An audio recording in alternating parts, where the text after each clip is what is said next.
that he may read Psalms 31 and Psalms 94 for us all, and then we'll get straight into the presentation, which is called, What Sin Did the Israelites Commit to be Sent to Egypt? You got the floor, brother.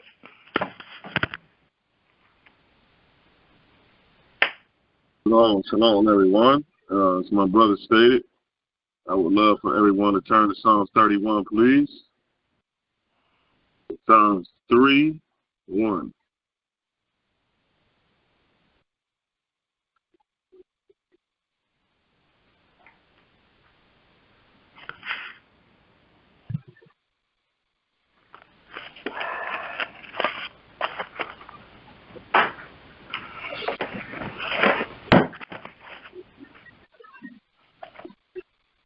He reads, In thee, O Yahweh, do I put my trust. Let me never be ashamed. Deliver me in thy righteousness. Bow down thine ear to me. Deliver me speedily. Be thou my strong rock, for an house of defense to save me. For thou art my rock and my fortress. Therefore, for thy name's sake, lead me and guide me. Pull me out of the net that they have laid privy for me, for thou art my strength. Into thine hand I commit my spirit. Thou hast redeemed me, O Yahweh Elohim of truth. I have hated them that regard thine vanities, but I trust in Yahweh. I will be glad and rejoice in thy mercy, for thou hast considered my trouble. Thou hast known my soul and adversaries, adversity,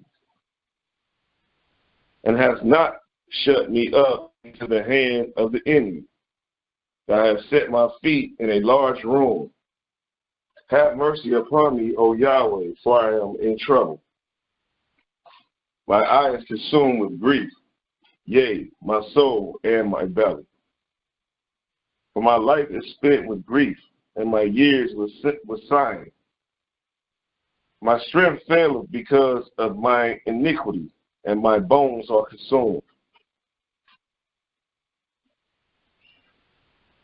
I was a reproach among all my enemies, but especially among my neighbors, and a fear to my acquaintance. They that did see me without fled from me. I am forgotten as a dead man out of mind. I am like a broken vessel, for I have heard the slander of many. Fear was on every side while they took counsel together against me. They devised to take away my life. But I trusted in thee, O Yahweh. I said, Thou art my Elohim. My times are in thy hand. Deliver me from the hand of my enemies and from them that persecute me. Make thy face to shine upon thy servant. Save me for thy mercy's sake. Let them not be ashamed. Let me not be ashamed, O Yahweh, for I have called upon thee. Let the wicked be ashamed, and let them be silent in the grave. Let the lying lips be put to silence, which speak grievous things proudly and contemptuously against the righteous.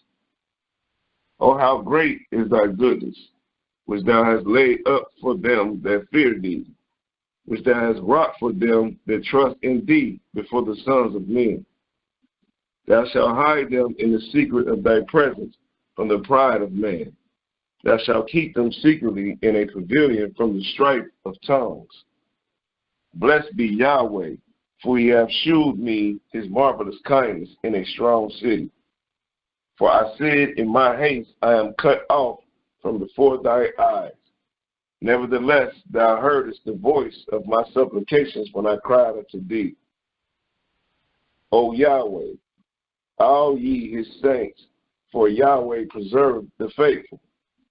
O love Yahweh, all ye his saints, for Yahweh preserveth the faithful, and plentifully rewardeth the proud doer.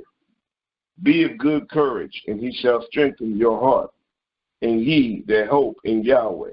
All ye, that hope in Yahweh. Hallelujah. I would love everyone to turn to Psalms 94, please. As my brother stated, that's Psalms 94. 9:4.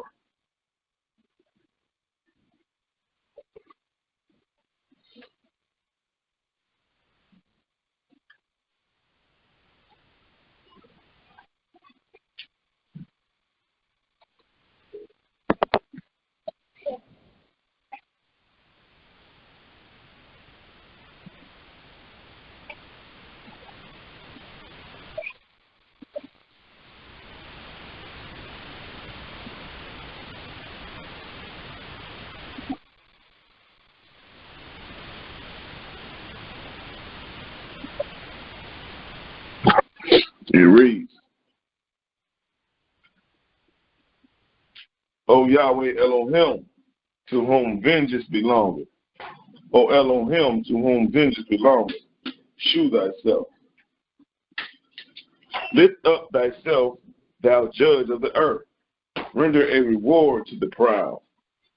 Yahweh, how long shall the wicked triumph? How long shall they utter and speak hard things, and all the workers of iniquity boast themselves? They break in pieces thy people, O Yahweh, and afflict thine heritage. They slay the widow and the stranger, and murder the fatherless. Yet they say, Yahweh shall not see, neither shall the Elohim of Yaakov regard it. Understand, ye brutish among the people, and ye fools, when will ye be wise? He that planted the ear, shall he not hear? He that formed the eye, shall he not see? He that chastens the heathen, shall not he correct? He that teacheth man knowledge, shall not he know? Yahweh knoweth the thoughts of man, that they are vanity.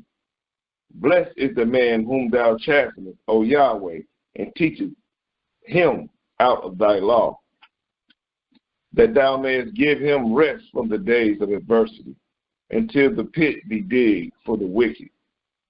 For Yahweh will not cast off his people, neither will he forsake his inheritance, but judgment shall return unto righteousness, and all the upright in heart shall follow it. Who will rise up for me against the evildoers, or who will stand up for me against the workers of iniquity? Unless Yahweh had been my help, my soul had almost dwelt in silence. When I said, my foot slippeth, thy mercy, O Yahweh, held me up. In the multitude of my thoughts within me, thy comforts delight my soul. Shall the throne of iniquity have fellowship with thee, which frameth mischief by a law? They gather themselves together against the soul of the righteous, and condemn the innocent blood. But Yahweh is my defense, and my Elohim is the rock of my refuge. And he shall bring upon them their own iniquity, and shall cut them off in their own wickedness. Yea, Yahweh our Elohim shall cut them off. Hallelujah! Hallelujah! Hallelujah!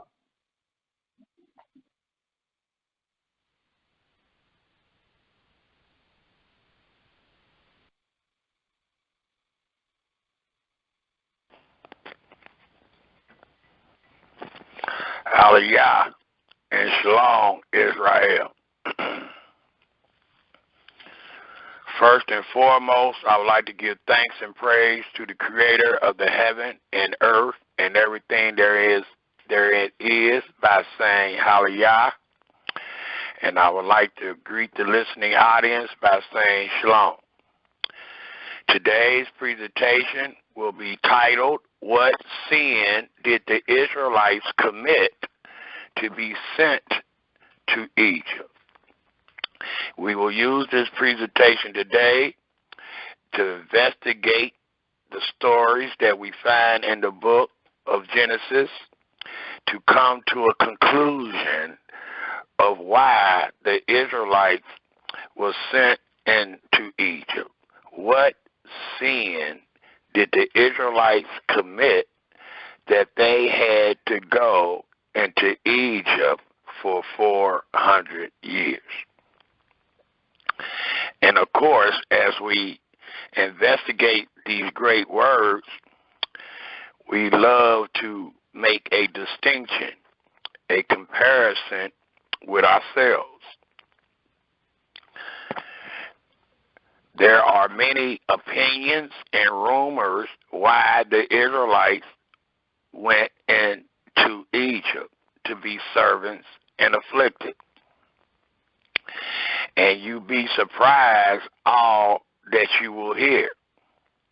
And it truly shows that the Israelite community, those that study the scriptures, are truly divided on the reason why or what sin the Israelites committed to be sent into Egypt.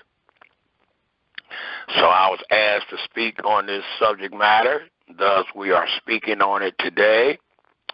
And we hope and pray that Yahweh be with us and give us wisdom. We ask that the Almighty let the words of our mouth and the meditation of our heart to be acceptable in His sight. O Yahweh, our strength and our Redeemer, that thy children may hear and fear Yahweh and depart from evil.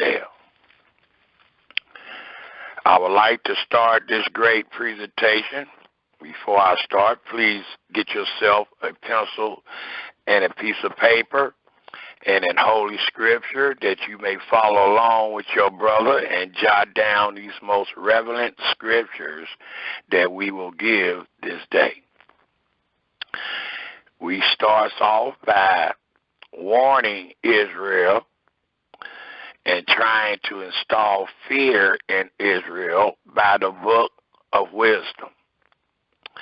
So let us all please turn our Holy Scriptures to the book of Proverbs. The book of Proverbs, the very first chapter. And let's see if we can get some wisdom on this matter today.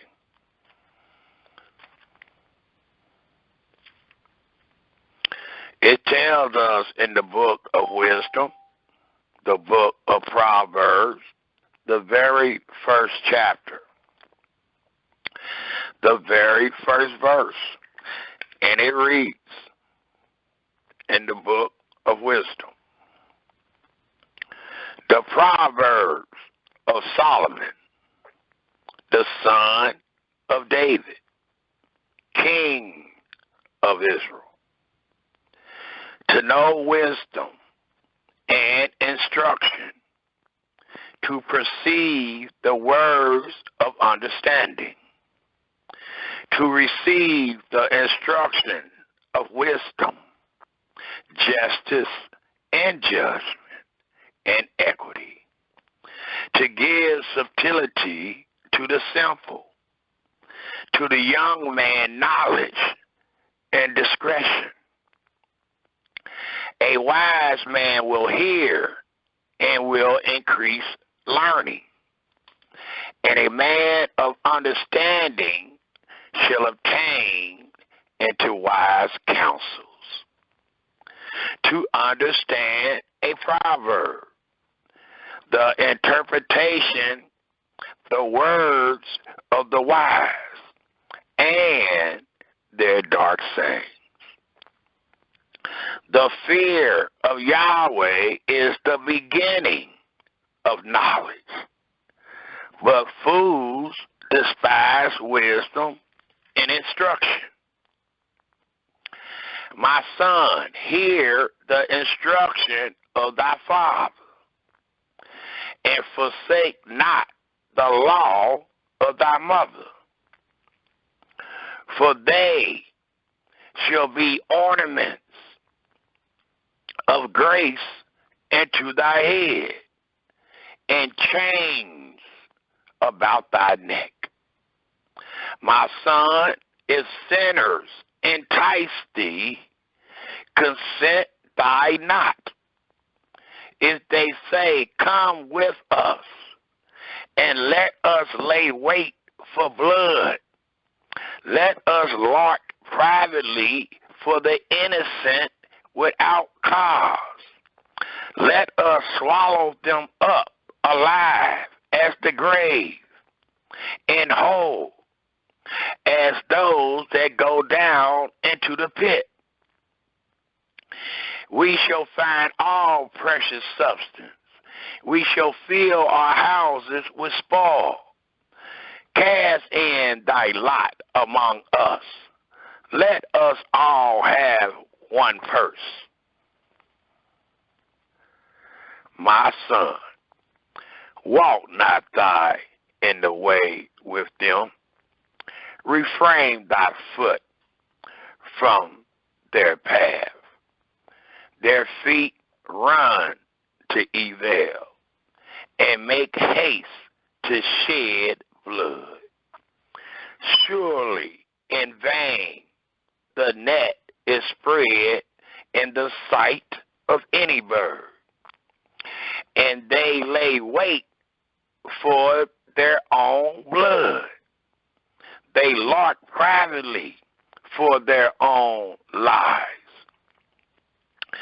So are the ways of everyone that is greedy of gain, which take away the life of the owner thereof. It also tells us, if we take a look at the 6th chapter of Proverbs, Proverbs 6, and it tells us in Proverbs 6, if we start at the very first verse, and it reads in the words of wisdom, my son, if thy be surety for thy friend, if thou hast stricken thy hand with a stranger, thou art snared with the words of thy mouth. Thou art taken with the words of thy mouth. Do this now, my son, and deliver thyself when thou art come into the land of thy friend. Go, humble thyself, and make sure thy friend. Give not sleep to thy eyes, nor slumber to thy eyelids. Deliver thyself as a roe from the hand of the hunter, and as a bird from the hand of the flower. Go to the ant, thy sluggard, consider her ways, and be wise, which having no guide, overseer, or ruler. Provide her meat in the summer, and gather her food in the harvest. How long wilt thou sleep, O sluggard? When wilt thou arise out of thy sleep? Yet a little sleep, a little slumber, a little folding of the hands to sleep. So shall thy poverty come as one that travels, and thy want as an armed man. A naughty person, a wicked man, walk with a forward mouth. He winks with his eyes. He speak with his feet. He teach with his fingers. Forwardness is in his heart. He devises mischief continually. He soweth discord. Therefore shall his calamity come suddenly. Suddenly shall he be broken without remedy. These 6 things does Yahweh hate, and please note of the 6 things, because you will find many of the 6 things in our investigation with Joseph. Thus it tells us 6 things does Yahweh hate. Yea, 7 are an abomination unto him. A proud look, a lying tongue, and hands that shed innocent blood, and heart that devise wicked imaginations, feet that be swift and running to mischief, a false witness that speak lies, and he that soweth discord among brethren. And one more place, the last place we would go to warn Israel, to install fear in them, is the 27th chapter. The 27th chapter of Proverbs. And it tells us in this last warning, found in the 27th chapter of Proverbs, if we pick up at the very first verse, and it reads, boast not thyself of tomorrow, for thou knowest not what a day may bring forth. Let another man praise thee, and not thy own mouth, a stranger, and not thy own lips. A stone is heavy, and the sand weighty, but a fool's wrath is heavier than them both. Wrath is cruel, and anger is outrageous. But who is able to stand before envy? Please take note. Open rebuke is better than secret love. Faithful are the wounds of a friend, but the kisses of an enemy are deceitful. The full soul loaf and honeycomb, but to the hungry soul every bitter thing is sweet. As a bird that wanders from her nest, so is a man that wanders from his place. Ornaments and perfume rejoice the heart. So does the sweetness of a man's friend by hearty counsel. Thy own friend and thy father's friend forsake not. Neither go into thy brother's house in the day of thy calamity. For better is a neighbor that is near than a brother far off. My son, be wise and make my heart glad, that I may answer him that reproaches me. And the last verse that I will read is the 12th verse, and it reads, a prudent man foresees the evil and hide himself, but the simple pass on and are punished. There was a lot of words read in those 3 proverbs that we're going to find in the book of Genesis, and we're going to find those words was used by the Israelites against their brother. Before we get into the story of the brother Joseph, I would like to bring forth some great information that is found in the first book of your Holy Scriptures, which is the book of Genesis. And these words denote the spirituality of these people and the favor that Yahweh had on these people.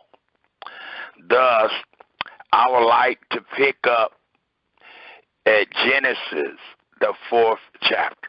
Let us all please turn our scriptures to Genesis, the 4th chapter. That way we will have an idea of the will of Yahweh and how Yahweh seen and looked upon different things that was being perpetrated upon the earth. Before there was the children of Israel, thus before they went into captivity. It tells us in the 4th chapter of Genesis, if we pick up at the very first verse, and it reads, and please take note of the reading. And Adam knew Eve, his wife, and she conceived and bare Cain, and said, I have gotten a man from Yahweh. And she again bare his brother, Abel. And Abel was a keeper of sheep, but Cain was a tiller of the ground. And in the process of time, it came to pass that Cain brought of the fruit of the ground an offering unto Yahweh. And Abel, he also brought of the firstlings of his flock and of the fat thereof. And Yahweh had respect unto Abel and to his offering. But unto Cain and to his offering he had not respect. And Cain was very wroth, and his countenance failed. And Yahweh said unto Cain, why art thou wroth, and why is thy countenance fallen? If thou does well, please take note, shall thy not be accepted? And if thou does not well, sin is what Yahweh calls it, lies at the door. And unto thee shall be his desire, and thou shall rule over him. And Cain talked with Abel, his brother. And it came to pass, when they were in the field, that Cain rose up against Abel, his brother, and slew him. And Yahweh said unto Cain, where is Abel, thy brother? And he said, one of the things that Yahweh hates, it reads, and he said, what hast thou done?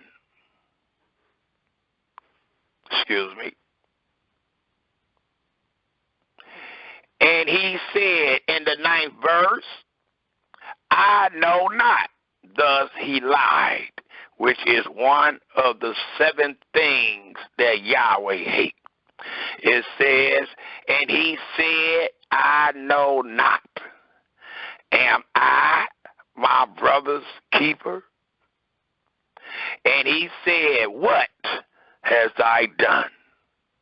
The voice of thy brother's blood criest into me from the ground, and now art thou cursed from the earth, which have opened up her mouth to receive thy brother's blood from thy hand.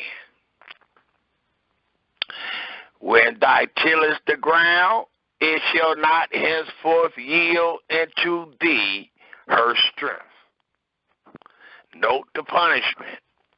A fugitive and a vagabond shall thou be in the earth. Note the punishment. According to the 13th verse, and Cain said unto Yahweh, my punishment is greater than I can bear. Behold, thou hast driven me out this day from the face of the earth, and from thy face shall I be hid, and I shall be a fugitive and a vagabond in the earth. And it shall come to pass that everyone that find me shall slay me.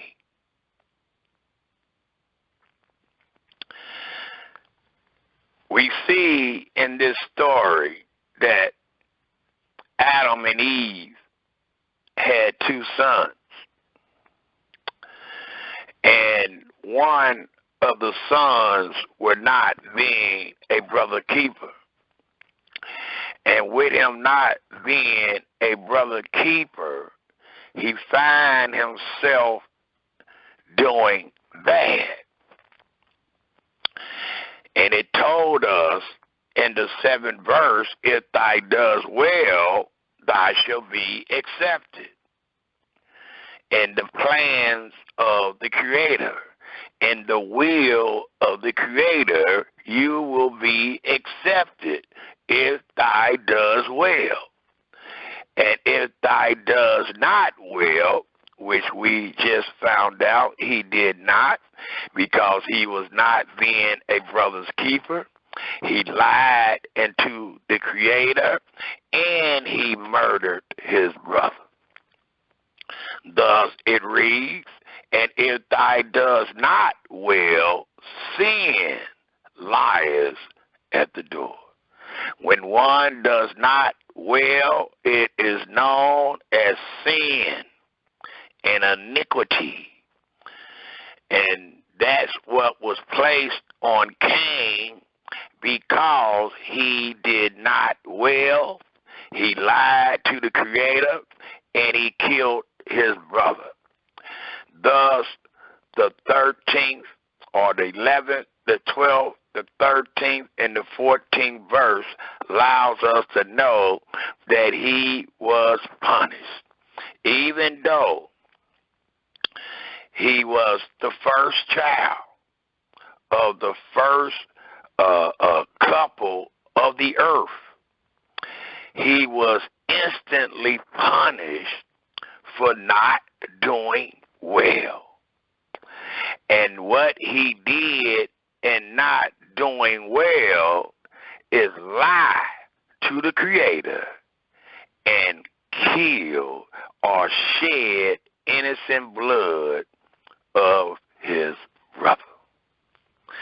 So just in this short story, in our investigation of what sin did the Israelites commit to go into Egypt, we should have noted that sin comes when one does not well, according to the will of Yah. And two things we seen that Yahweh frowned upon instantly in this story of Cain and Abel is lying and murder.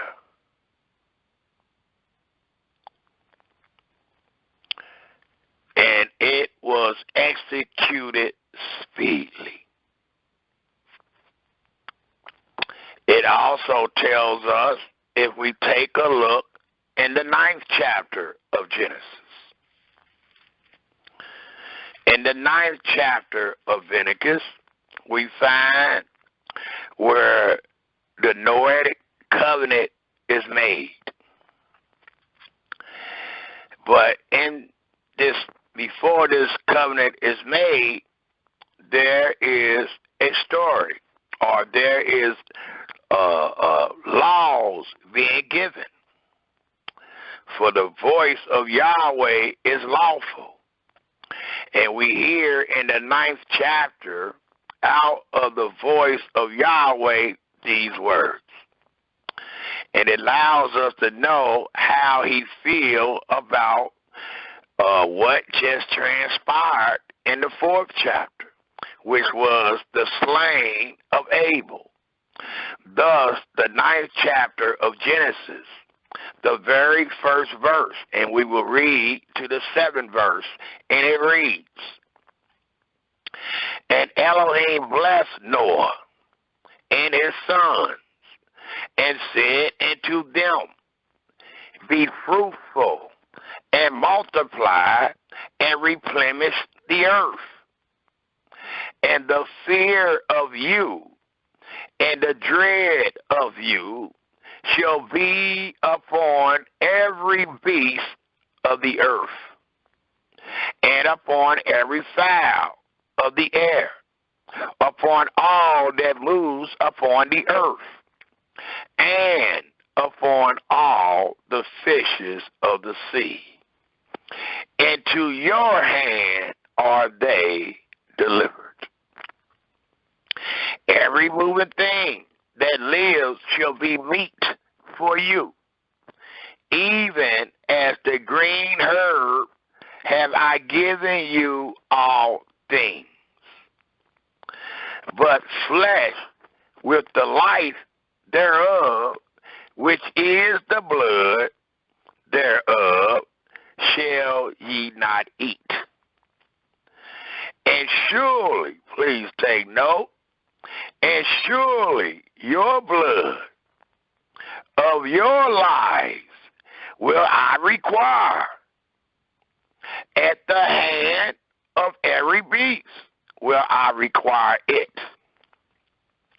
And at the hand of man, at the hand of every man's brother, will I require the life of man.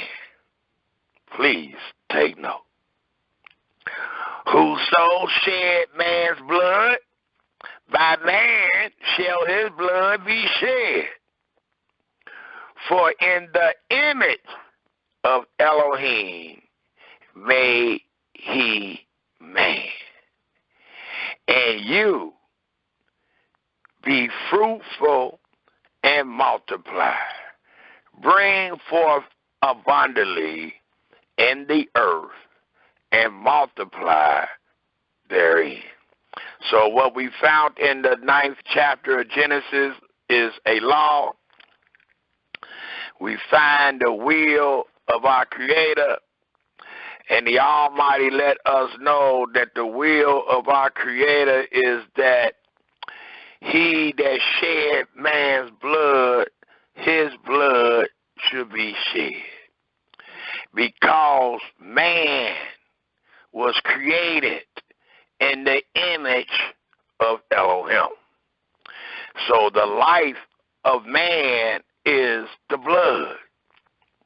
And the Almighty frowned upon one that kills his brother or take the life of an innocent person or the blood of an innocent person. It also tells us, if we take a look in the 12th chapter of Genesis, the 12th chapter of Genesis, and it tells us in the 12th chapter of Genesis, if we pick up and read the first 3 verses, it tells us of the relationship that Yahweh had with Abram. And it will establish the relationship and covenant that he made with Abraham, Isaac, and Jacob. To work our way to Jacob, which is the father of the house, and to show forth his son and what happened to his son and the reason why the children of Israel went into Egypt. But these first 3 verses just allows us to know the relationship that Yahweh had with our father, Abram. Thus it reads in the first verse of the 12th chapter of Genesis,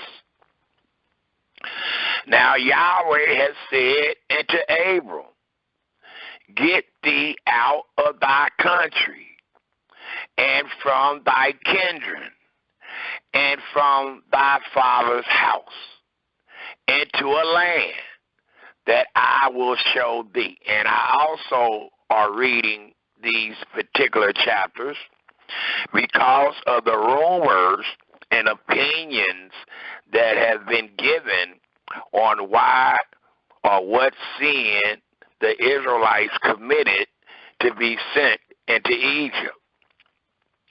And a lot of the Israelites have proclaimed that Abram is the one that committed the sin. So that's why I'm bringing forth many of these scriptures dealing with Abram. That way, in our investigation, we can go over this material to make sure that Abram was not the reason, or Abram was not the one that committed the sin that caused the Israelites to go into Egypt. Here it tells us again in the very first verse of Genesis, the 12th chapter, "Now Yahweh has said unto Abram, Get thee out of thy country, and from thy kindred, and from thy father's house, and to a land that I will show thee. And I will make of thee a great nation, and I will bless thee, and will make thy name great, and thy shall be a blessing. And I will bless them that bless thee, and curse him that curse thee. And in thee shall all the families of the earth be blessed." It also tells us, if we take a look at the 15th chapter of Genesis, and we're going to pick up at the very first verse, because the rumor is Abraham sinned because he did not part the fowl. He did not part or divide the fowl, so he had sinned. So let's read and see if that is true, and then we will read where the Almighty had foretold Abram that his seed will go into captivity, or will go into a strange land that is not theirs, to be servants and afflicted. Thus it tells us in Genesis, the 15th chapter, the very first verse, and it reads, "After these things, the word of Yahweh came into Abram in a vision, saying, Fear not, Abram, I am thy shield, and thy exceedingly great reward.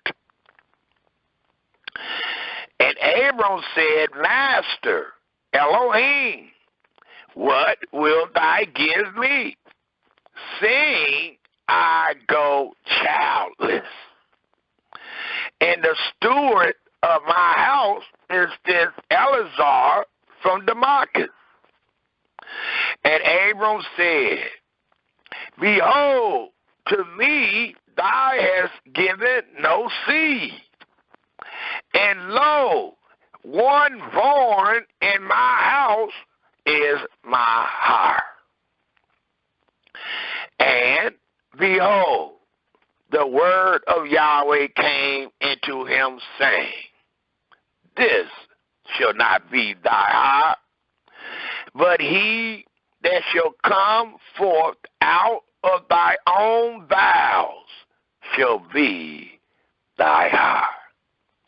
And he brought him forth abroad, and said, look now toward heaven, and tell the stars, if thou be able to number them. And he said unto him, so shall thy seed be. And please take note of the 6th verse, because we're trying to find out if Abram's sins caused the Israelites to go into Egypt. Thus, the 6th verse testifies, and he believed in Yahweh, and he counted it to him for righteousness. So, Abram thus far has the stamp from Yahweh as righteous, not a transgressor, not one that has done bad, but one that has done good, one that has done well. Thus, it is counted to him for righteousness. And he said unto him, I am Yahweh, that brought thee out of Ur of the Chaldees, to give thee this land to inherit it. And he said, Master Elohim, whereby shall I know that I shall inherit it? And he said unto him,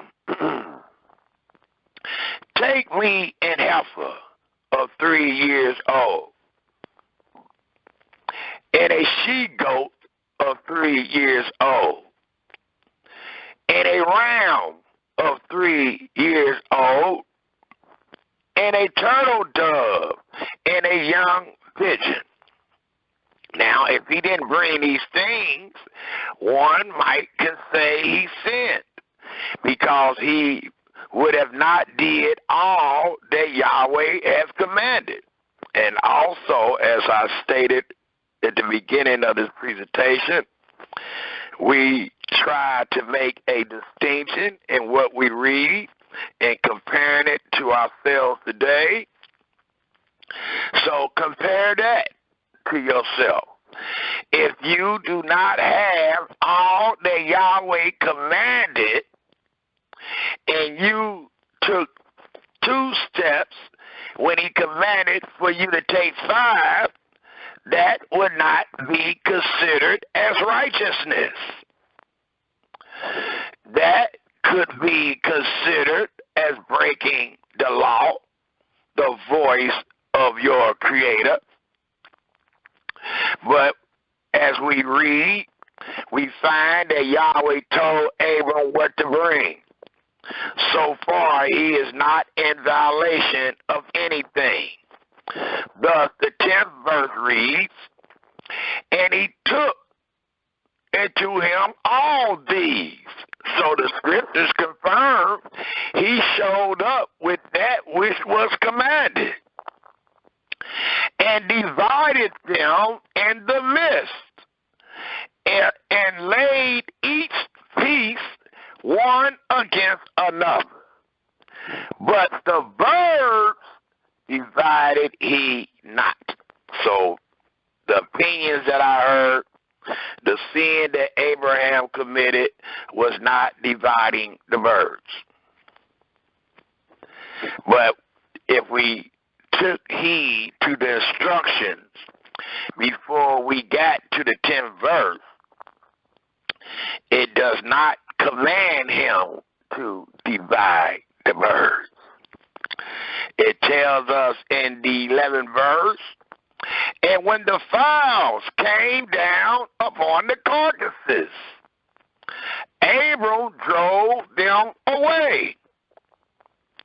And when the sun was going down, a deep sleep fell upon Abram.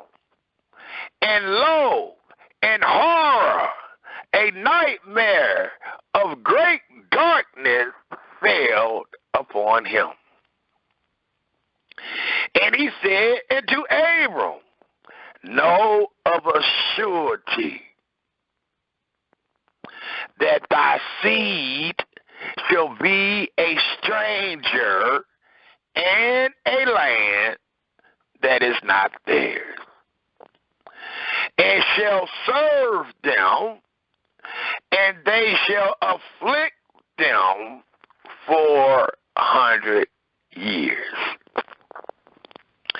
And also that nation whom they shall serve, not the world, but that nation whom they shall serve, will I judge.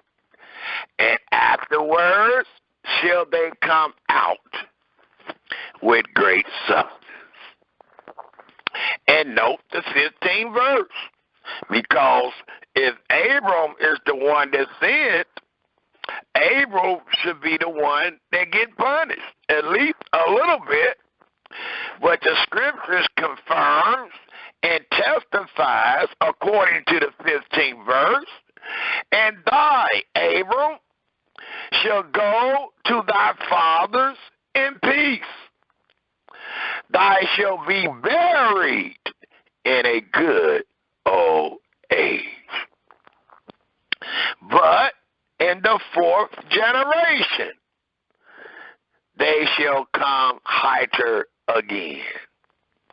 For the iniquity of the Amorites is not yet full. And let me interject this, because that was another rumor and opinion why Israel found themselves in Egypt, was because the almighty plan was to allow Israel to stay in Egypt until the iniquities of the Amorites was full. They were not able to enter into the land until the iniquities of the Amorites were full. So the rumor is, instead of Israel being in the land of Canaan and the areas that Abraham, Isaac, and Jacob found themselves in, he moved them from that area, and the only place he could send them was Egypt. So they're saying that Yahweh sent the children of Israel to be servants and afflicted, to be murdered and killed, to endure rigorous servitude, just to wait until the Amorites got done sinning in the great land of promise. Then he would bring them out of Egypt into that great land.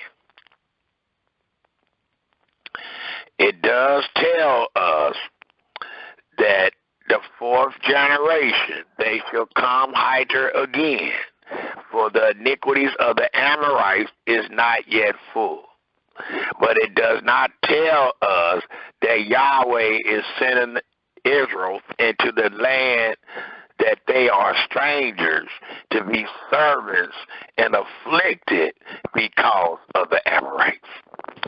And that's what one is saying if they teach that Yahweh sent them into Egypt just to wait for the Amorites' iniquities to be full. Yahweh, it tells us in the book of Lamentation, the 3rd chapter, Yahweh tells us in the book of Lamentation, the 3rd chapter, the 32nd verse, but though he caused grief, yet will he have compassion, according to the multitudes of his mercy. For he does not afflict willingly, nor grieve the children of man, to crush under his feet all the prisoners of the earth, to turn aside the right of a man before the face of the Most High. So it allows us to know that Yahweh does not afflict willingly. For us to teach and to have the understanding that Yahweh sent the Israelites to Egypt and made them be servants and afflicted because the iniquities of the Amorites was not full, would go against what we just read and what I just quoted out of the book of Lamentation, the 3rd chapter. That will be saying the opposite, that he did afflict Israel willingly, that he did take the righteousness from Israel.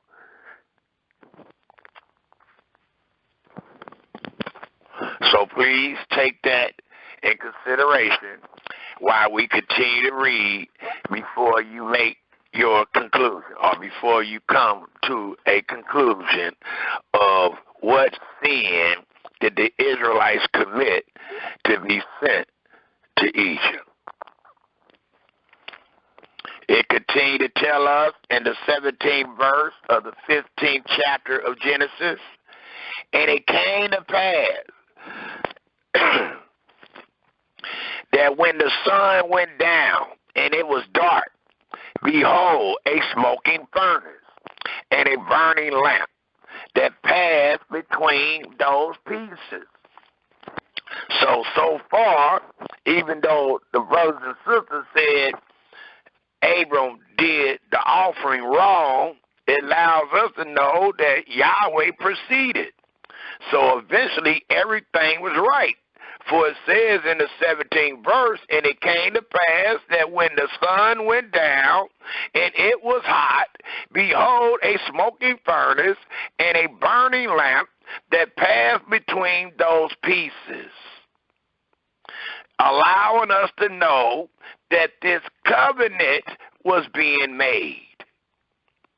Thus it reads in the 18th verse, in the same day Yahweh made a covenant with Abram, saying, and to thy seed have I given this land, from the river of Egypt and to the great river, the river Euphrates, the Kenites, the Kenzites, the Kitwanites, the Hittites, and the Perizzites, the Rephusites, and the Amorites, and the Canaanites, and the Gershites, and the Jebusites. So it allowed us to know the type of blessing that Yahweh put upon the fathers of Israel. And those blessings were supposed to continue to son after son. Well, in the 28th verse, in the 28th chapter of Genesis, if we turn there, we will find that the same blessing that was put upon Abram and that was put upon his son Isaac was also put upon his grandson Jacob.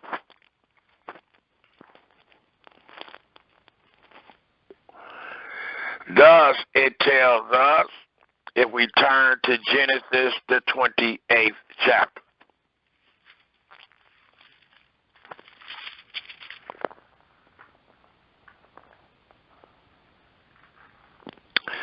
And let's pick up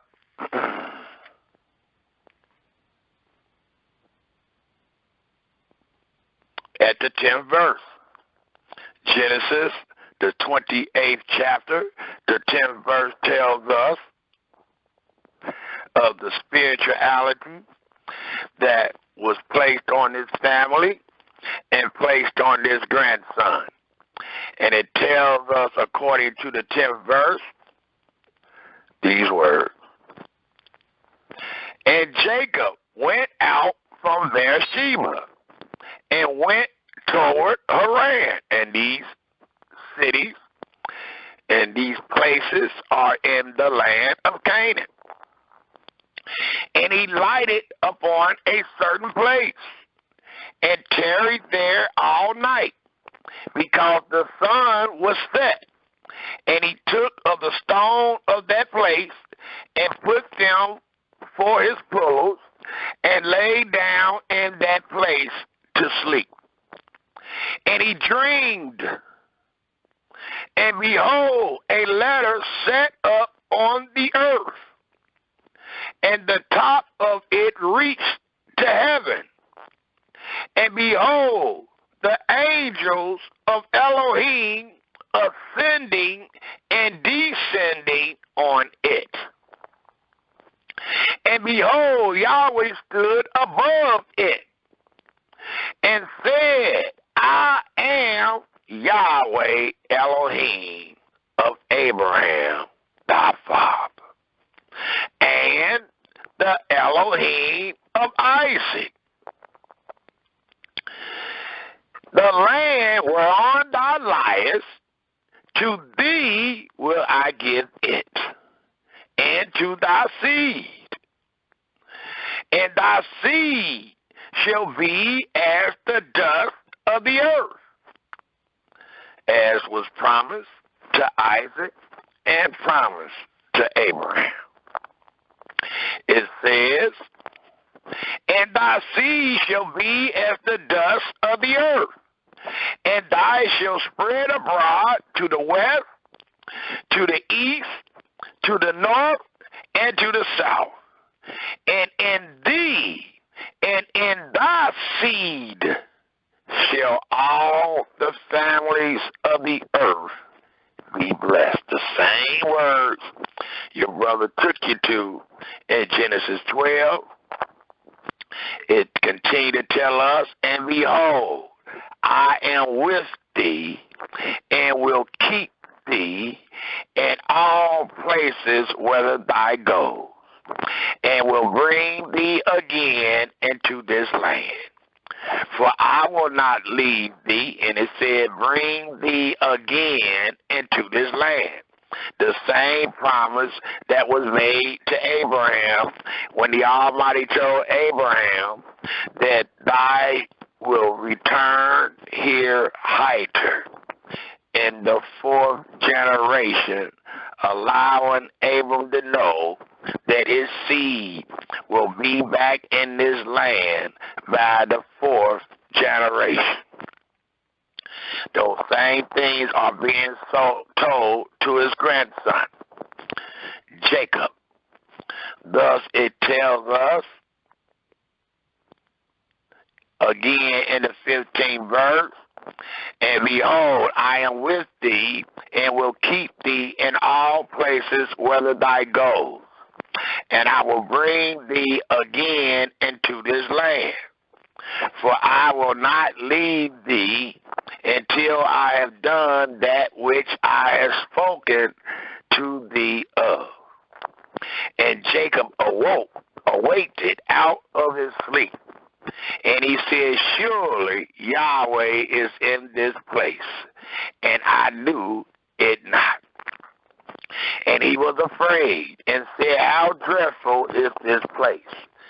This is none other but the house of Elohim, and this is the gate of heaven. And Jacob rose up early in the morning and took the stone that he had put for his pillar and set it up for a pillar and pulled off upon the top of it. And he called the name of that place Bethel, which is in the land of Canaan. But the name of that city was called Luz, at the first. And Jacob vowed a vow, saying, if Elohim will be with me and will keep me in this way that I go, and will give me bread to eat and raiment to put on. And the Almighty, the reason I'm taking you here, because the Almighty did this. The Almighty did not forsake Jacob. Yahweh did not go against his word nor his will. So these words truly come to fruition when we get in the story of Joseph, because Yahweh used Joseph to make sure that Jacob returned to this place. Yahweh used Joseph to make sure that Jacob had bread to eat and raiment to put on. So the story, even though the story is a tragedy dealing with the brothers, it still is a fulfillment of the promise given to Abraham, Isaac, and Jacob. Thus, the 27th verse reads, or I'll read the 21st and 27th, the 21st and 22nd over again, so that I come again to my father's house in peace. Then shall Yahweh be my Elohim. And this stone, which I have set for a pillar, shall be Elohim's house. And of all that thou shalt give me, dealing with the tithes, allowing us to know that all the tithes was only given from the land of Canaan. It says, and of all that thou shalt give me, I will surely give the tenth into thee. And the tithes was the tenth.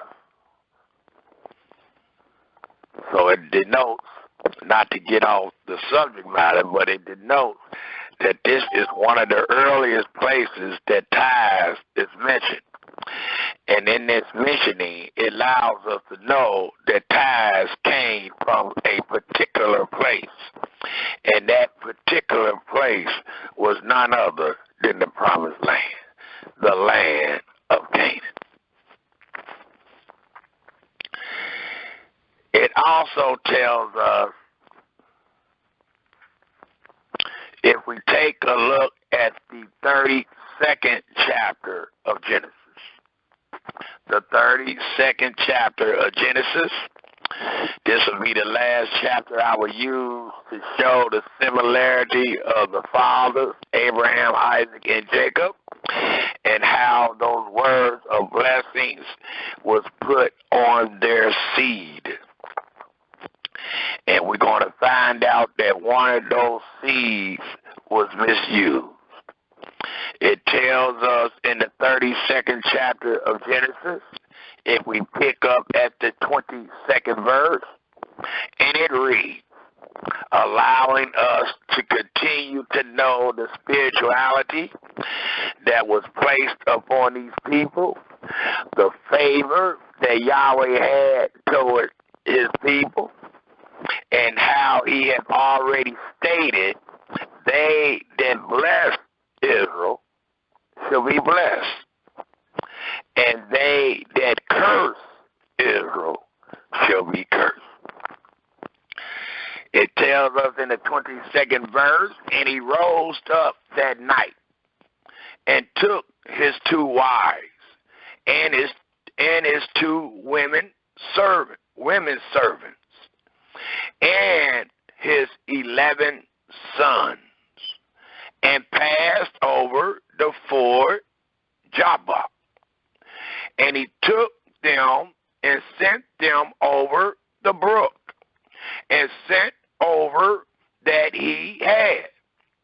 And Jacob was left alone, and there wrestled a man with him until the breaking of the day. And when he saw that he prevailed not against him, he touched the hollow of his thigh. And the hollow of Jacob's thigh was out of joint as he wrestled with him. And he said, let me go, for the day breaks. And he said, I will not let thee go, except thou bless me. And he said unto him, what is thy name? And he said, Jacob. And he said, thy name shall be called no more Jacob, but Israel. And the question is, what sin did the Israelites commit to be sent to Egypt? So we have to look at who is the Israelites. It tells us in the 28th verse, and he said, thy name shall be called no more Jacob, but Israel. For as a prince has thy power with Elohim and with men, and has prevailed. And Jacob asked him and said, tell me, I pray thee, thy name. And he said, wherefore is it that thou dost ask after my name? And he blessed him there. And Jacob called the name of the place Peniel, for I have seen Elohim face to face, and my life is preserved. And it truly was. And as he passed over Peniel, the sun rose upon him, and he hopped upon his thigh. Therefore the children of Israel eat not of the sinew which stink, which is upon the hollow of the thigh, and to this day, because he touched the hollow of Jacob's thigh and the sinew that stinked.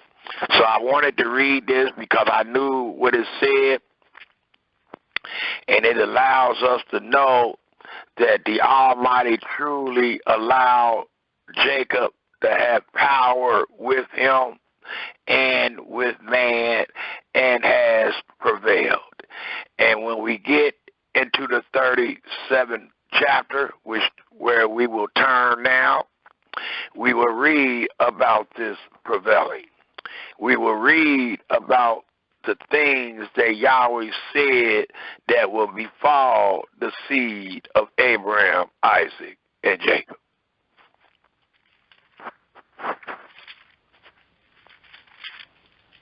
In your spare time, please read the whole book of Genesis. There are very interesting stories, and these stories connect the dot to the whole scriptures of truth. It allows us to know where these thoughts and ideas, these commands, these sins, these good acts and bad acts all come from. There is a time for everything, and there is a beginning to everything. And the Almighty said he allowed the reader to know the end to the beginning. So if we truly searched in our scriptures, we should be able to find the answers to all the questions that one might have dealing with the story. It's an open book exam. All you got to do is go in there and get it. Many times it requires us to be on our hands and knees, begging for wisdom, knowledge, and understanding. But the case still the same. It is an open book exam. All you got to do is go in there and get it.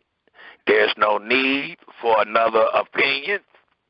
There's no need to guess.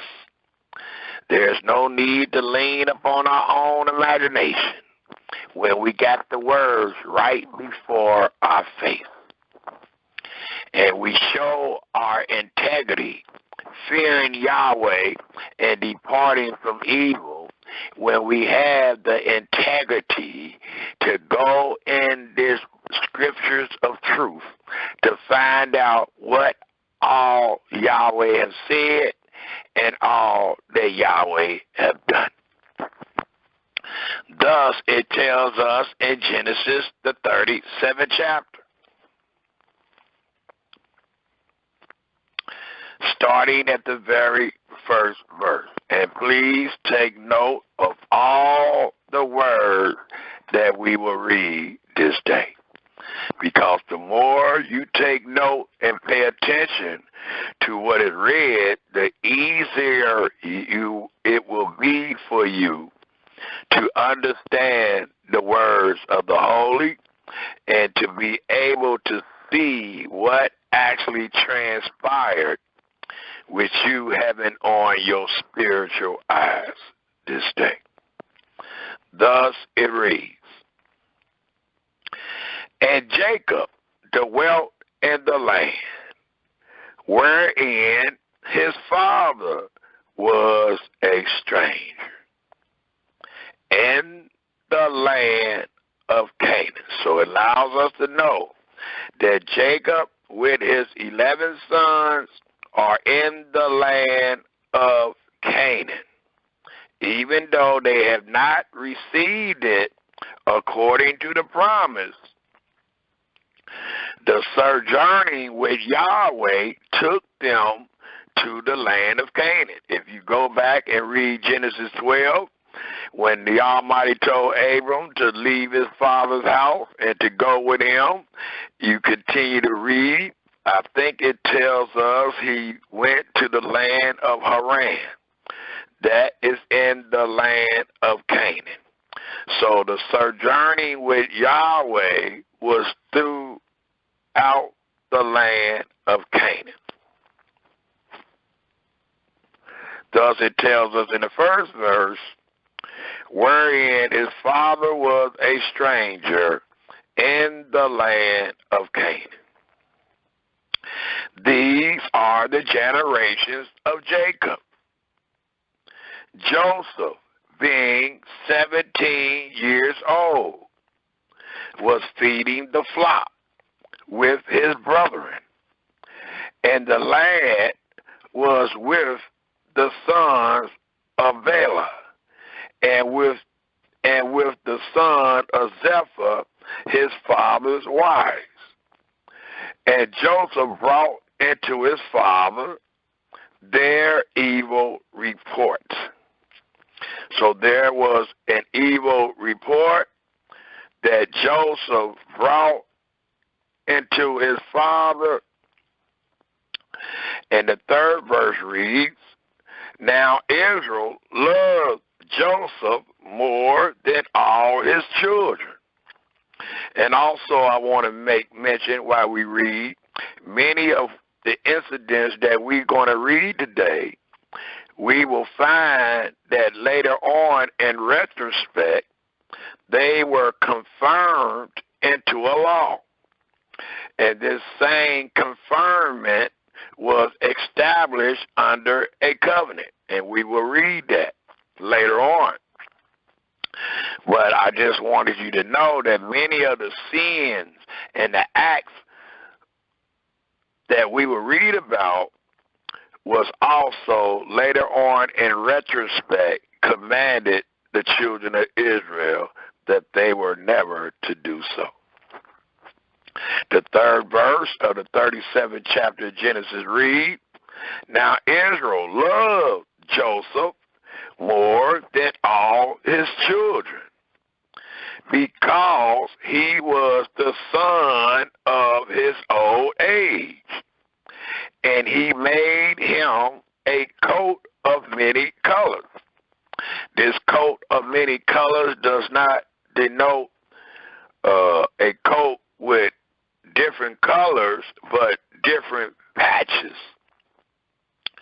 This coat is also known as a privilege in the family. Like if you had a special son, the firstborn son was supposed to be special.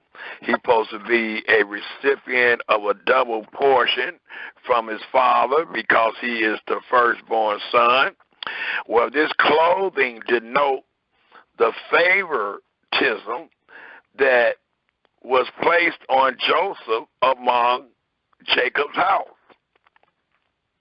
And this coat, even though many of your translations says colors, it was actually pieces. The word colors is used to denote the many pieces that this garment possessed, or this coat. The 4th verse reads, "And when his brethren saw that their father loved him more than all his brethren," it sounds like another case of civil rivalry. The first case we brought out was found in Genesis, the 4th chapter, dealing with Cain and Abel. And most times this civil rivalry comes by way of envy. It comes by way of jealousy. It comes by way of lack of understanding the part that one plays in life. And our brother Yamin read Psalms 31 and Psalms 94 that denoted these things. Thus it tells us again in the 4th verse, "And when his brethren saw that their father loved him more than all his brethren, they hated him and could not speak peacefully unto him." Well, the scripture tells us in the book of Leviticus something very important. And as your brother just stated, these things that we are reading about, we will find later on in retrospect was confirmed and made into a covenant. Thus, we find in Leviticus, the 19th chapter, if we just take a quick look, hold this page, and let's go to the 19th chapter of Leviticus and show how these things was instituted into a law.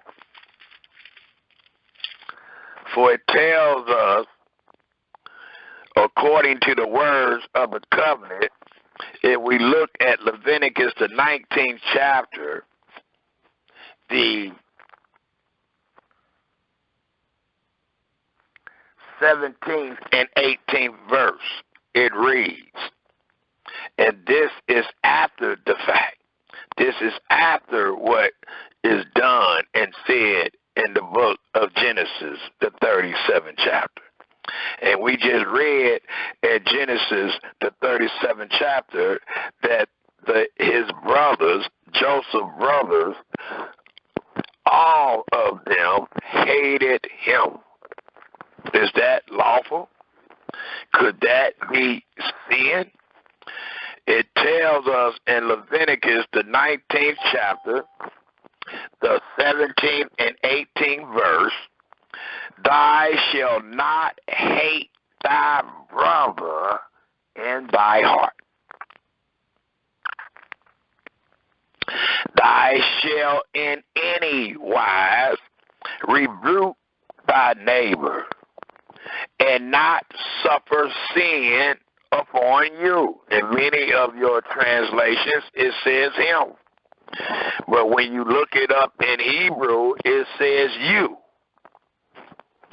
The 18th verse reads, "Thou shalt not avenge, nor bear any grudge against the children of thy people, but thou shalt love thy neighbor as thyself. I am Yahweh." So I just wanted to show that later on in retrospect, the things that we find in these stories in the book of Genesis was later on confirmed and made into a covenant. So you will find in the statutes of life where the Almighty commanded the children of Israel, which will be the seed of these 11 sons, what they were not able to do in the land of promise. They had to stand fast to these commands, or that great land of promise will spew or cast them out. And I just want you to catch up with your brother on this. I want you to be able to see where a lot of the things that they was doing in Genesis, later on in retrospect, the Almighty made it a law.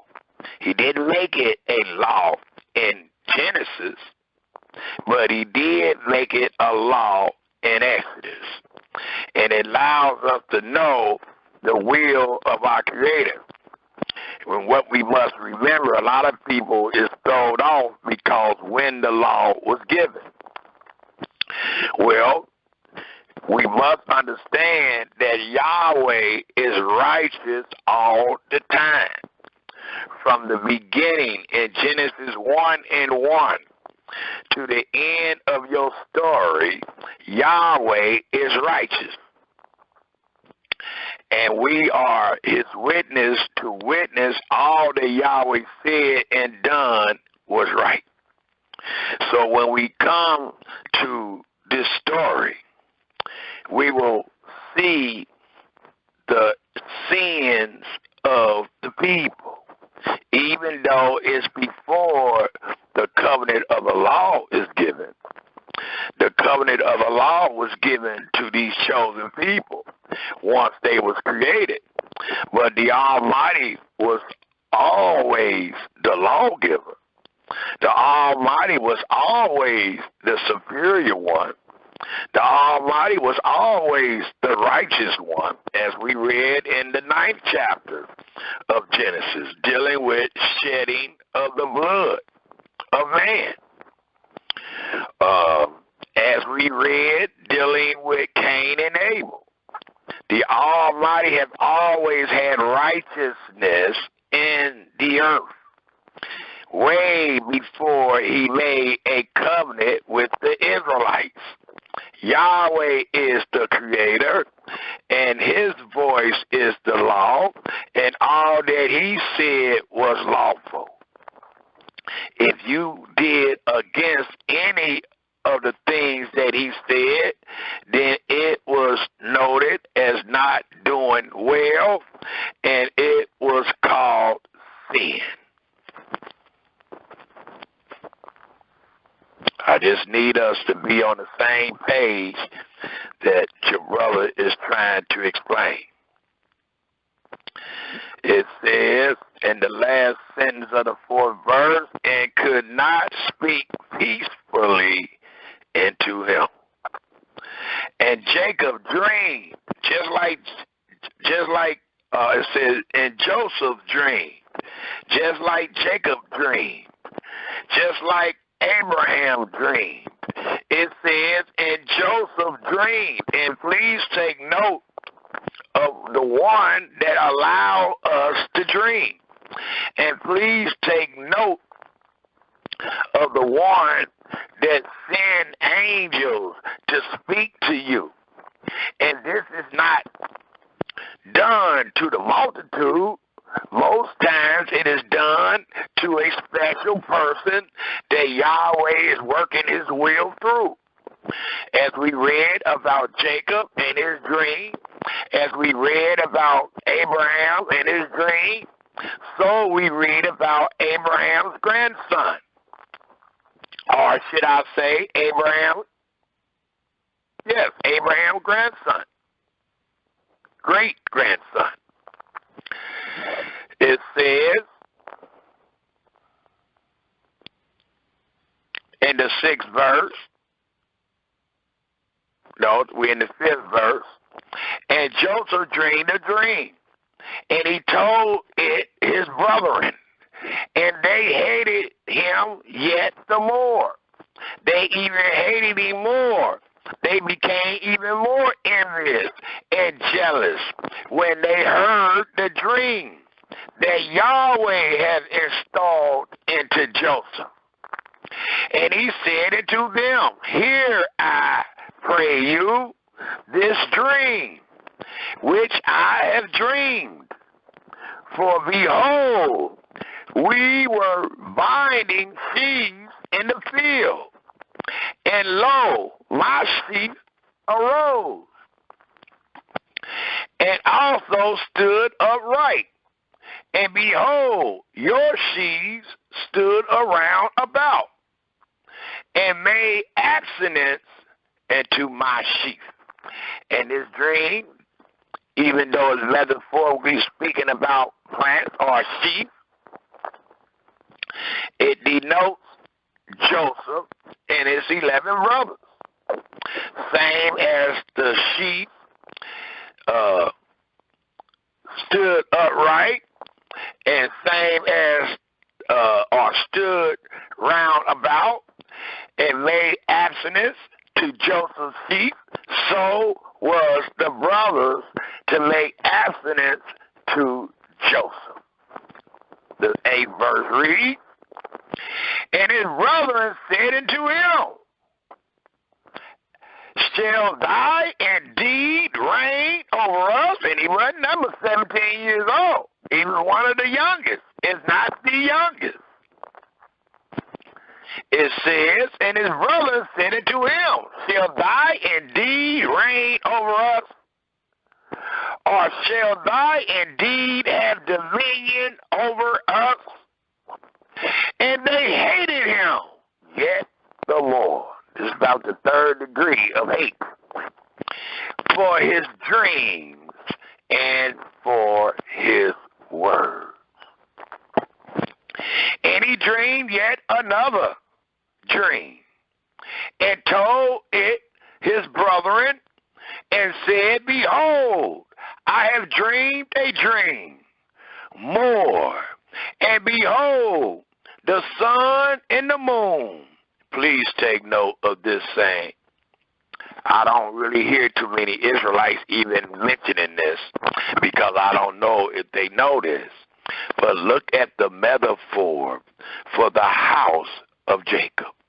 For it tells us in the dream, behold, I have dreamed a dream more, and behold, the sun.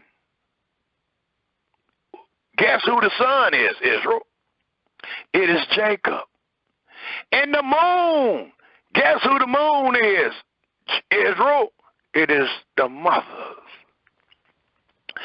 And the 11 stars. I guess you know who the 11 stars is now. It was the 11 sons of Jacob. And the metaphor makes them known as 11 stars. It makes the father known as the sun and the mothers known as the moon, metaphorically. And that's a great metaphor to know that Yahweh installed in Joseph's mind by way of dream that his father is the sun and his mother's is the moon, and his brothers that hate him supposed to be 11 stars.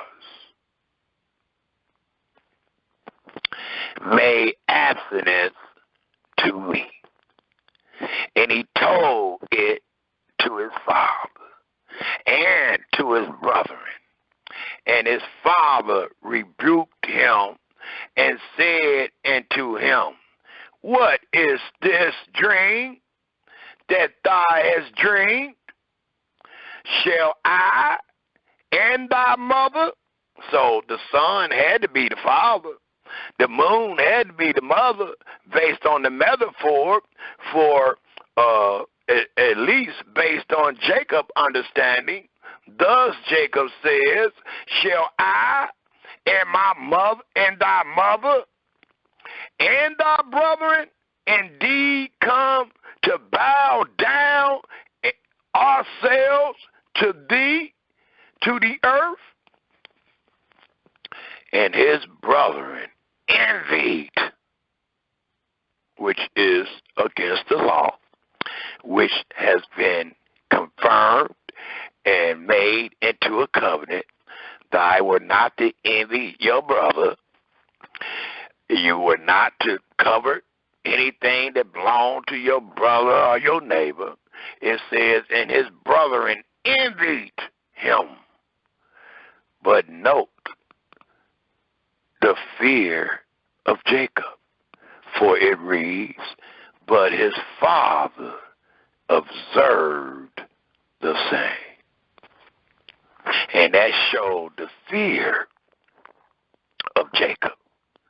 And the scripture allows us to know that Yahweh truly feared Jacob. Thus, Yahweh put that great spirituality upon Jacob and even changing his name into Israel.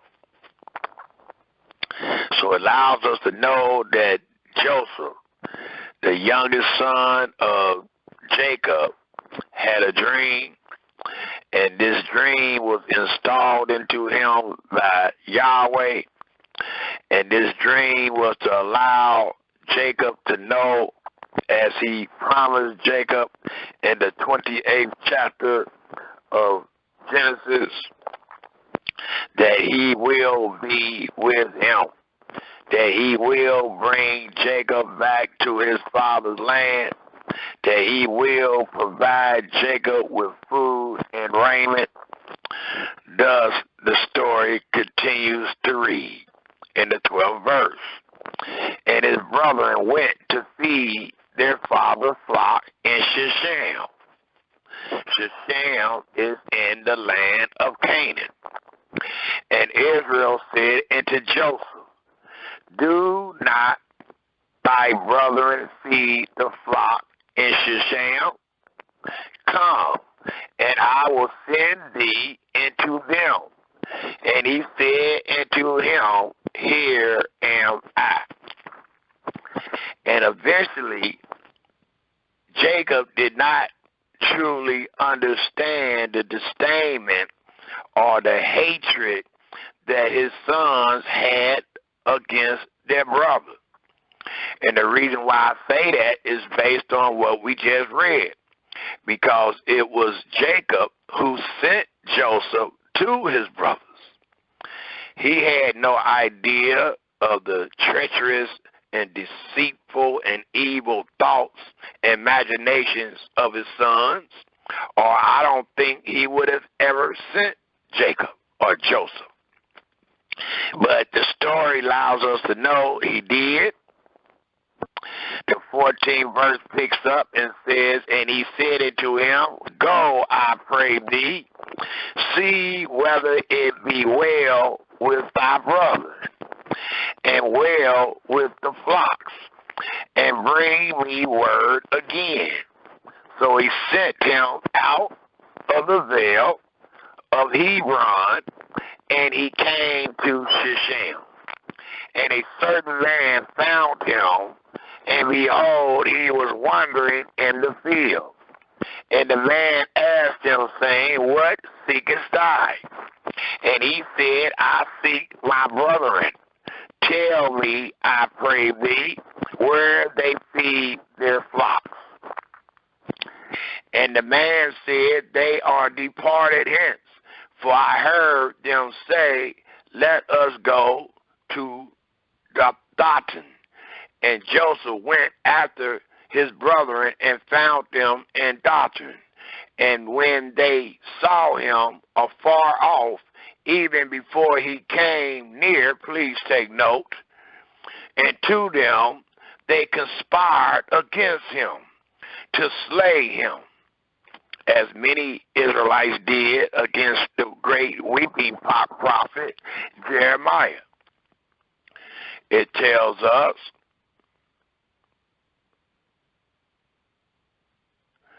And they, the 19th verse, and they said one to another, behold, this dreamer comes. Now come, therefore, and let us slay him. The scripture tells us, and I know in my conversation up to this point, those that have been listening to me probably thought and said, well, the brother is denoting that they killed Joseph.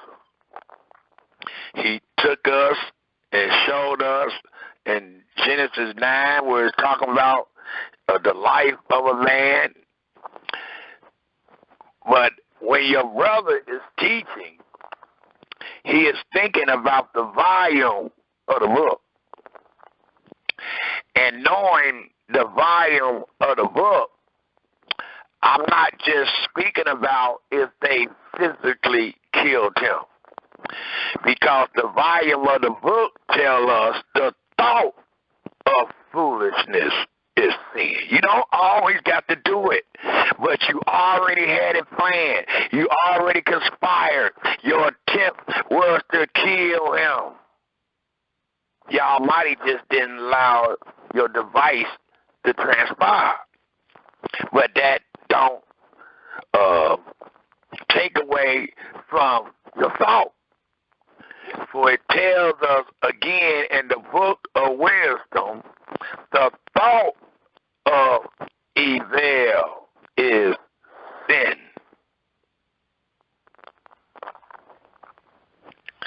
Thus, it tells us in the story. I just need you to be with me in what I'm trying to show. It tells us,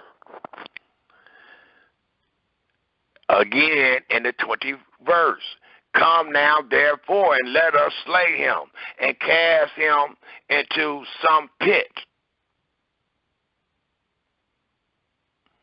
And we will say some evil beast have devoured him. Another lie.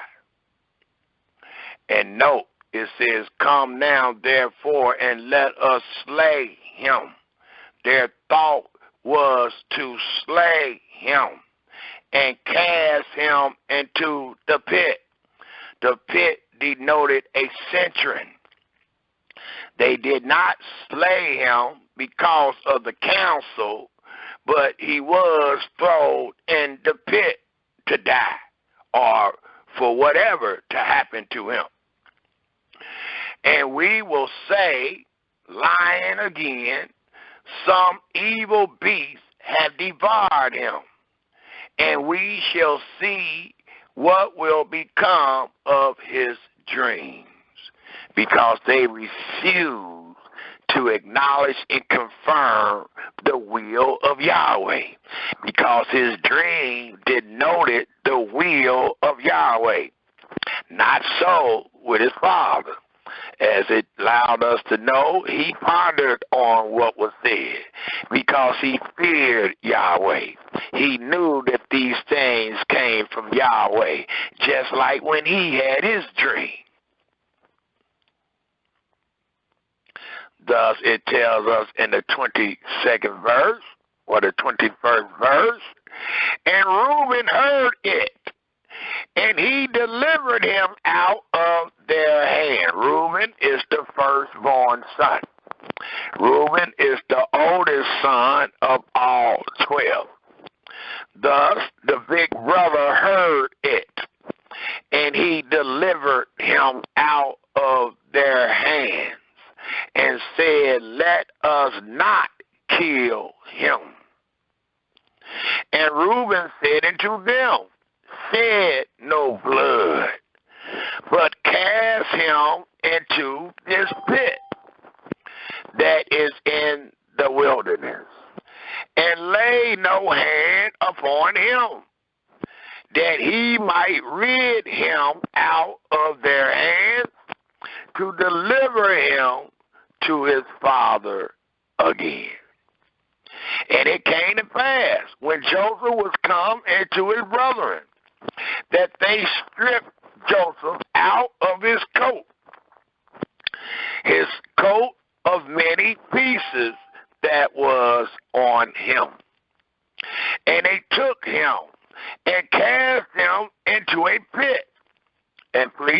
note of what they did, because through parallelism and through similarity, we will be able to show that the same deeds that they did into Jacob befell them.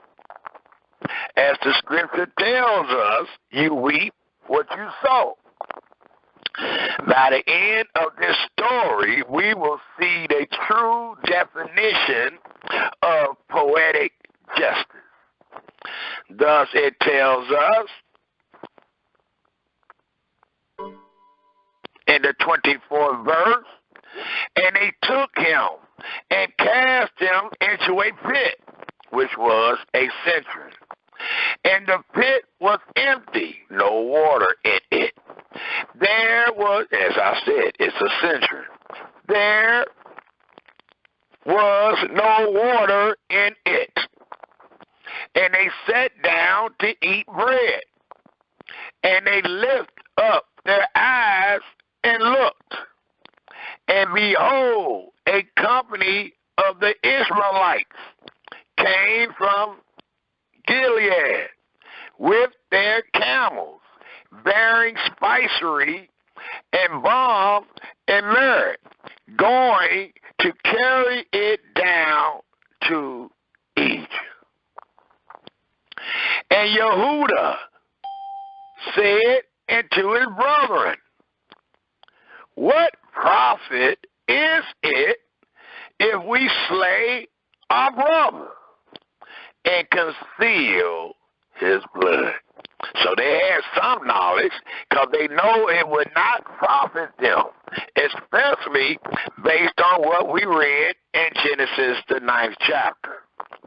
Come and let us sell him to the Israelites. As your brother said, many of these things that we will read, we will see that later on in retrospect was confirmed and made into a covenant. And we know, according to what we studied a couple of weeks ago, dealing with the covenant, the words of the covenant of the law, when we look in the book of Exodus, I think it's found in the 21st chapter or the 22nd, where it tells us that we were not to sell our brothers into slavery. That is a no. Even though we are in our investigation seeing that's exactly what Jacob's sons did into their brother.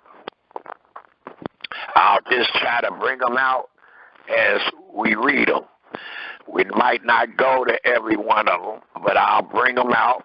If you need the chapter and verses of to anything that I bring out, and I don't give the chapter and verses, please put that in your comment or your question and ask me after the end of the presentation, and I will bring forth the chapter and verses. But I will make known where Yahweh later on in retrospect made these things a law once I go over, once we read them.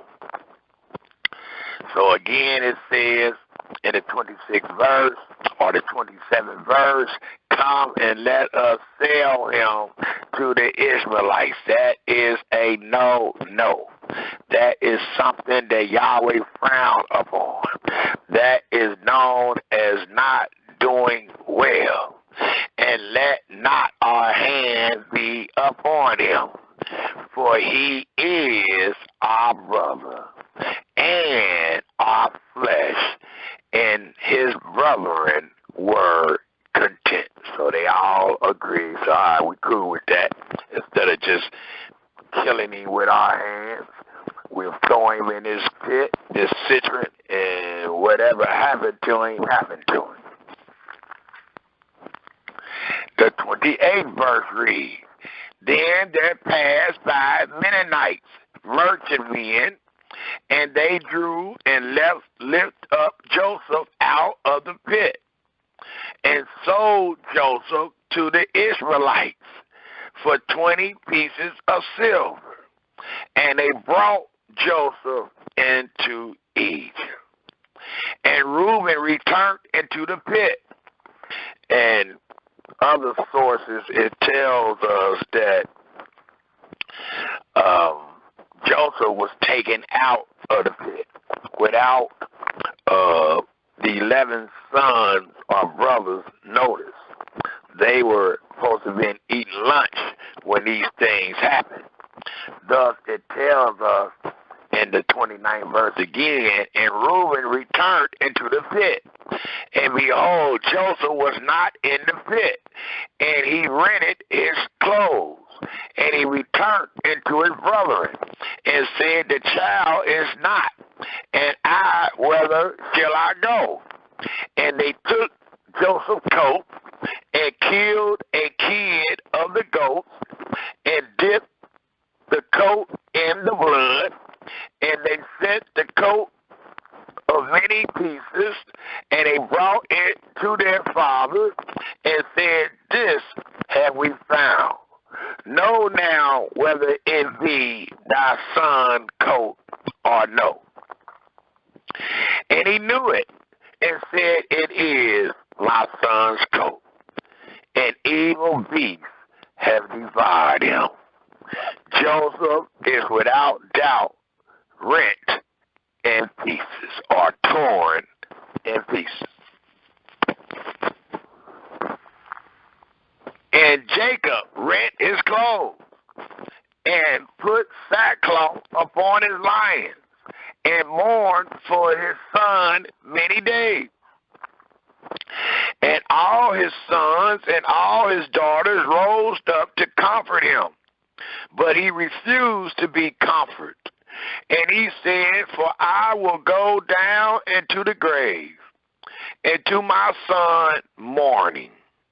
Thus his father wept for him. So it shows that Jacob had no intent for his son to be killed. He did not conspire with his sons to kill Joseph. For allow us to know that Joseph's mourning was forever. Joseph mourned every day for the missing of his son. Not even the thought of going to the grave, seeing him again, comfort Jacob. For it tells us again, for I will go down into the grave, and to my son mourning. Thus his father wept for him. And the Midianites sold him into Egypt, and to Potiphar, an officer of Pharaoh's, and captain of the guard. It tells us in the 39th chapter of Genesis, if we all turn there, please. And it reads, as I stated, we got a lot of reading to do, which should be great because many of us don't even read the book of Genesis. It tells us in Genesis, the 39th chapter, the first verse, and Joseph was brought down to Egypt, and Potiphar, an officer of Pharaoh, captain of the guard, an Egyptian, bought him of the hands of the Israelites, which had brought him down tighter. And Yahweh, please take note, even though these things was done based on Yahweh's will, based on the dream that was given to Joseph, it allows us to know, and Yahweh was with Joseph, and he was a prosperous man, and he was in the house of his master, the Egyptian. And his master saw that Yahweh was with him, and that Yahweh made all that he did to prosper in his hand. And Joseph found grace in his sight, and he served him, and he made him overseers over his house, and all that he had he put into his hand. And it came to pass from the time that he had made him overseer in his house and over all that he had, that Yahweh blessed the Egyptians, as your brother showed you in Genesis 12. They that bless Israel will be blessed, and they that curse Israel will be cursed. Thus it tells us again in the 5th verse, and it came to pass from the time that he had made him overseer in his house and over all that he had, that Yahweh blessed the Egyptians' house for Joseph's sake. And the blessing of Yahweh was upon all that he had in the house and in the field. And he left all that he had in Joseph's hand. And he knew not aught he had save the bread which he did eat. And Joseph was a goodly person and well favored. Somebody got to pay when they go against the man of Elohim that is goodly favored.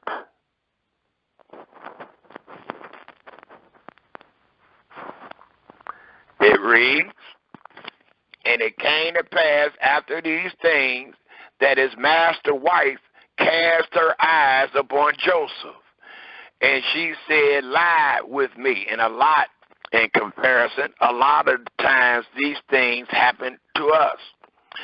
And I don't know, well, I do know, but history teaches that we, the black man in America, wasn't as strong or well favored as Joseph, to where we have record of how the slave master wives raped our men, and how the slave masters raped our men.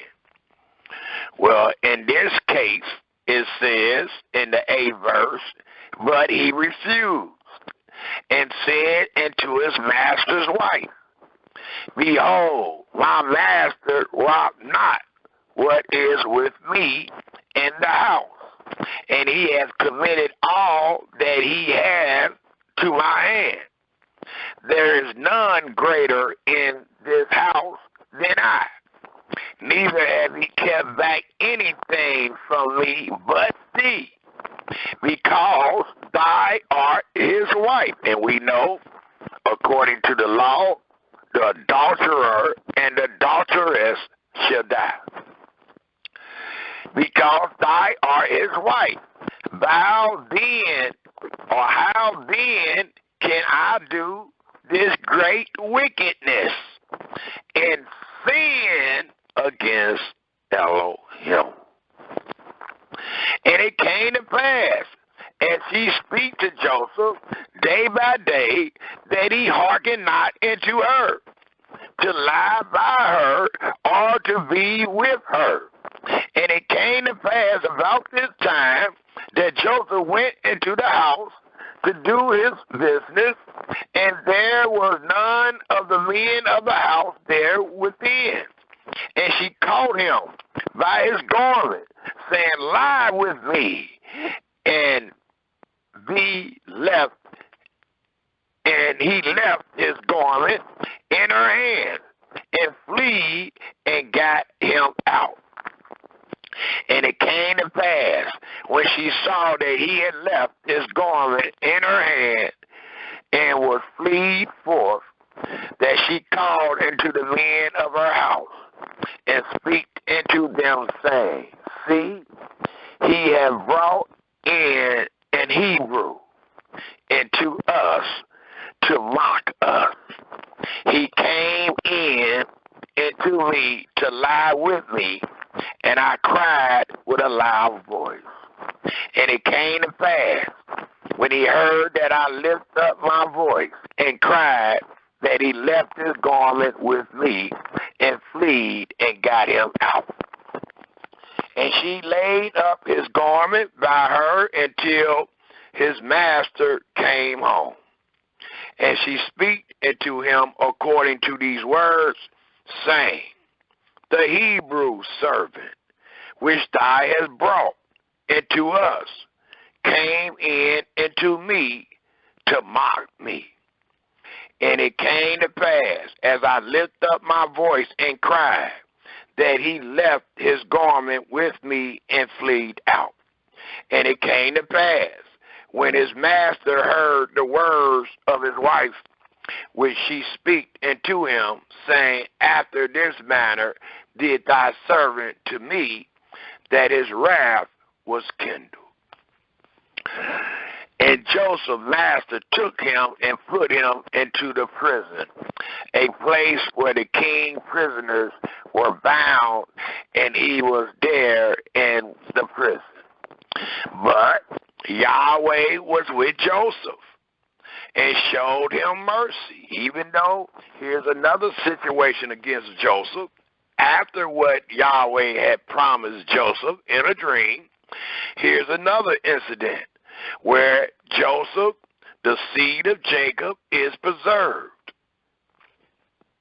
For it reads again in the 21st verse, but Yahweh was with Joseph and showed him mercy and gave him favor in the sight of the keepers of the prison. And the keeper of the prisons committed to Joseph's hands all the prisoners that were in the prison. And whatsoever they did there, he was the doer of it. The keeper of the prison looked not to anything that was under his hand, because Yahweh was with him. And that which he did, Yahweh, please take note, made it to prosper. It also tells us, if we pick up in the 41st chapter, and let's start at the 37th verse. The 41st chapter, we're going to pick up at the 37th verse. And you know your brother wants you to read every word in your spare time. It tells us in Genesis, the 41st chapter, starting at the 37th verse, these words. This chapter denotes where Pharaoh of Egypt, after Joseph came out of the prison, have made Joseph the ruler, or a ruler, because of the favor that Yahweh had upon Joseph.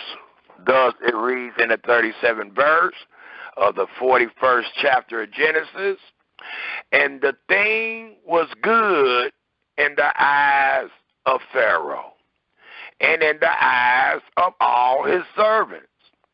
And Pharaoh said unto his servant, can we find such a one as this, a man in whom the spirit of Elohim is?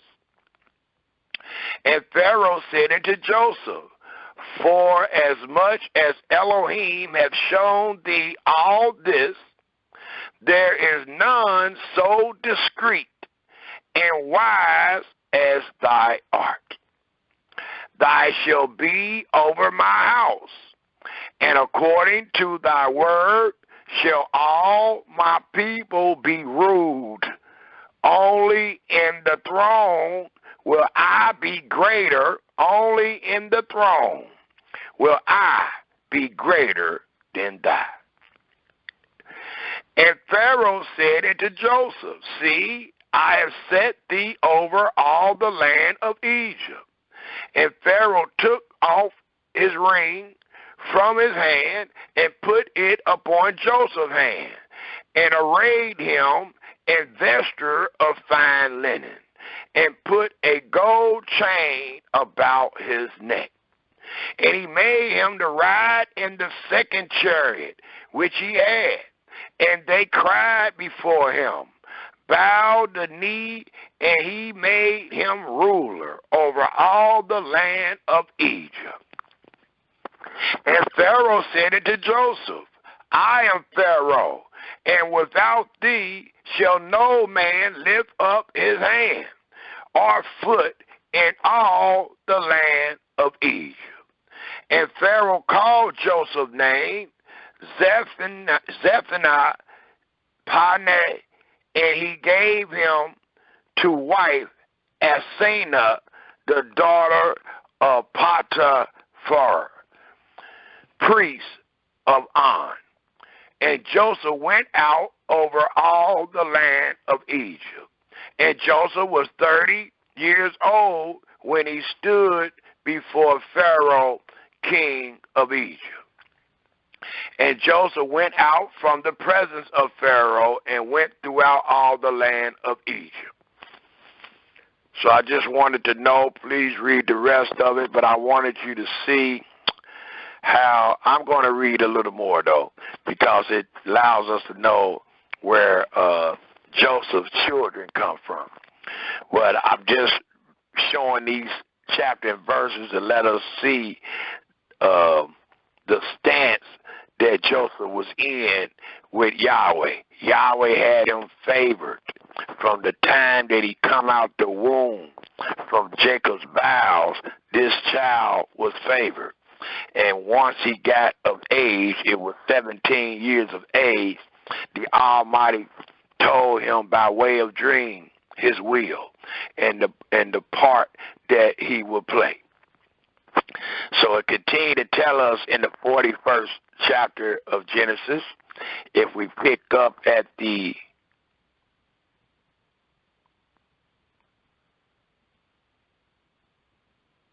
48th verse, and he gathered up all the food of the 7 years which were in the land of Egypt, and laid up the food in the cities, the food of the field, which was round about every city, laid he up in the same.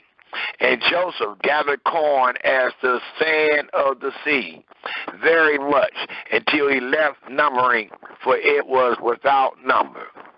And to Joseph were born 2 sons before the year of famine came, which Asenath, the daughter of Potiphar, priest of On, bared into him.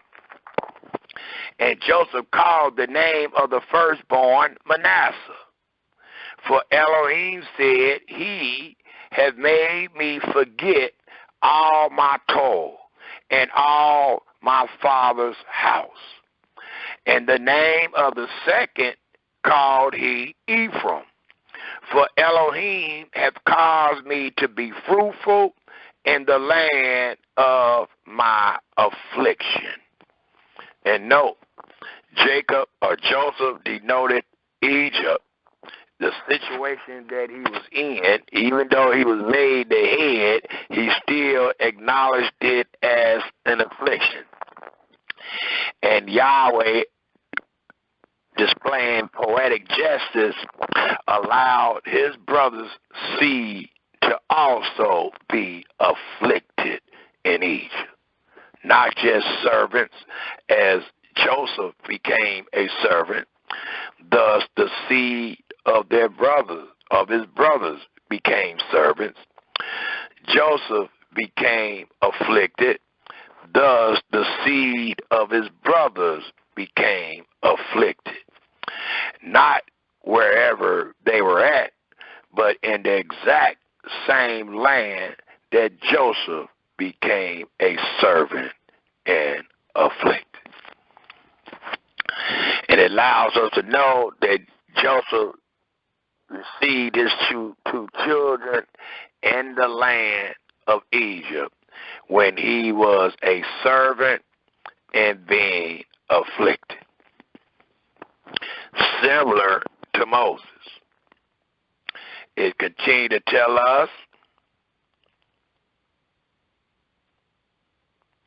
and the 7 years of plenteousness that was in the land of Egypt were ended, and the 7 years of drought began to come, according as Joseph has said, and the drought was in all lands, but in all the land of Egypt there was bread. And when all the land of Egypt was famished, the people cried to Pharaoh for bread. And Pharaoh said unto all the Egyptians, Go into Joseph, what he say to do, what he say to you, do.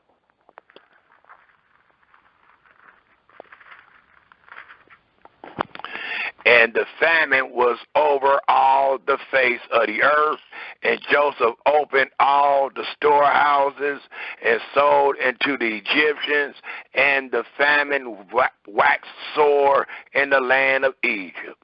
And all countries came into Egypt to Joseph for to buy corn, because that the famine was so sore in all the land. Now, when Jacob saw that there was corn in Egypt, Jacob said unto his sons, Why do ye look one upon another? And he said, Behold, I have heard that there is corn in Egypt. Get you down tighter and buy for us from thence, that we may live and not die. And please take note of the situation, how stressful the situation is. And it will denote, or it will play on what was said to Joseph in the dream when he was just 17. This is about another 15 years after what Joseph had dreamed. So it tells us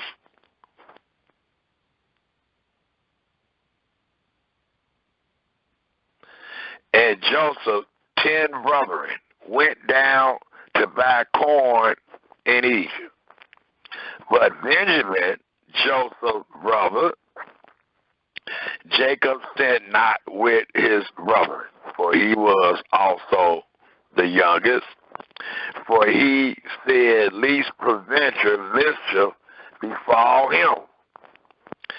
And the sons of Israel came to buy corn among those that came, for the famine was in the land of Canaan. And Joseph, so he leaving out of the land of Canaan because of the famine. Another rumor, an opinion that has been given on the question, what sin did the Israelites commit to go into Egypt, is that Jacob's house sinned because they would not stay in the land of Canaan. And with them not staying in the land of Canaan, people's opinion is that they forsook the will of Yahweh.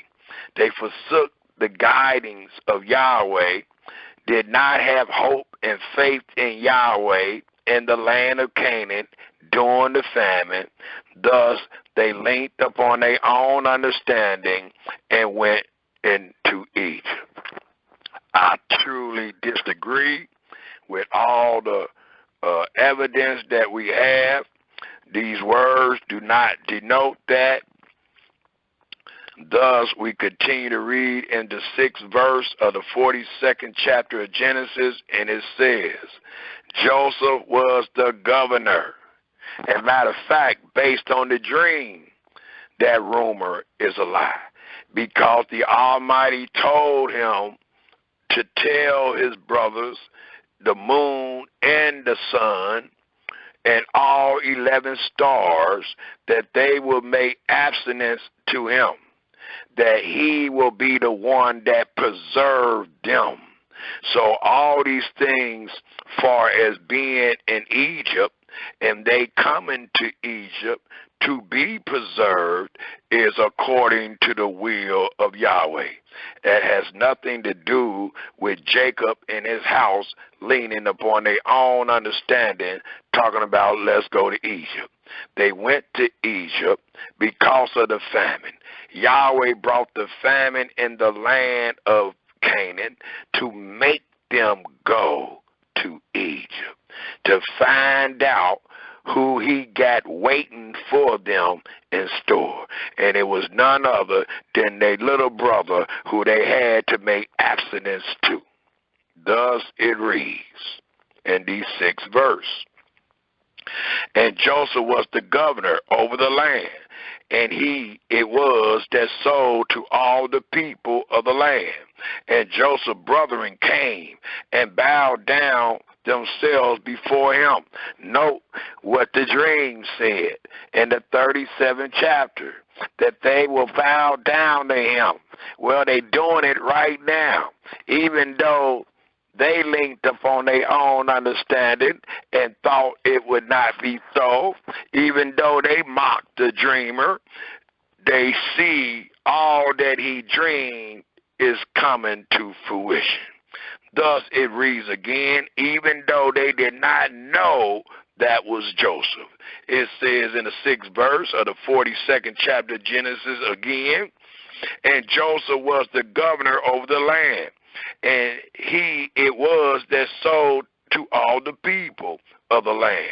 And Joseph's brethren came and bowed down themselves before him with their face to the earth.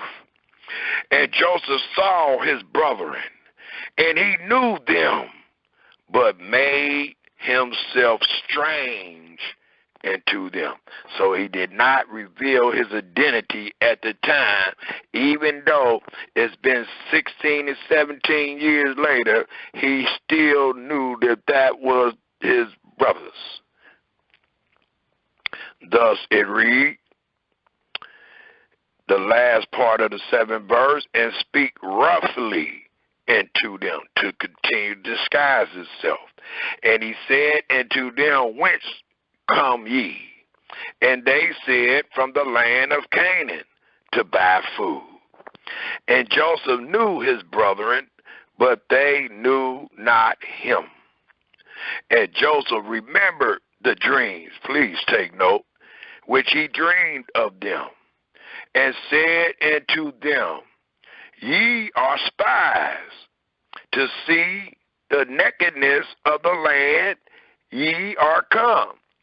And they said unto him, nay, my lord, or nay, my master, but to buy food are thy servants come.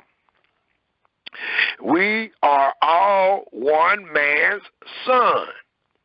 We are true men. The servants are not spies. And he said unto them, nay, but to see the nakedness of the land ye are come. And they said, thy servant are 12 brethren, the son of one man in the land of Canaan. And behold, the youngest is this day with our father, and one is not. The one is not is Joseph. The youngest one, as they were speaking of, is Benjamin. And Joseph said unto them, that is it that I speak unto you, saying, ye are spies. Hereby ye shall be proved.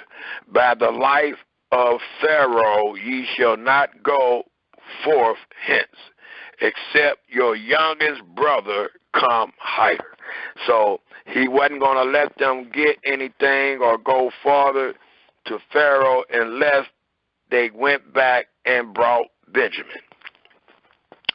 It says, send one of you and let him fetch your brother, and ye shall be kept in prison, that your words may be proved, tested, whether there be any truth in you, or else by the life of Pharaoh surely ye are spies. And he put them all together into ward 3 days. And Joseph said unto them the 3rd day, this do and live, for I fear Elohim.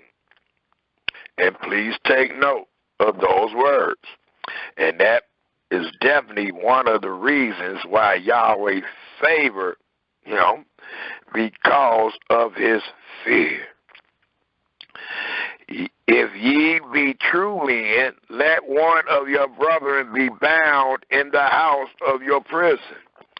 Go ye, carry corn for the famine of your houses, but bring your youngest brother into me. So shall your words be verified, and ye shall not die. And they did so.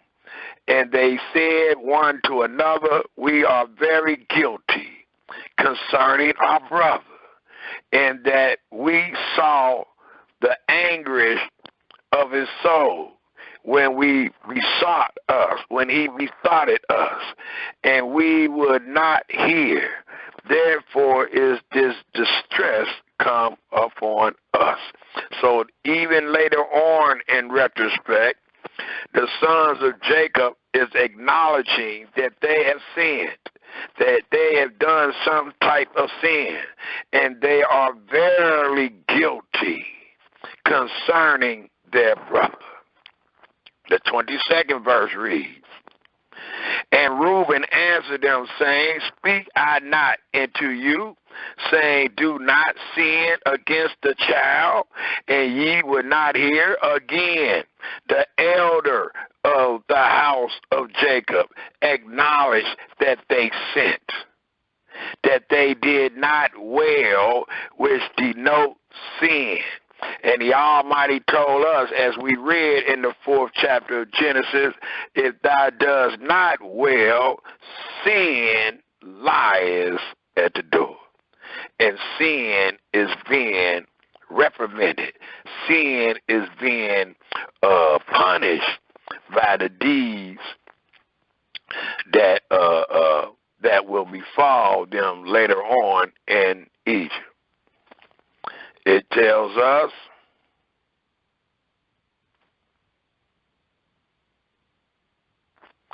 and Reuben, again in the 22nd verse, and Reuben answered him, saying, speak I not unto you, saying, do not sin against the child, and ye would not hear. Therefore, behold, also his blood is required, as we read in Genesis, the 19th chapter. And they knew, please take note, and they knew not that Joseph understood them, for he speaks unto them by an interpreter, but he knew every word that they were saying, because he is Hebrew also. And he turned himself about from them and wept, and returned to them again, and communed with them, and took from them Simeon, and bound him before their eyes.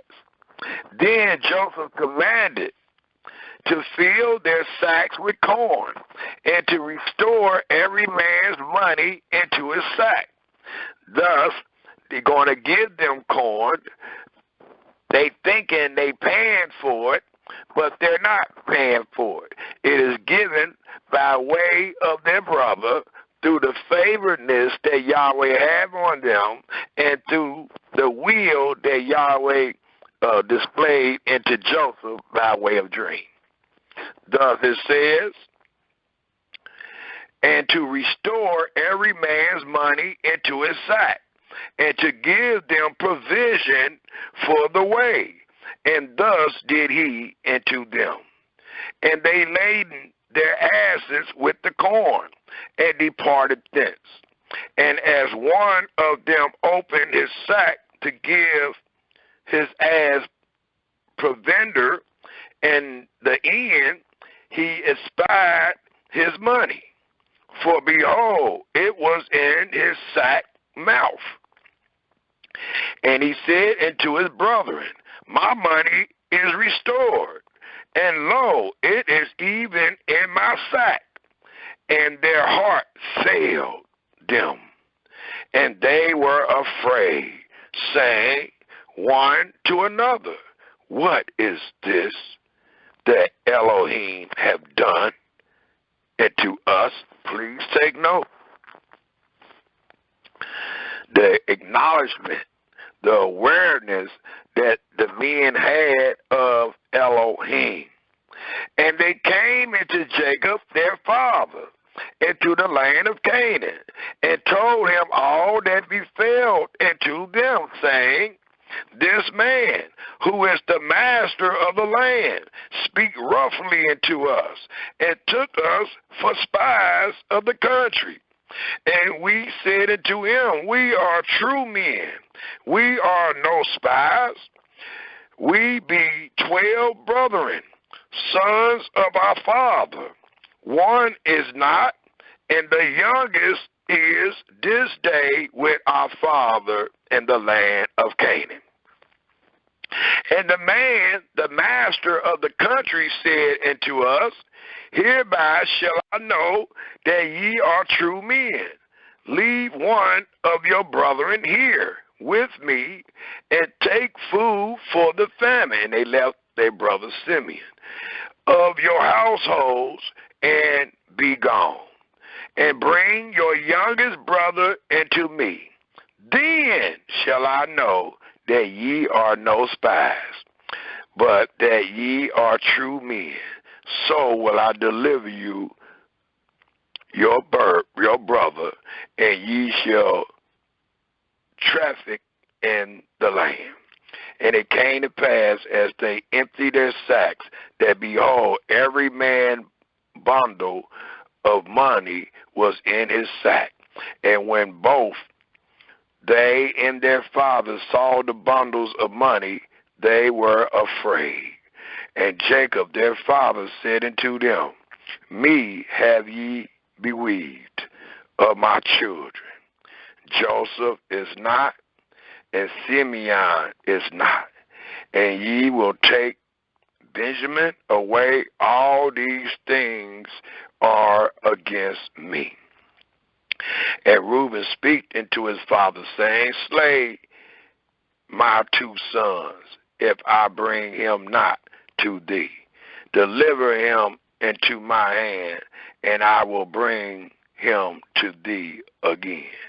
And he said, My son shall not go down with you, for his brother is dead, and he is left alone. So even though, as we read the story, they think that Joseph is dead, they device or their imagination was to slay Joseph. So even though they're going to find out that Joseph is not dead, they still thought he was dead based on the evil acts of their brother. And again, as wisdom speaks, the thought of foolishness is sin. Thus it tells us in the 38th verse, and he said, My son shall not go down with you, for his brother is dead, and he is left alone. If mischief befall him by the way in which ye go, then shall ye bring down my gray hairs with sorrow to the grave. Then it tells us in the 43rd chapter, which denotes the second trip to Egypt. And it reads, And the famine was sore in the land, and it came to pass when they had eaten up the corn which they had brought out of Egypt, their father said unto them, Go again, buy us a little food. And Yehudah spake unto him, saying, The man did solemnly protest unto us, saying, Ye shall not see my face, except your brother be with you. If thou wilt send our brother with us, we will go down and buy thee food. But if thou wilt not send him, we will not go down. For the man said unto us, Ye shall not see my face, except your brother be with you. And Israel said, Wherefore deal ye so ill with me, as to tell the man whether ye had yet a brother? And they said, the man asked us straightly of our state and of our kindred, saying, is your father yet alive? Have ye another brother? And it did not say that. And we told him, according to the tenor of these words, could we certainly know that he would say, bring your brother down. So Yehuda said unto Israel his father, send the lad with me, and we will arise and go, that we may live and not die, both we and thy, and also our little ones. I will be surety for him. Of my hands shall thy require him. If I bring him not into thee, and set him before thee, then let me bear the blame forever. For except we had lingered, surely now we had returned this second time. And their father Israel said unto them, if it must be so, now do this. Take of the best fruits in the land in your vessels, and carry down the man a present, a little balm, and a little honey, spices and myrrh, nuts and almonds, and take double money in your hand, and the money that was brought again in the mouth of your sacks, carry it again in your hand. Preventure, it was an oversight. Take also your brother, and arise, go again into the man, and Elohim Almighty give you mercy before the man, that he may send away your other brother and Benjamin. If I be bereaved of my children, I am bereaved. And the men took that present, and they took double money in their hand, and Benjamin and rose up and went down to Egypt and stood before Joseph. And when Joseph saw Benjamin with them, he said to the ruler of his house, bring these men home, and slay and make ready, for these men shall dine with me at noon. And the men did as Joseph bade, and the men brought the man into Joseph's house. And the men were afraid, because they were brought into Joseph's house. And they said, because of the money that was returned in our sacks at the first time, are we brought in, that he may seek occasion against us, and fall upon us, and take us for bondsmen and our asses. And they came near to the steward of Joseph's house, and they communed with him at the door of the house, and said, oh, sir, we came indeed down at the first time to buy food.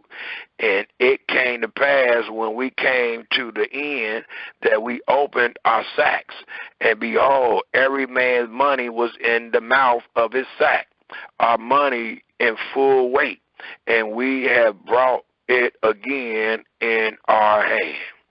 And other money have we brought down in our hand to buy food. We cannot tell who put our money in our sacks.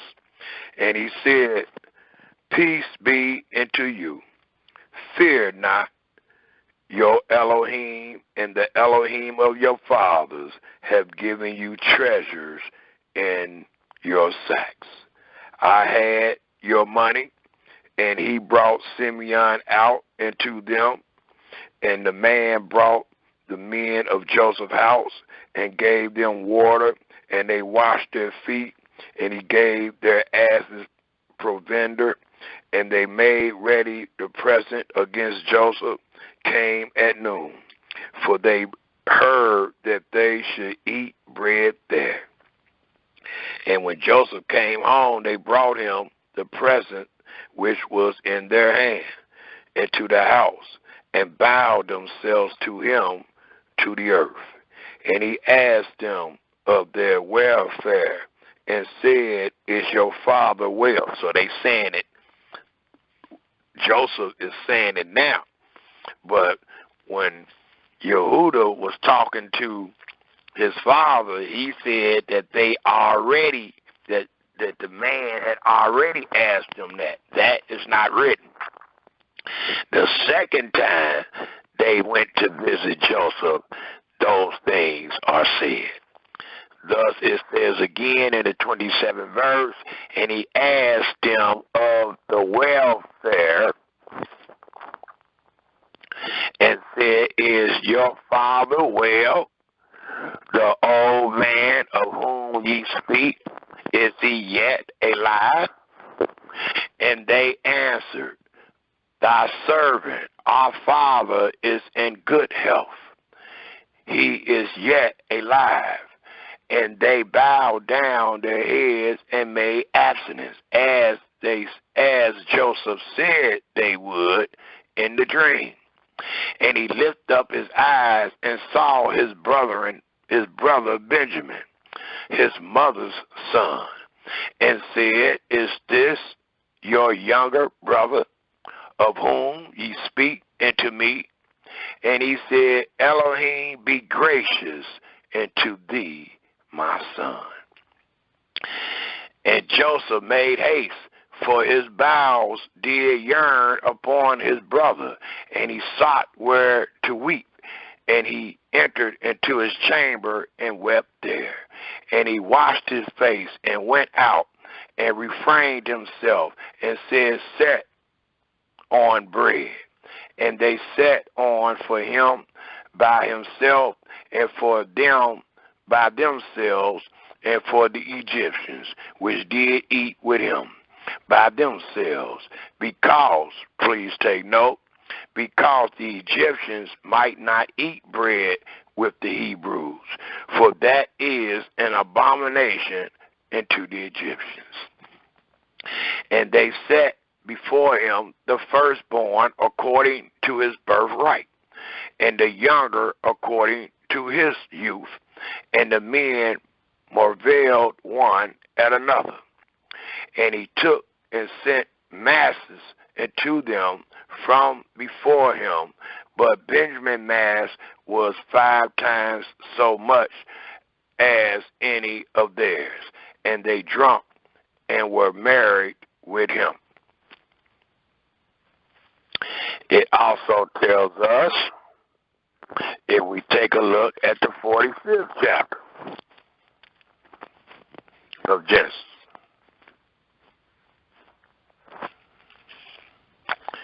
and it continues to tell us in the 45th chapter of Genesis, and we pick up at the very first verse, and it reads, and Joseph could not refrain himself before all them that stood by him, and he cried, caused every man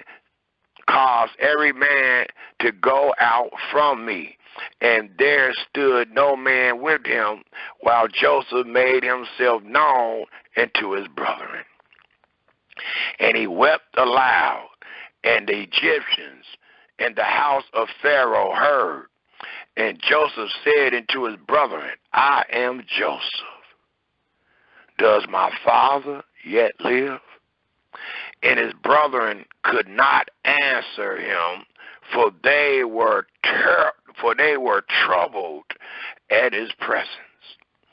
And Joseph said unto his brethren, come near to me, I pray you. And they came near. And he said, I am Joseph, your brother, whom ye sold into Egypt. And note the charge, whom you sold into Egypt. They actually thrown him in the hole. But what came of him was being sold into Egypt. And look who's responsible. Not the Ishmaelites that did the actual selling, but the Hebrew that did the actual throwing into the pit. Thus it reads, What verse did I leave out?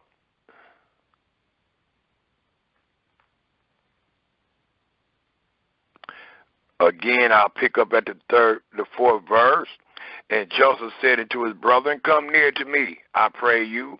And they came near. And he said, I am Joseph, your brother, whom ye sold into Egypt. Now therefore be not grieved, nor angry with yourselves, that ye sold me tighter or hider. For Elohim did send me before you to preserve life. So he's allowing them to know the fulfillment of the dream. Even though they brothers thought deceitfully, the Almighty is allowing Joseph to be able to tell them that this was his will. Thus, we read in the last verse of the fifth chapter, the last sentence of the fifth verse, it says, for Elohim did send me before you to preserve life. For these 2 years have famine been in the land, and yet there are 5 years in the which there shall neither be earing or harvest. And Elohim sent me before you to preserve you a prosperity in the earth, and to save your lives by a great deliverance. So this is a great deliverance that is being portrayed in the works of Joshua, but it also will denote a great punishment. It tells us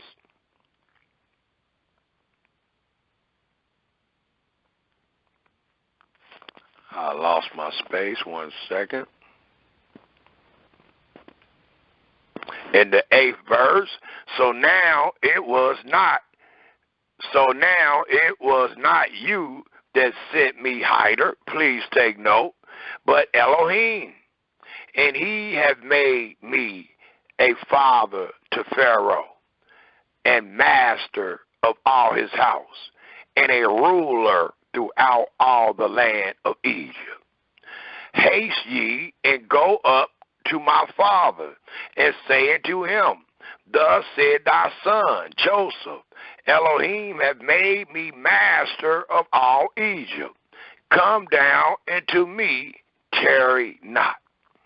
And thou shalt dwell in the land of Goshen, and thou shalt be near unto me, thy and thy children, and thy children's children, and thy flock, and thy herd, and all that thou hast.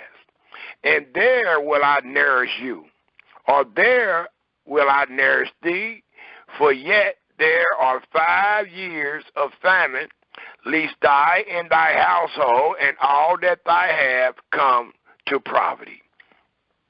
And behold, your eyes see, and the eyes of my brother Benjamin, that it is my mouth that speak unto you. And ye shall tell my father of all my glory in Egypt, and of all that ye have seen. And ye shall haste and bring down my father hider.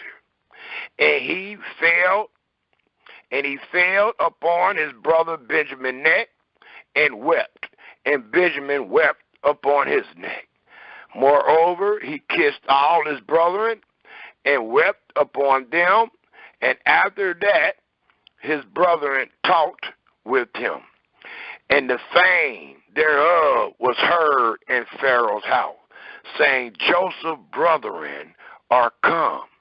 And it pleased Pharaoh well, and his servants. And Pharaoh said unto Joseph, say unto thy brethren, this do ye, lay your beasts, and go, get you into the land of Canaan, and take your father and your households, and come into me, and I will give you the good of the land of Egypt, and ye shall eat the fat of the land. Now thou art commanded, this do ye. Take you wagons out of the land of Egypt for your little ones and for your wives, and bring your father and come. Also regard not your stuff, for the good of all the land of Egypt is yours. And the children of Israel did so. And Joseph gave them wagons according to the commandment of Pharaoh, and gave them provision for the way. To all of them he gave each man changes of raiment, but to Benjamin he gave 300 pieces of silver and 5 changes of raiment. And to his father he sent after this manner 10 asses laden with the good things of Egypt, and 10 she-asses laden with corn and bread and meat for their father by the way. So he sent his brethren away, and they departed. And he said unto them, see that ye fall not out by the way. And they went up out of Egypt and came into the land of Canaan, and to Jacob their father, and told him, saying, Joseph is yet alive, and he is governor over all the land of Egypt. And Jacob hearted fainted, for he believed them not. And they told him all the words of Joseph, which he had said unto them. And when he saw the wagons which Joseph had sent to carry him, the spirit of Jacob their father revived. And Israel said, it is enough. Joseph, my son, is yet alive. I will go and see him before I die.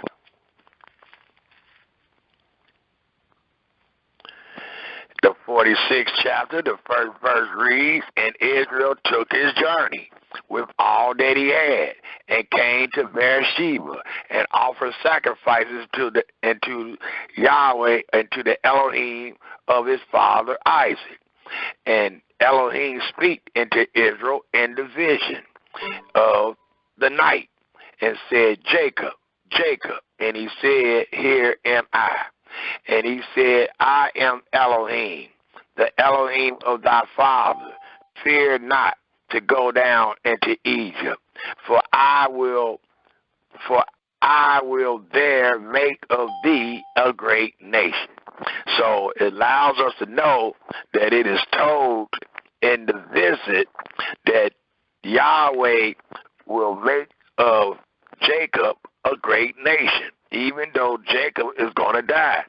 Before this great nation is made, he is telling Jacob that he will make of him a great nation.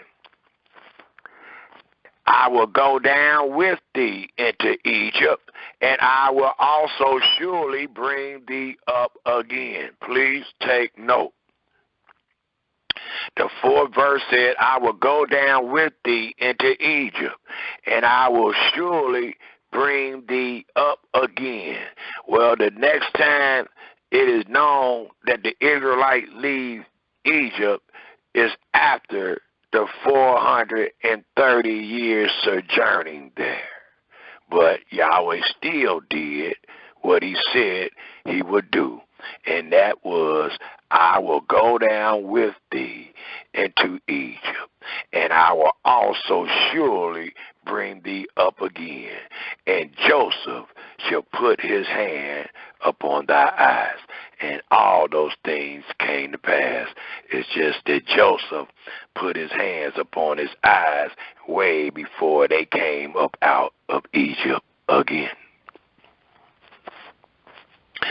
And Jacob rose up from Beersheba, and the son of Israel carried Jacob their father, and the little ones and their wives, in the wagons which Pharaoh had sent to carry him.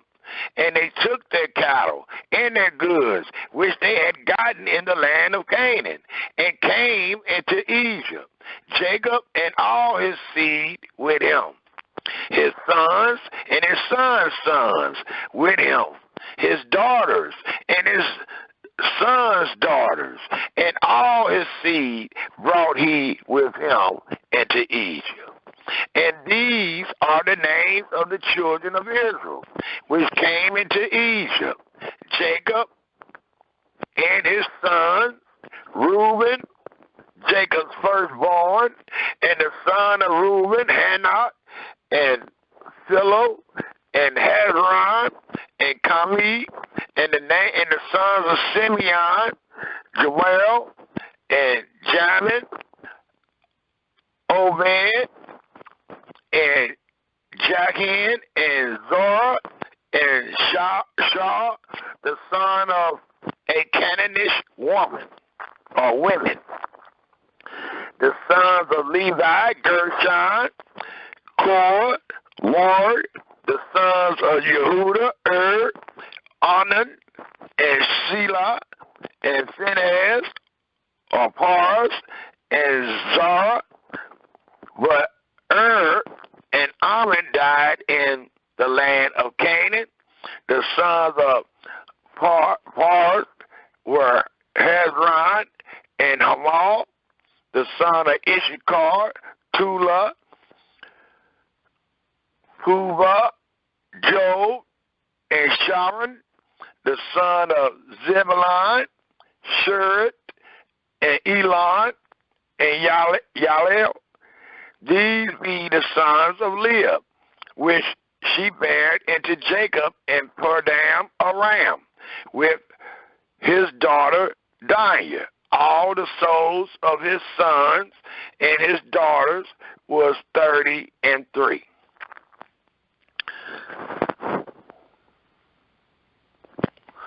It picks up in the 20th verse. Please read it all in your spare time. The 20th verse allows us to know again. Let's start at the 19th, the son of Rachel, Jacob's wife, Joseph, and Benjamin. So that's why Joseph was so wanting to see Benjamin, because he was truly his little brother from his mother's, which was Rachel. And into Joseph in the land of Egypt were born Manasseh and Ephraim, which Asinah, the daughter of Potiphar, priest of On, bare unto him. And the son of Benjamin were Bela, and Becher, and Ashbel, and Jerah, and Naaman, Ea, and Ross, Mappin, and Hoppin, and Eric. These are the sons of Rachel, which were born to Jacob. All the souls were 14. Then it tells us in the 26th verse, all the souls that came with Jacob into Egypt, which came out of his lions, besides Jacob's sons' wives, all the souls was 66, which is 66. And the son of Joseph, which were born him in Egypt, were 2 souls, 68. All the souls of the house of Jacob, which came into Egypt, was 70, which is 70. And he sent Yehuda before him into Joseph, to direct his face into Goshen. And they came into the land of Goshen. And Joseph made ready his chariots and went up to meet Israel, his father, to Goshen, and presented himself unto him, and he fell on his neck and wept on his neck a good while. And Israel said unto Joseph, now let me die, since I have seen thy face, because thou art yet alive. And Joseph said unto his brethren and to his father's house, I will go up and show Pharaoh, and say unto him, my brethren and my father's house, which were in the land of Canaan, are coming to me. And the men are shepherds, for their trade had been to feed cattle, and they have brought their flocks and their herd, and all that they have.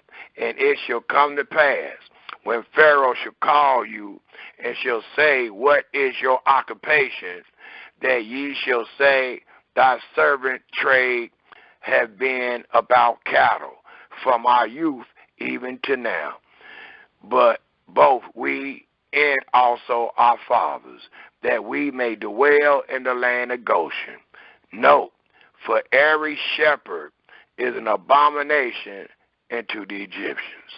So it was an abomination to eat with the Egyptians, and it's also an abomination among the Egyptians for you to be a shepherd.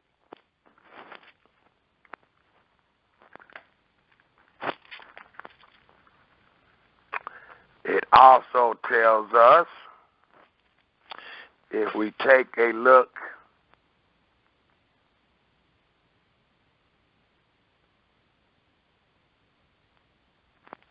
in the 42nd chapter, because we know in the book of Exodus, the 12th chapter, it tells us that the whole sojourning of the children of Israel in Egypt was 430 years.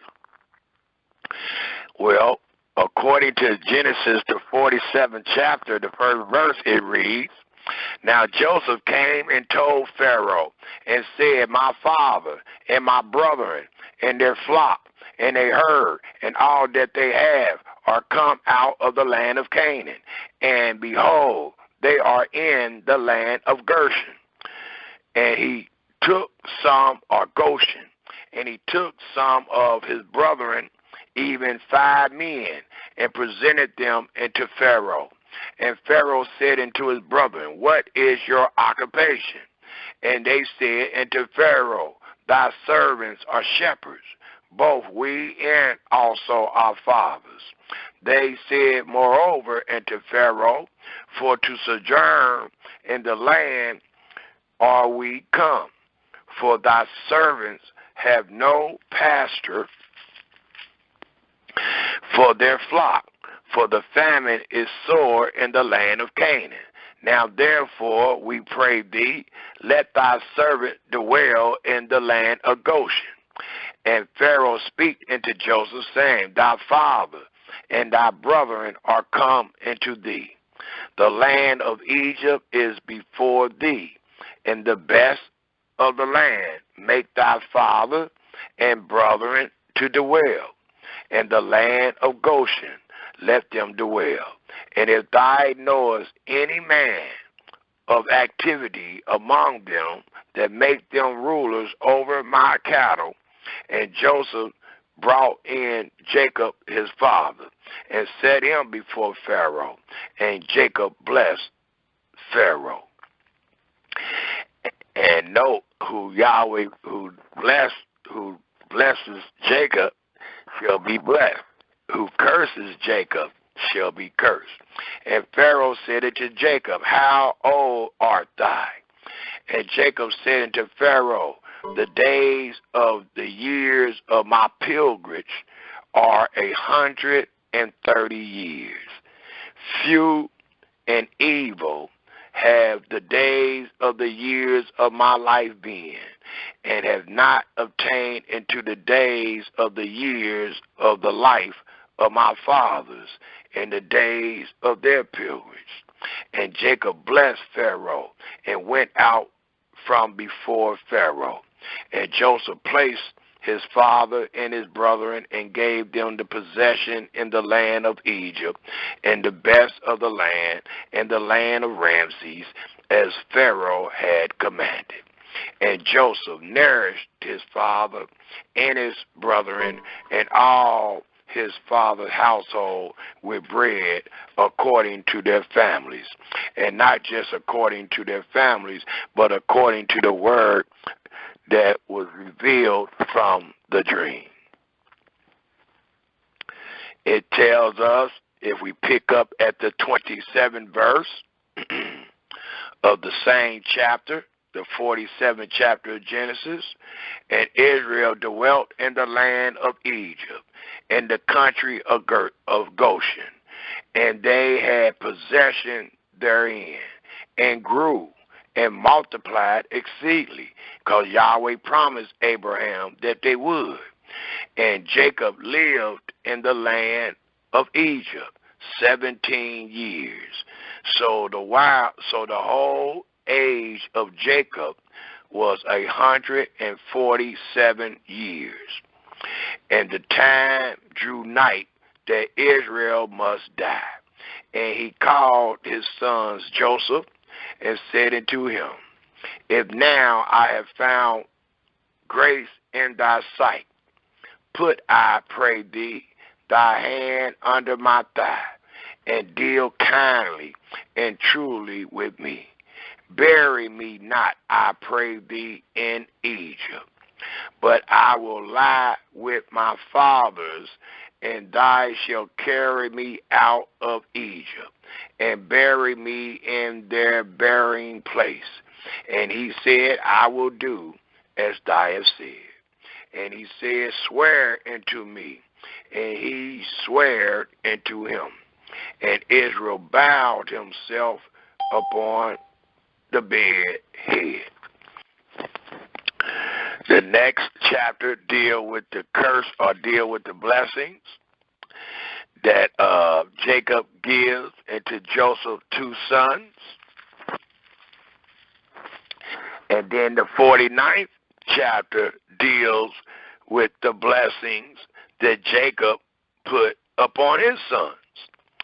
But we notice that Yahweh had Jacob to bless Joseph's 2 sons before he put upon Jacob to bless his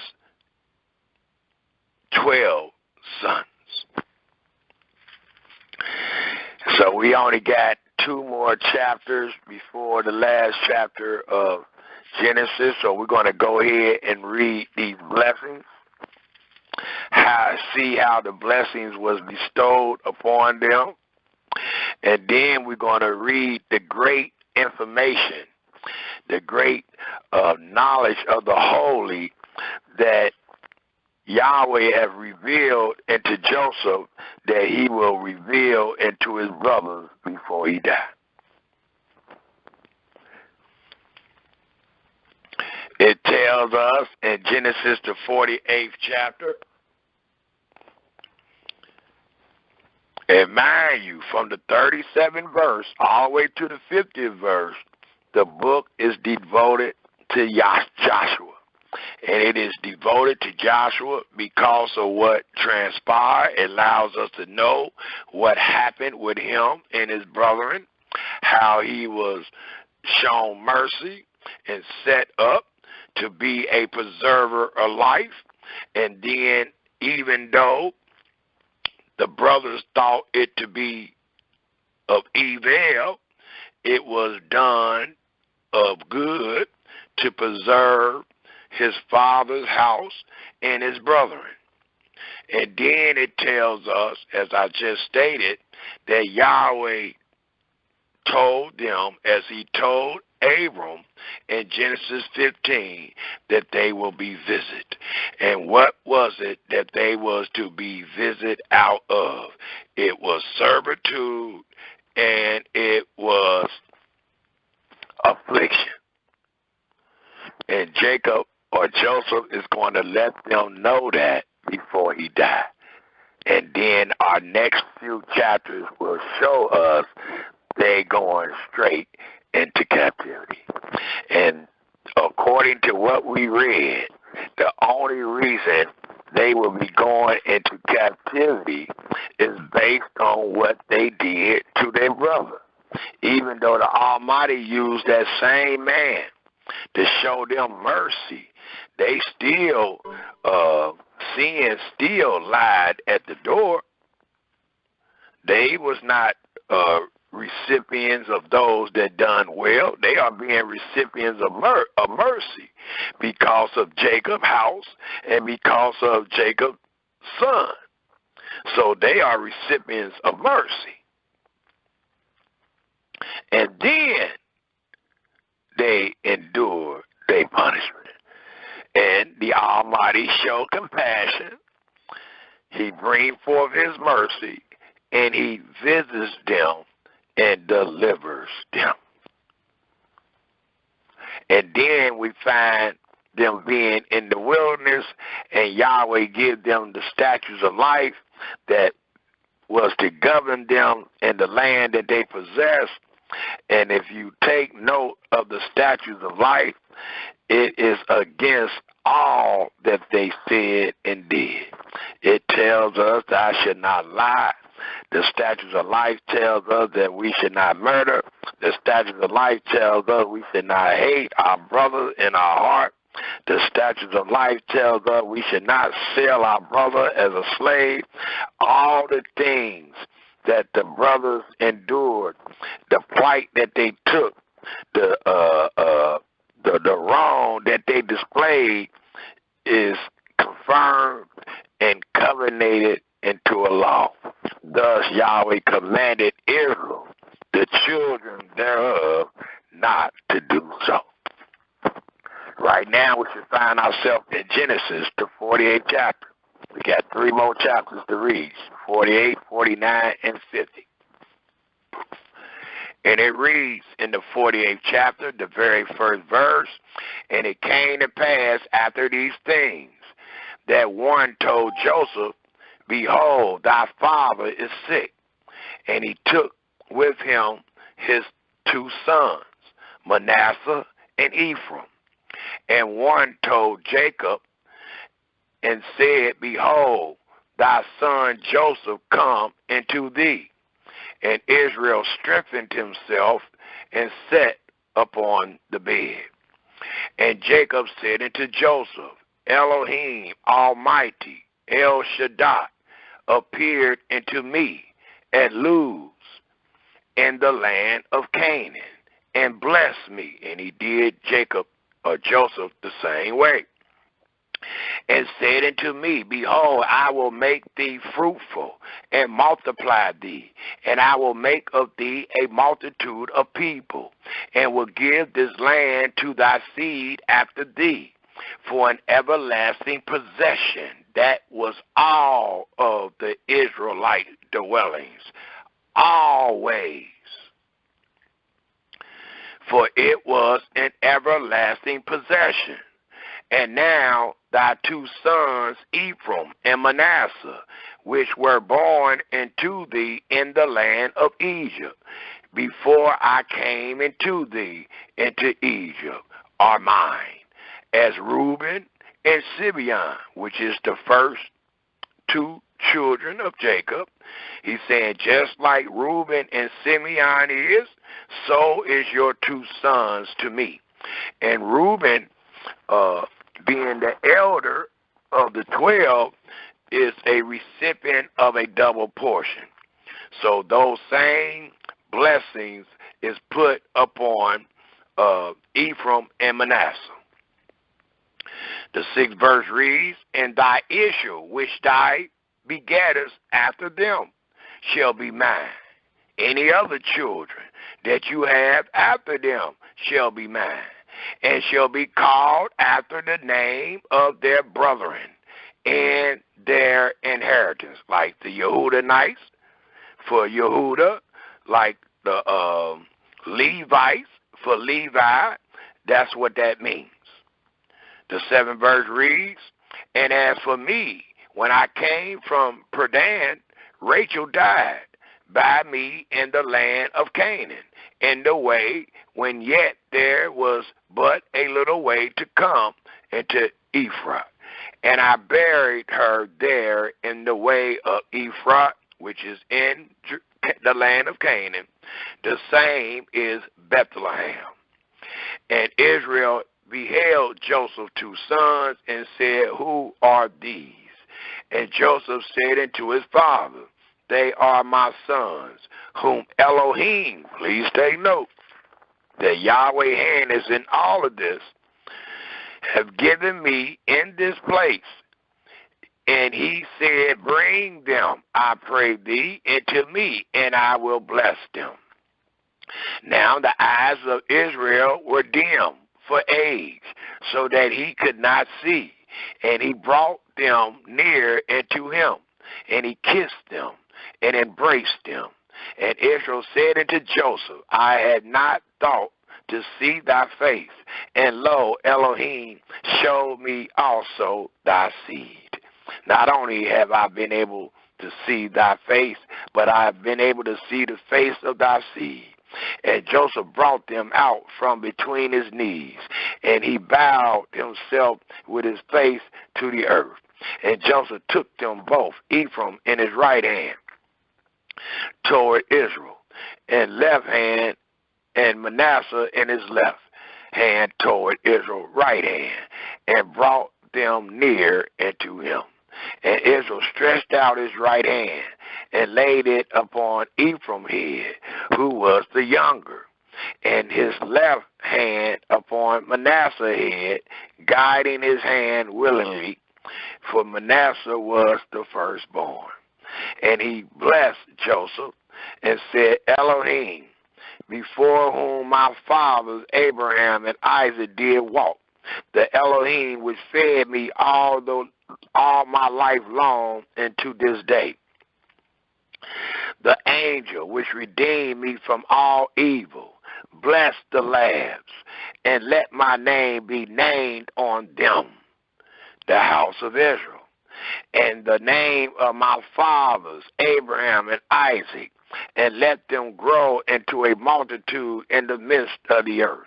And when Joseph saw that his father laid his right hand upon the head of Ephraim, it displeased him, and he held up his hand, his father's hand, to remove it from Ephraim's head to Manasseh's head. And Joseph said unto his father, Not so, my father, for this is the firstborn. Put thy right hand upon his head. And his father refused, and said, I know it, my son, I know it. He also shall become a people, and he also shall be great. But truly his younger brother shall be greater than he, and his seed shall become a multitude of nations. And he blessed them that day, saying, In thee shall Israel bless, saying, Elohim make thee as Ephraim and as Manasseh. And he set Ephraim before Manasseh, even though Manasseh is the oldest. This is Yahweh's doing. And Israel said unto Joseph, Behold, I die, but Elohim shall be with you, and bring you again into the land of your fathers. So the father, Jacob, made it known that he was about to die, but he wanted them to rest assured in faith and hope that Elohim will bring you again into the land of your fathers, which is none other than the land they left to come to Egypt because of the great famine, the land of Canaan.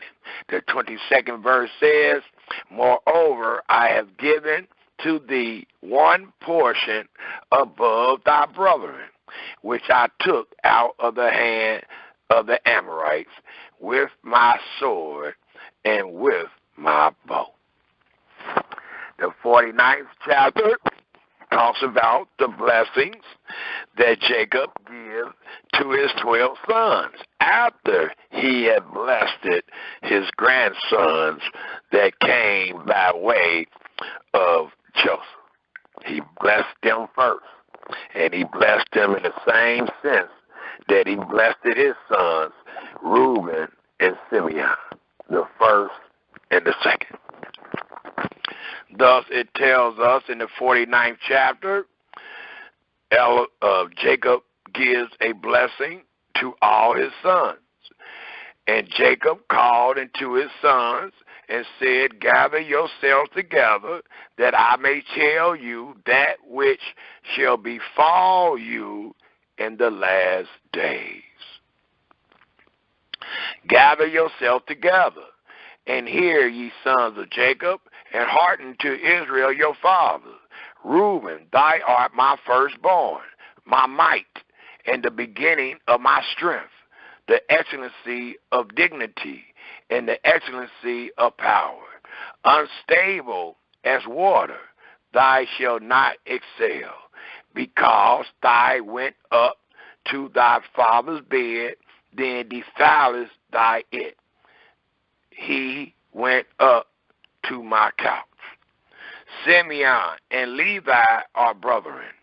Instruments of cruelty are in their habitation. O my soul, come not thou into their secret, into their assembly. My honor, be not thy united, for in their anger they slew a man, and in their self-will they dig down a wall. Cursed be their anger, for it was furious, and their wrath, for it was cruel.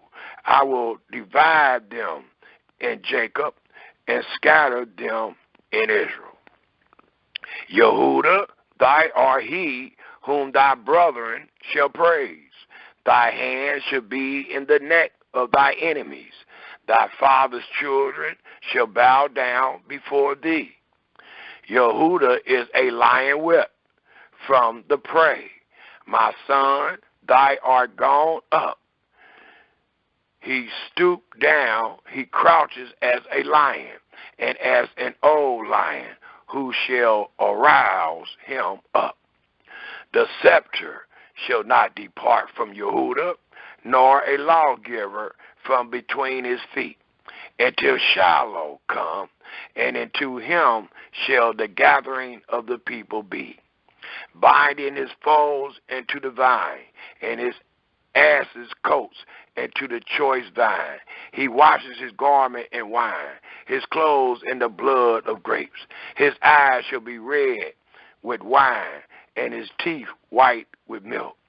Zebulun shall dwell at the haven of the sea, and he shall be for an haven of ships, and his border shall be into Zidon.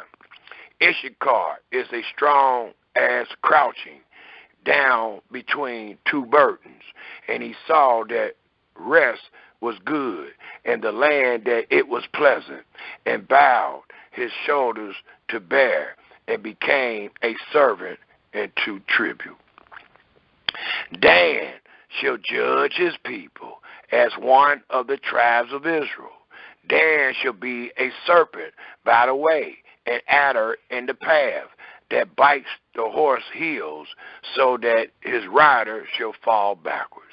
I have waited for thy salvation, O Yahweh.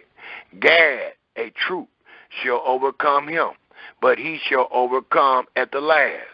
Out of Asher his bread shall be fat, and he shall yield royal dainties.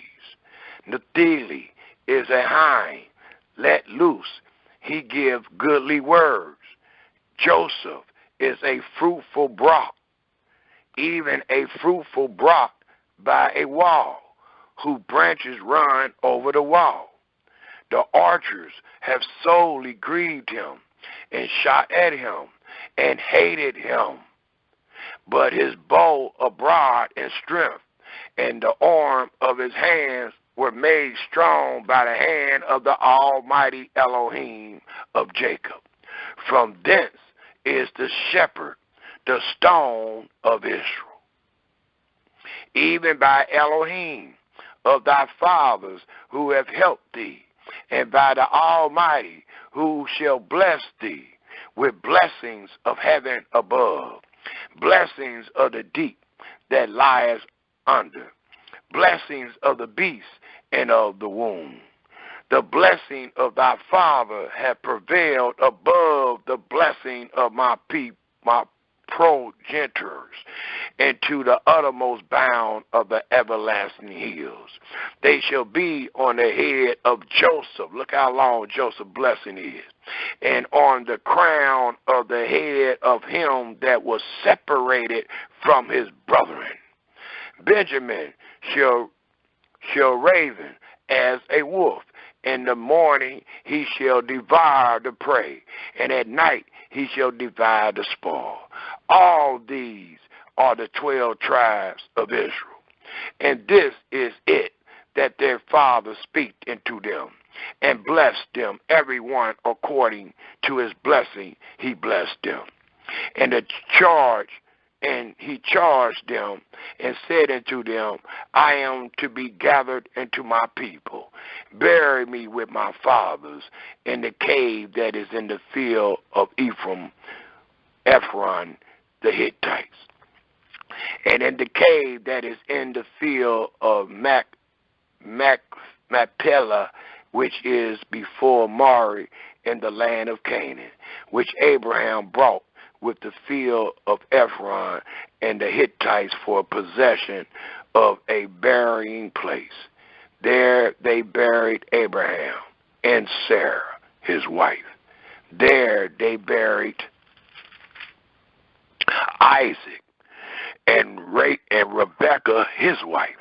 And there I buried Leah, the worship of the field and of the cave that is therein was from the children of Heth. And when Jacob had made an end of communing or commanding his sons, he gathered up his feet into the bed and yielded up the ghost and was gathered into his people.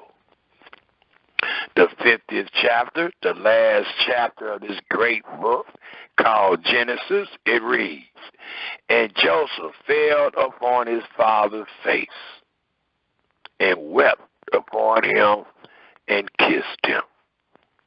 And Joseph commanded his servant, the physicians, to embalm his father.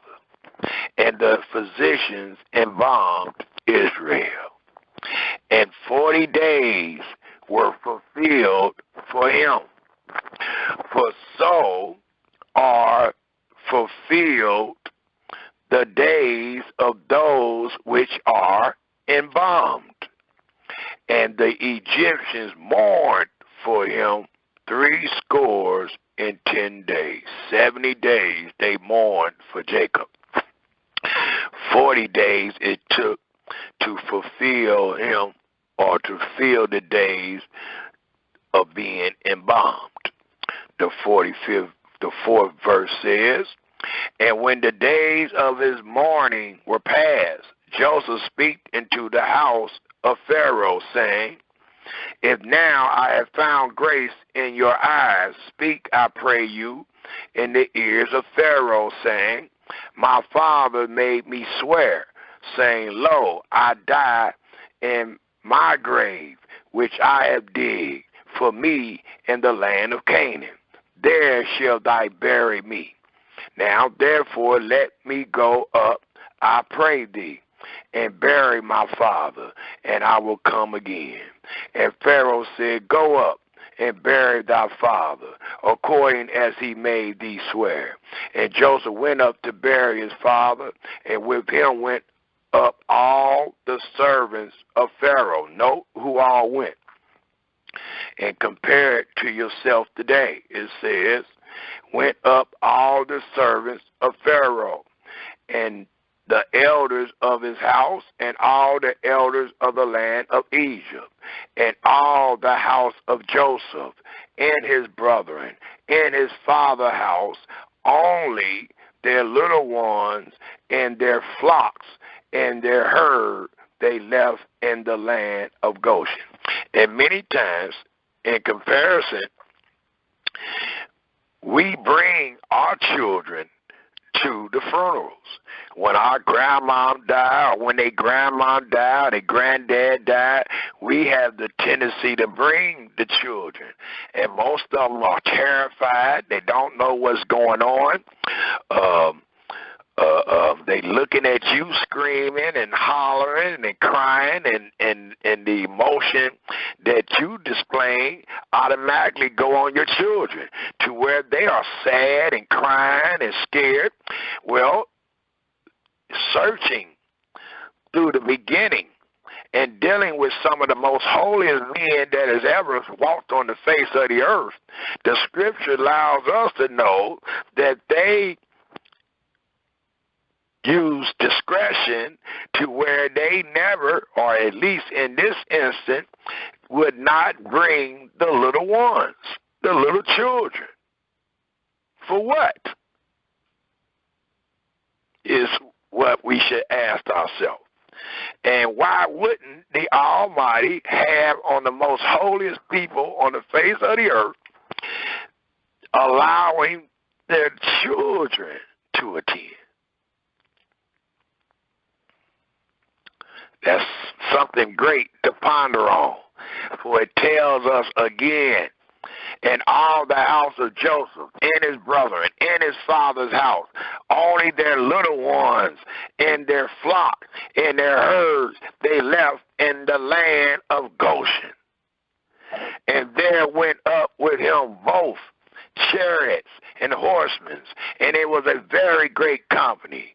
And it came to the threshold of Atid, which is beyond Jordan, and there they mourned with a great and very sore lamentation. And he made a mourning for his father 7 days. And when the inhabitants of the land, the Canaanites, saw the mourning in the floor of Atid, they said, "This is a grievous mourning to the Egyptians." Wherefore the name of it was called Abel Lazarine, which is beyond Jordan. And his son did unto him according as he commanded them.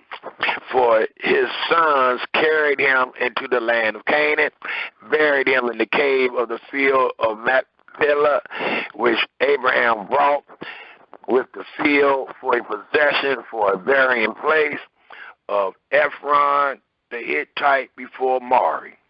And Joseph returned into Egypt, he and his brethren, and all that went up with him to bury his father after he had buried his father.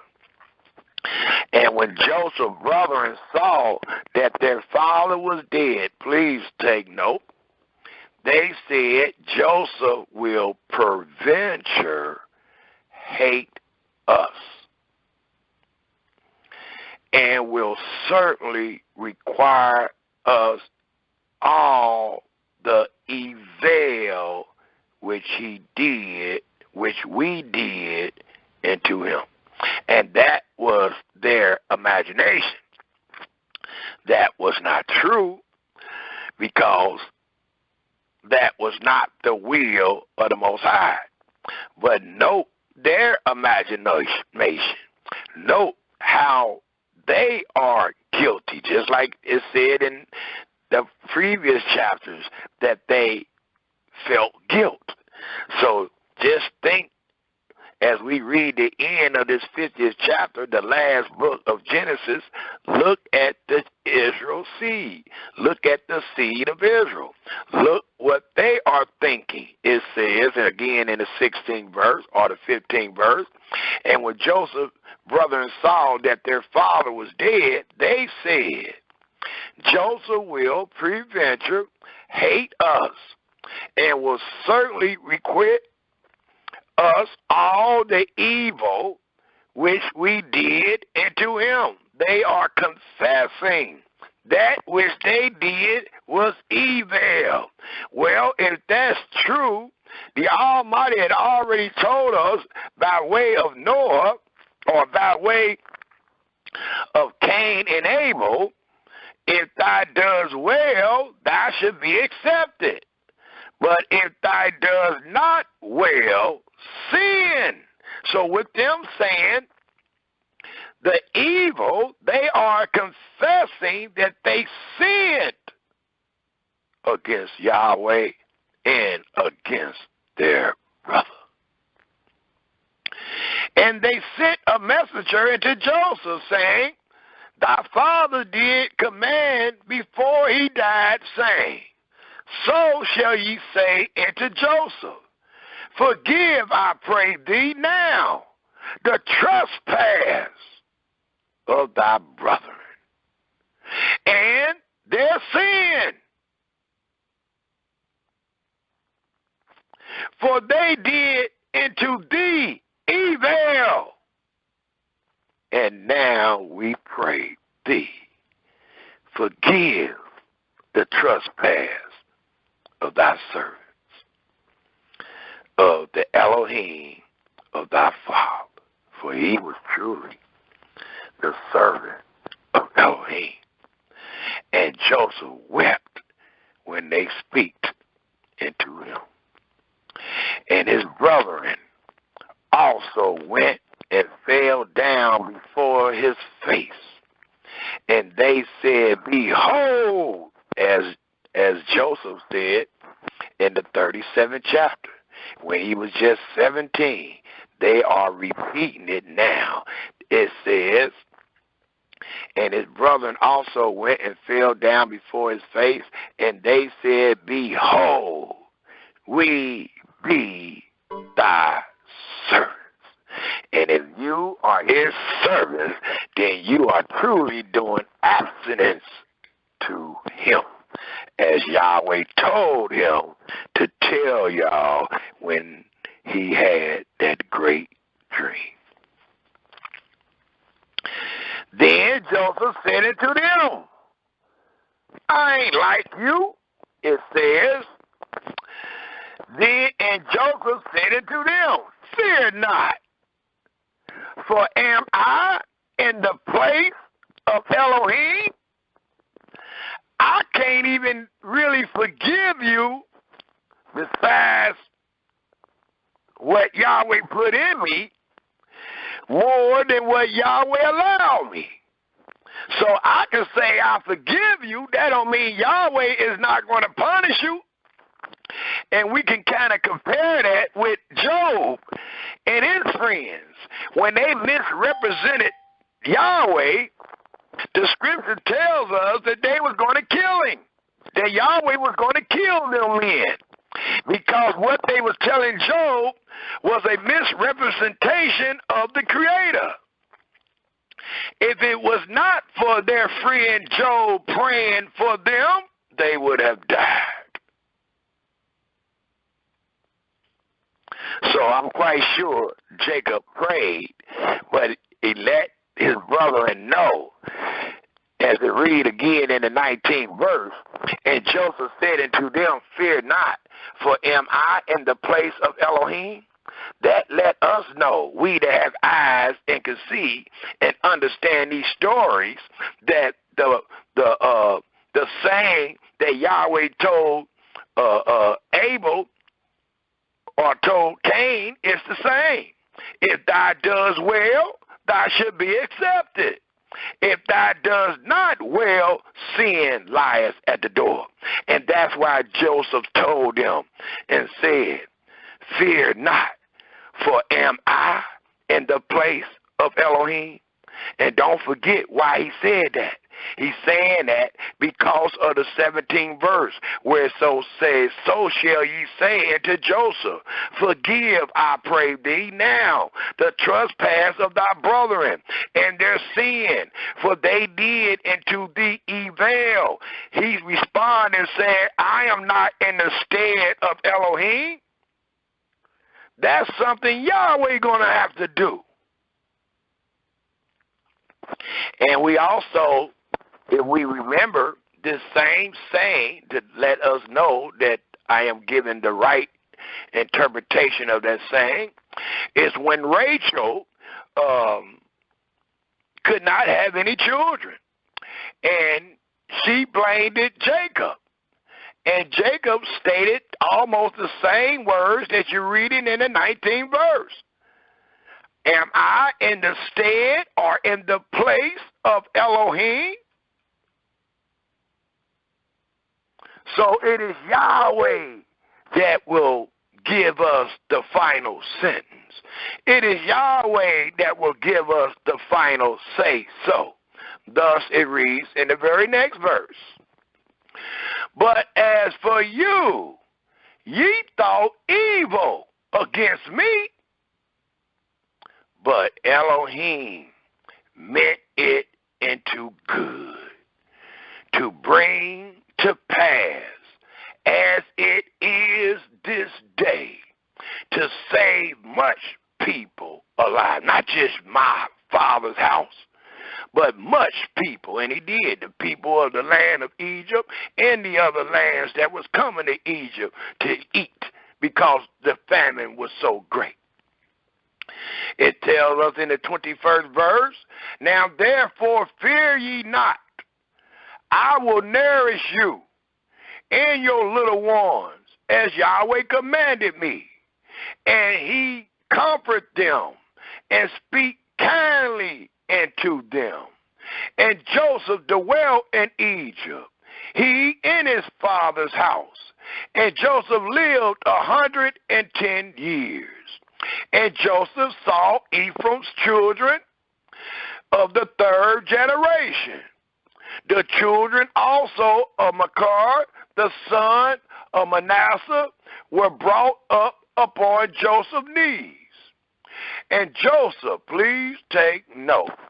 And when you take note, ask yourself, out of all the chapters we done went through, why is Joseph the only one with this knowledge?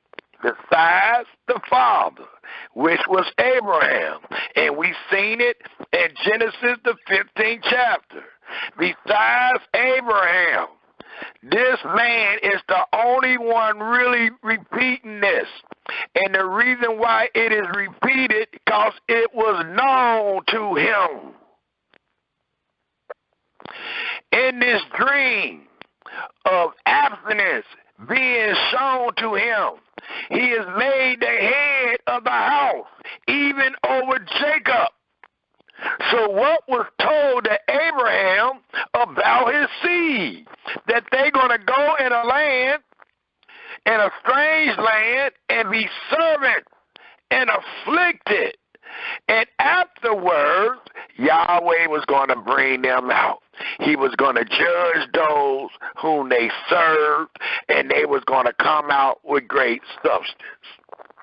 Well, according to the 24th verse, it reads, and Joseph said unto his brethren, I die, and Elohim will surely visit you and bring you out of this land, into the land which he sware to Abraham, to Isaac, and to our father Jacob. And Joseph took an oath of the children of Israel, saying, Elohim, repeating it, will surely visit you, and ye shall carry up my bones from hence. So Joseph died, being 110 years old, and they embalmed him, and he was put in a coffin in Egypt. Before we go to the first 3 chapters of Exodus, I need us to ponder and think about what we just read. Think about what was said in this 50th chapter when they asked Joseph to forgive them. Note the answer that he gives. Note the hand and power who he puts it in, and it is none other than Elohim.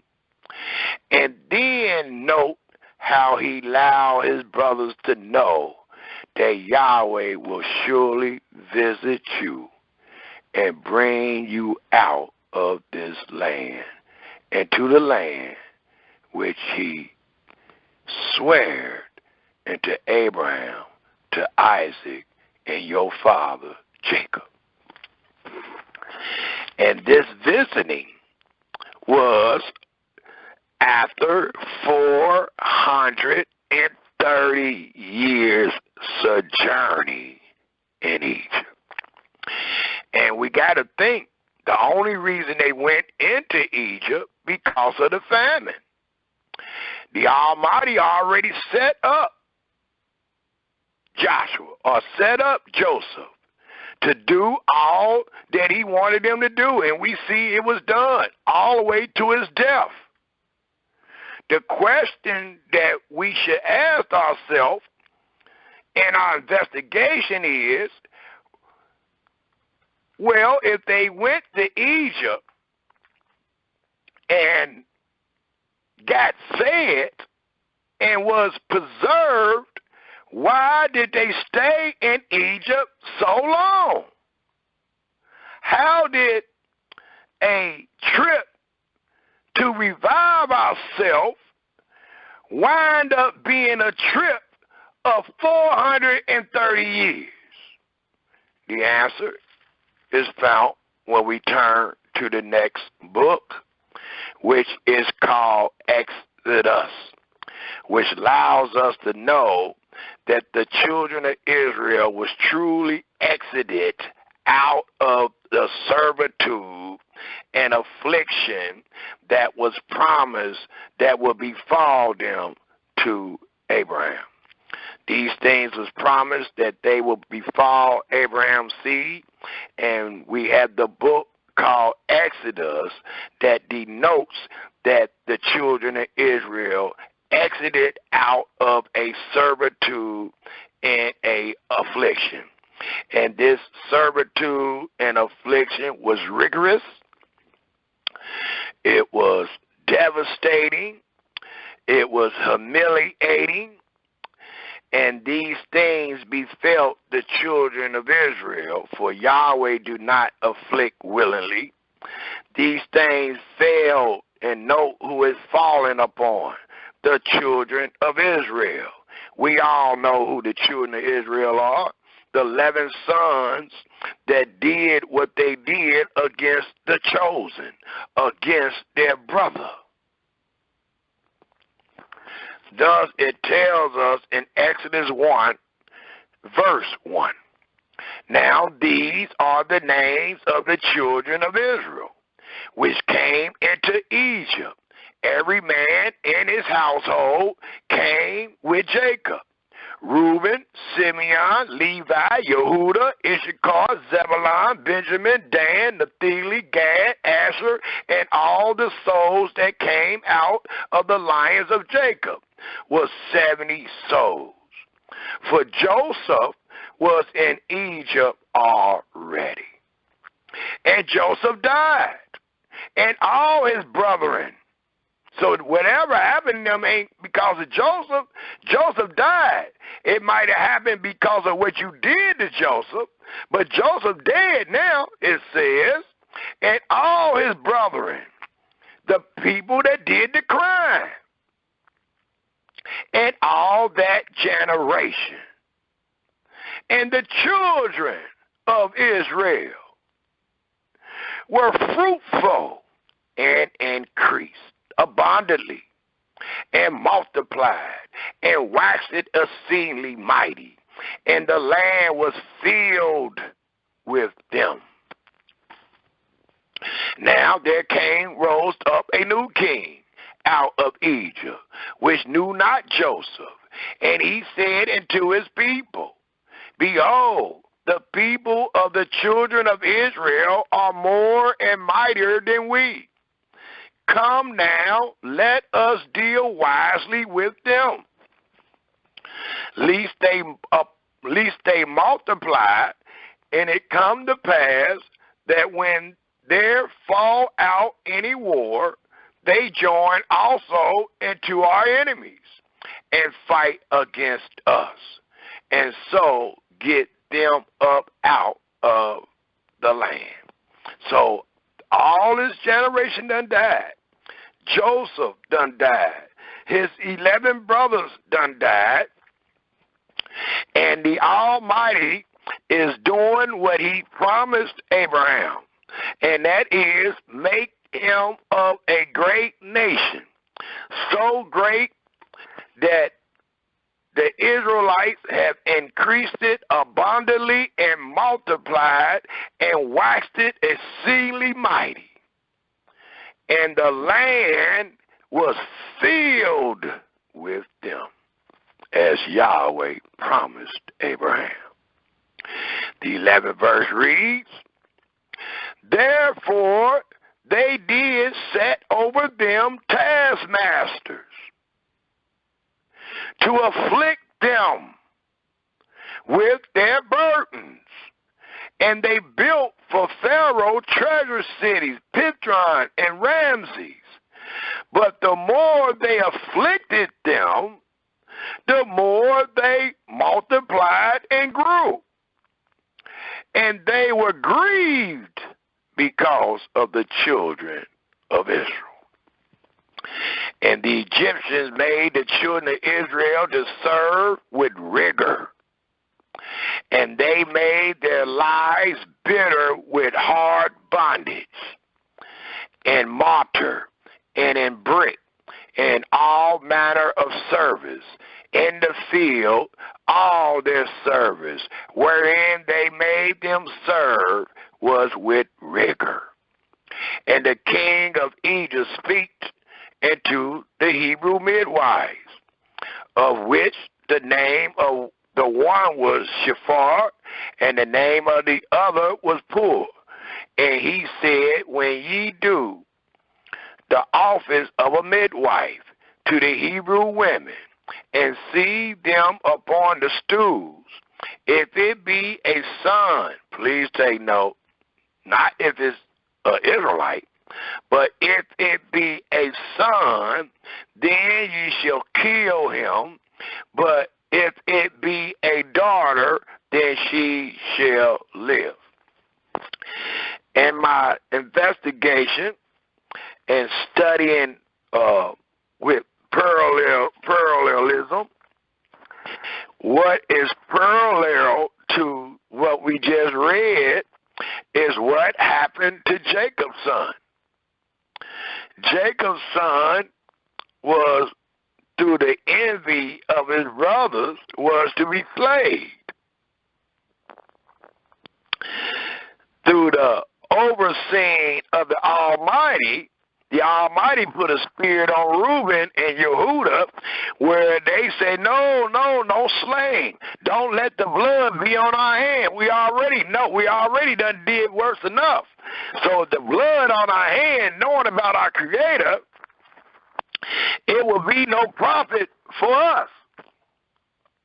Well, one of the first punishments that stands out once Israel became captives is the killing of the firstborn sons, the babies. The same act that they had in their mind to kill Jacob's baby, which was Joshua, or Joseph, should I have said, which was Joseph. Thus it reads again in the 17th verse, or the 16th verse, and he said, when ye do the office of the midwife to the Hebrew women, and see them upon the stool, if it be a son, then ye shall kill him. But if it be a daughter, then she shall live. But the midwives feared Elohim, and did not as the king of Egypt commanded them, but saved the men children alive. And that's exactly what happened, in a sense, when Reuben and Yehuda, they had a sense of fear to where they saved him alive. They did not allow them to kill him, even though they all was saying, let's slay him.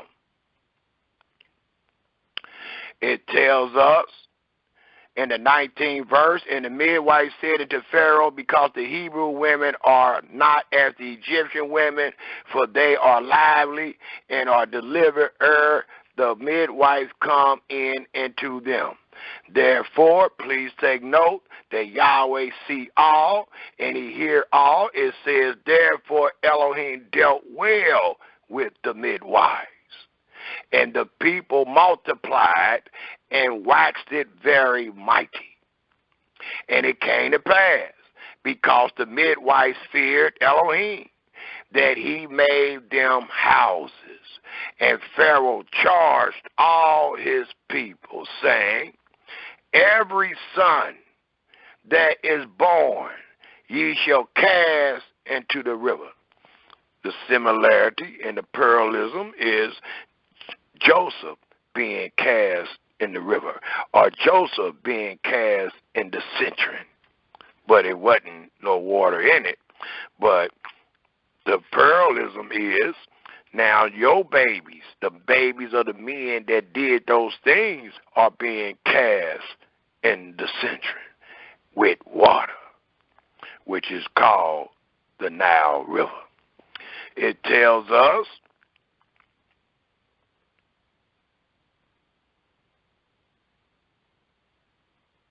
again in the 22nd verse, and Pharaoh charged all his people, saying, every son that is born ye shall cast into the river, and every daughter ye shall save alive.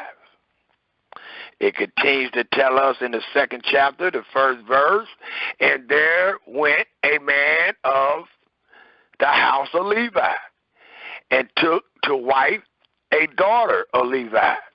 And the woman conceived and bare a son. And when she saw him that he was a goodly child, she hid him 3 months. And when she could no longer hide him, she took for him an ark, a bulrush, and daubed it with the slime and with pitch, and put the child therein. And she laid it in the flags by the river bank. And his sister stood afar off, to wit what would be done to him. And the daughter of Pharaoh came down to wash herself at the river, and her maidens walked along by the river side. And when she saw the ark among the flags, she sent her maid to fetch it. And when she had opened it, she saw the child, and behold, the baby wept. And she had compassion on him, and said, this is one of the Hebrew children. Then said his sister to Pharaoh's daughter, shall I go and call to thee a nurse of the Hebrew women, that she may nurse the child for thee? And Pharaoh's daughter said unto her, go. And the maid went and called the child's mother. And Pharaoh's daughter said unto her, take this child away, and nurse it for me, and I will give thee thy wages. And the woman took the child and nursed it. And the child grew, and she brought him into Pharaoh's daughter, and he became her son. And she called his name Moses. And she, because I drew him out of the water. Well, another similarity in parallelism is Joseph being thrown into the cistern, even though there wasn't no water in it, and he was saved. He was saved by the Israelites, which would have been his second cousins, if you understand the seed of Abraham, would have been his second cousins. They brought him out of the cistern, or out of the pit, and they took him and sold him into Egypt. Well, once he was sold into Egypt, he became as the son. He became second in charge of Egypt. All type of favoritism was shown to him, just like the baby that is brought up out of the, what do they call it?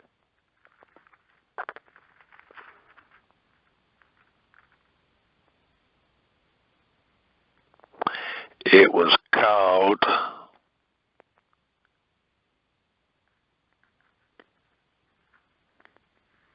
the ark. When she saw the ark among the flags.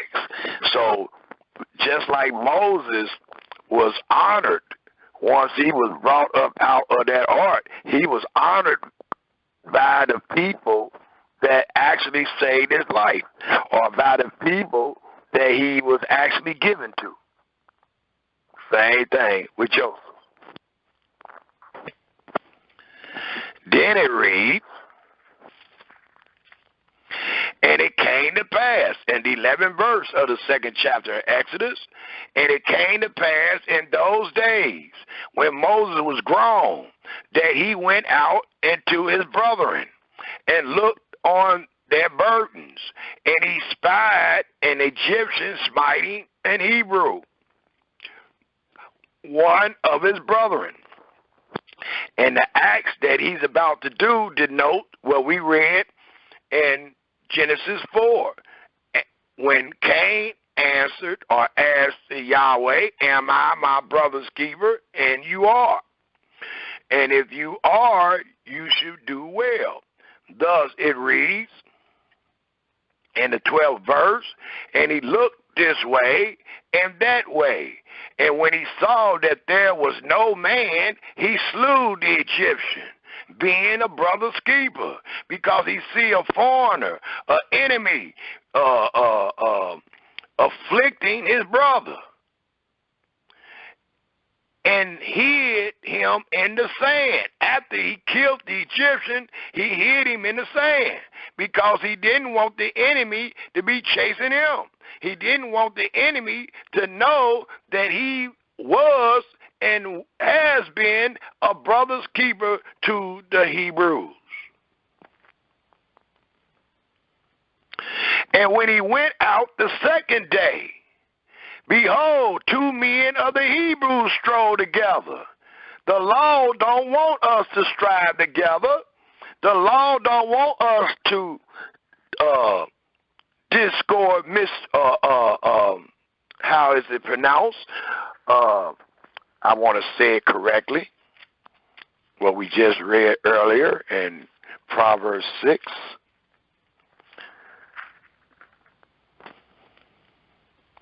To sow discord among brethren. That's what I was trying to repeat. The Almighty don't want us to sow discord among brethren. So we were to be our brother's keeper. And we find these things later on in retrospect in the law.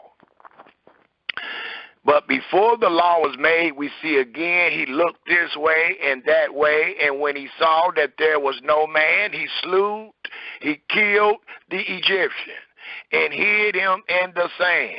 And when he went out the second day, behold, 2 men of the Hebrews strolled together. And he said unto him that did the wrong. Please take note, there's always a wrong. So those that do the wrong got to be acknowledged, got to be rebuked, it says, and he said to him that did the wrong, if thou does well, you should be accepted. If thou does not well, sin lies at the door. Thus it is said, wherefore smite thy fellow? And he said, who made thee a prince? And that's truly what Joseph was. It says to Moses, and he said, who made thee a prince and a judge over us? Attendest thou to kill me as thou killest the Egyptian? And Moses feared and said, surely this thing is known. Because they about to tell. They talking too loud. I buried him in the sand that no man would know. And they see me, and they talking too loud and telling. Now, when Pharaoh heard this thing, he sought to slay Moses. But Moses fled from the face of Pharaoh. And this fleeing is Yahweh's doing. And dwelt in the land of Midian. And he sat down by a well. Now the priest of Midian had 7 daughters, and they came and drew water and filled the troughs to water their father's flock. And the shepherd came and drove them away. But Moses stood up and helped them and watered their flock, being a brother's keeper. And when they came to well their father, he said, how is it that ye are come so soon today? And they said, an Egyptian delivered us out of the hand of the shepherds, and also drew water enough for us, and watered the flock.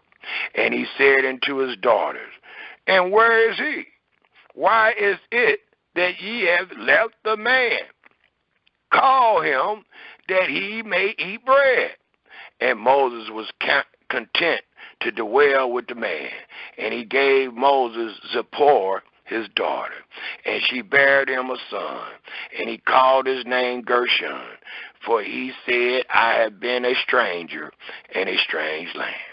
And it came to pass in process of time that the king of Egypt died, and the children of Israel sighed by reason of bondage. They are crying, they are grieving because of them being in bondage. And they cried, and their cry came up into Elohim by reason of the bondage.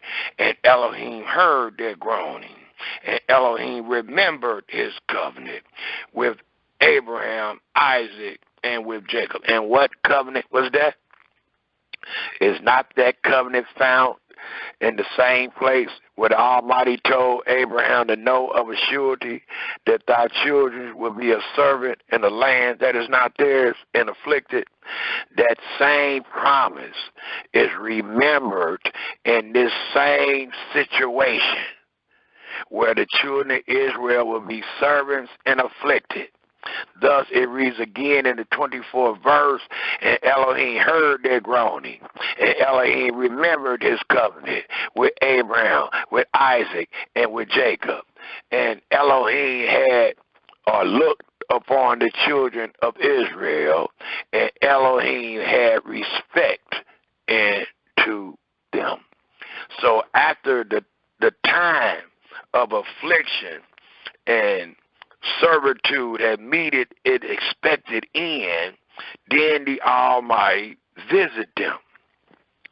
Thus it tells us in the 3rd chapter of Exodus.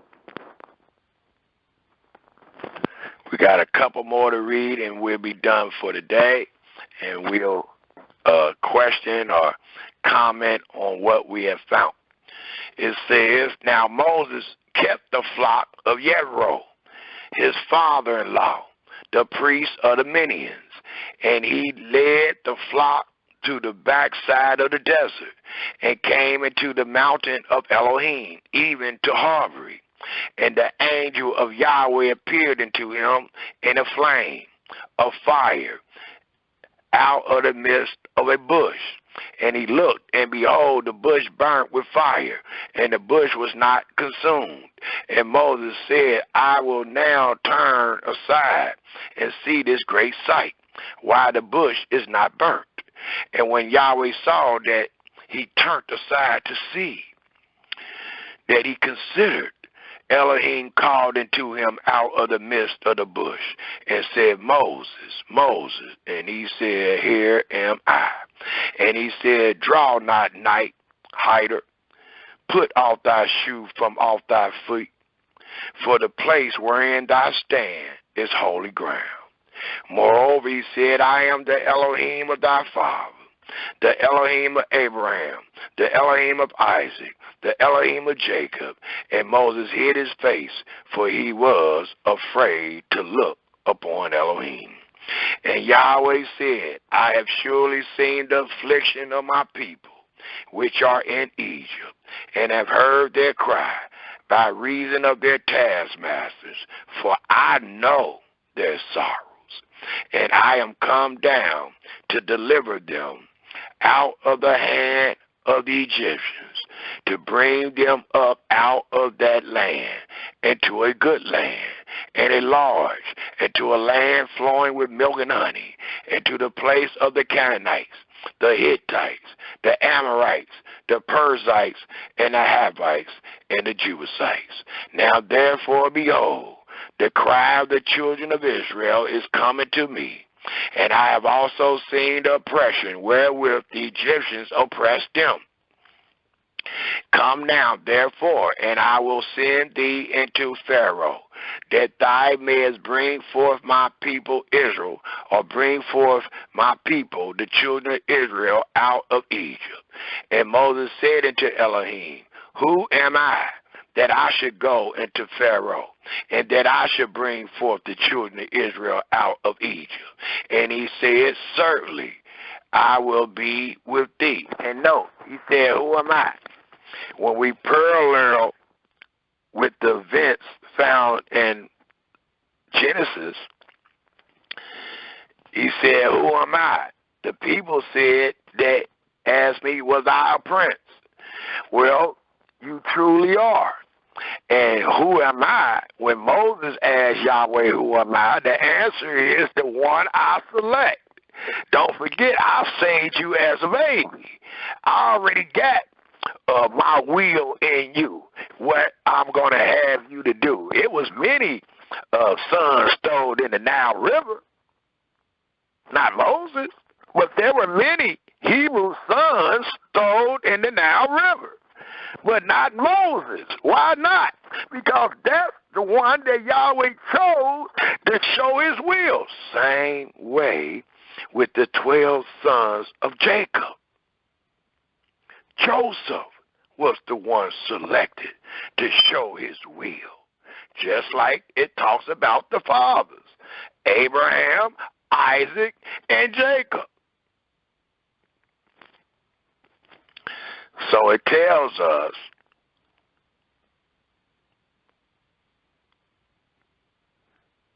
in the 12th verse, and he says, certainly I will be with thee, and this shall be a token unto thee, that I have sent thee. When thou hast brought forth the people out of Egypt, ye shall serve Elohim upon this mountain.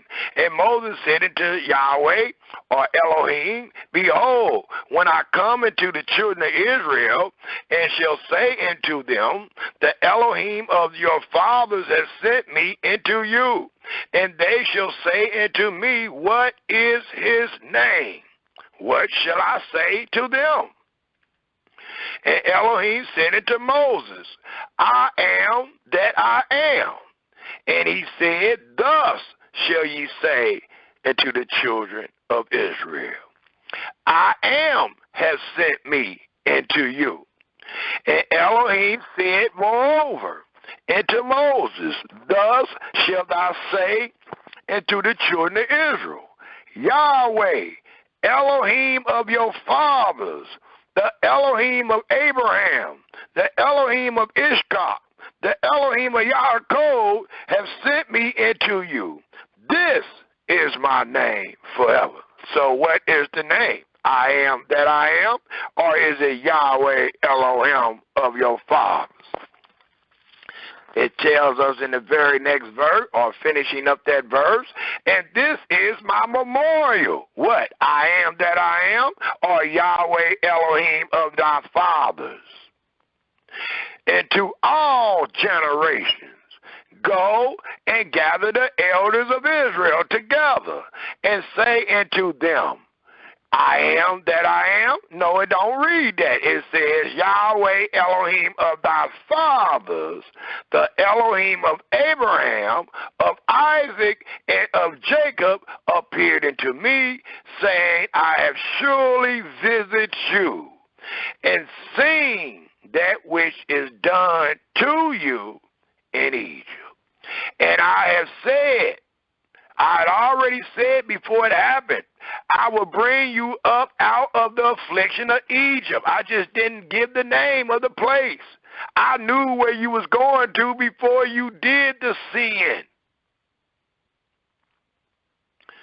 It says, up out of the affliction of Egypt, and to the land of the Canaanites, and to the Hittites, and the Amorites, and the Perizzites, and the Hivites, and the Jebusites, and to a land flowing with milk and honey. And they shall hearken to thy voice, and thou shalt come, thy and the elders of Israel, and to the king of Egypt, and ye shall say unto him, Yahweh, not I am that I am, it says, Yahweh, Elohim of the Hebrews, have met with us. And now let us go. We beseech thee 3 days' journey into the wilderness, that we may sacrifice to Yahweh our Elohim. And note what we about to read, I want to inject this right quick. The Almighty said he told Moses to go tell the elders. And then Moses and the elders is going to go tell Pharaoh. What is they going to go tell Pharaoh? Well, we know according to the 4th chapter, the 22nd verse and the 23rd verse, it says, "Thou shalt say unto Pharaoh, thus said Yahweh, Israel is my son." Who is Israel? The 12 sons of Jacob. Israel is my son, even my firstborn. So that's my child. That's my special child. The firstborn is the one that gets the double portion. The firstborn is the beginning of your strength. But the point I'm trying to make is, look who they send, who Yahweh sent the children of Israel to, Pharaoh. The same, even though the main Pharaoh or the Pharaoh at first have died, but they came into Egypt because Joseph was in Egypt, and they knew Joseph. And because of Joseph being favored by the Most High, the Almighty put on the Egyptians to give them the best of the land and all that. Well, they come under the taskmasters. They come under bondage. Well, look who Yahweh sent Israel to tell them to let Israel go. It is the same man. In the 5th chapter, it says that Moses let the people away from their work, and Moses and them told Pharaoh that Yahweh came to visit them. The first thing Pharaoh said, "Who is Yahweh?" So it gives us a notion that Pharaoh was doing the job of Yahweh to oppress his people and all that. Just like Pharaoh in Egypt was doing the job of Yahweh to preserve his people when they came to Egypt to eat, to live, to be preserved. So now we in the story of the slavery. They going to Egypt. They going to Pharaoh to tell Pharaoh to let Yahweh children go. And what do Yahweh do to show us that he is in control of all of this history? He told us that he told the elders, well, let me finish reading. It says in the 18th verse of the 3rd chapter of Exodus, "And they shall hearken to thy voice, and thou shalt come, thou and the elders of Israel, and to the king of Egypt, and ye shall say unto him, Yahweh Elohim of the Hebrews has met with us, and now is the time, let us go. We beseech thee 3-day journey into the wilderness, that we may sacrifice to Yahweh our Elohim. And I am sure," please take note of the wordings that Yahweh told Moses, "I am sure that the king of Egypt will not let you go." If this ain't the Almighty will, I don't know what it is. For it tells us, no, not by a mighty hand, not by his own strength. "And I will stretch out my hand and smite Egypt with all my wonders, which I will do in the midst of them. And after that, he will let you go." Because I'm going to allow him to let you go. And when I allow him to let you go, guess what else I'm going to do? To let everyone know that I'm in charge, I'm going to re-harden his heart to where he's going to chase you to the sea that I want him to chase you to, and I'm going to flood them with that sea. Thus it reads, And I will stretch out my hand and smite Egypt with all the wonders which I will do in the midst thereof, and after that he will let you go. And I will give this people, as it says in Genesis the 15th chapter, give this people favor in the sight of the Egyptians. And it shall come to pass that when ye go, ye shall not go empty. But every woman shall borrow of her neighbor, and of her that sojourn in her house, jewels of silver, and jewels of gold, and raiment, and ye shall put them upon your sons, and upon your daughters, and ye shall spoil the Egyptians. And let's take a look at the 6th chapter. I think I will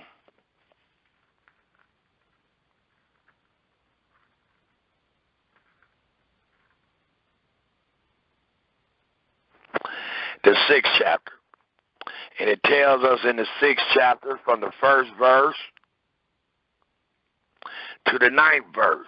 And it reads, Then Yahweh said unto Moses, Now shalt thou see what I will do unto Pharaoh, for with a strong hand shall he let them go, and with a strong hand shall he drive them out of his land. And Yah and Elohim speak unto Moses and said unto him, I am Yahweh. It don't say I am that I am. It says I am the Lord.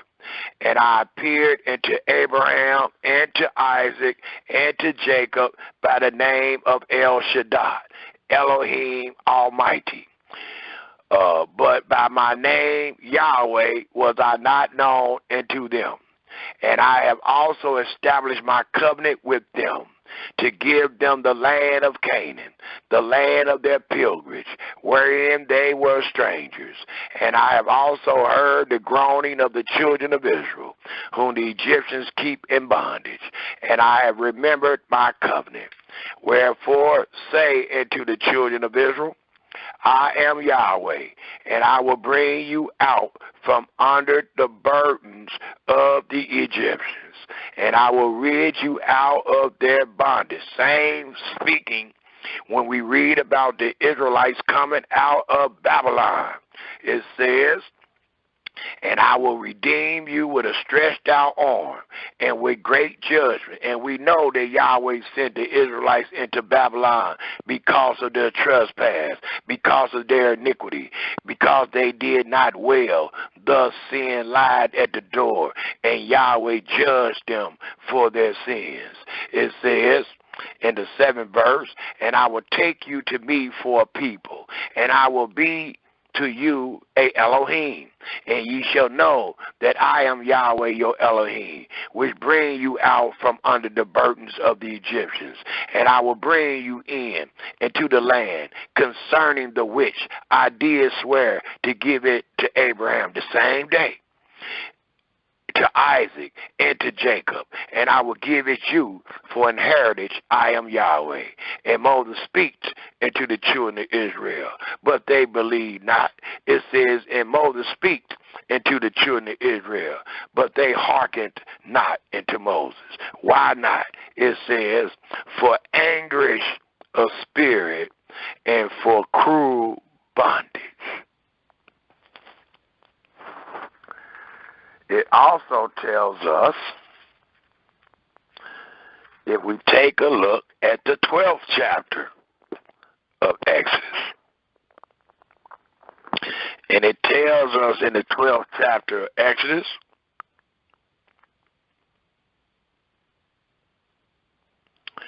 and if we pick up at the 35th verse, it tells us, to allow us to know that the history of these stories coincide with all that Yahweh promised and told Abraham in Genesis the 15th chapter. Thus, in Exodus 12, picking up at the 35th verse, it reads, and the children of Israel did according to the word of Moses, and they borrowed of the Egyptians jewels of silver and jewels of gold and raiment. And Yahweh gave the people favor in the sight of the Egyptians, so that they lent into them such things as they required, and they spoiled the Egyptians. And also in the 14th chapter, it tells us, and I think I'll back up off it after this particular chapter. Let's go to the 14th chapter of Exodus, and we'll use this to close out on and open up for comments and questions to see what we have gathered out of all this reading and information that we have found. It tells us in Exodus, the 14th chapter, the very first verse, and I will read to the 14th verse. It reads, "And Yahweh spake to Moses, saying, Speak unto the children of Israel, that they turn and encamp before Pi-hara, between Magdal and the sea, over against Baal-zephon, before it shall ye encamp by the sea. For Pharaoh will say of the children of Israel, They are entangled in the land. The wilderness has shut them in, and I will harden Pharaoh's heart, that he shall follow after them, and I will be honored upon Pharaoh and upon all his hosts, that the Egyptians may know that I am Yahweh, and they did so. And it was told the king of Egypt that the people flee, and the heart of Pharaoh and of his servants was turned against the people. And they said, Why have ye done this, that we have let Israel go from serving us? And note what was just said in the 5th verse, because not only was his heart turned, but Yahweh made these people to hate us. Yahweh made the Egyptians to hate the Israelites. So it allows us to know that Yahweh is doing all this.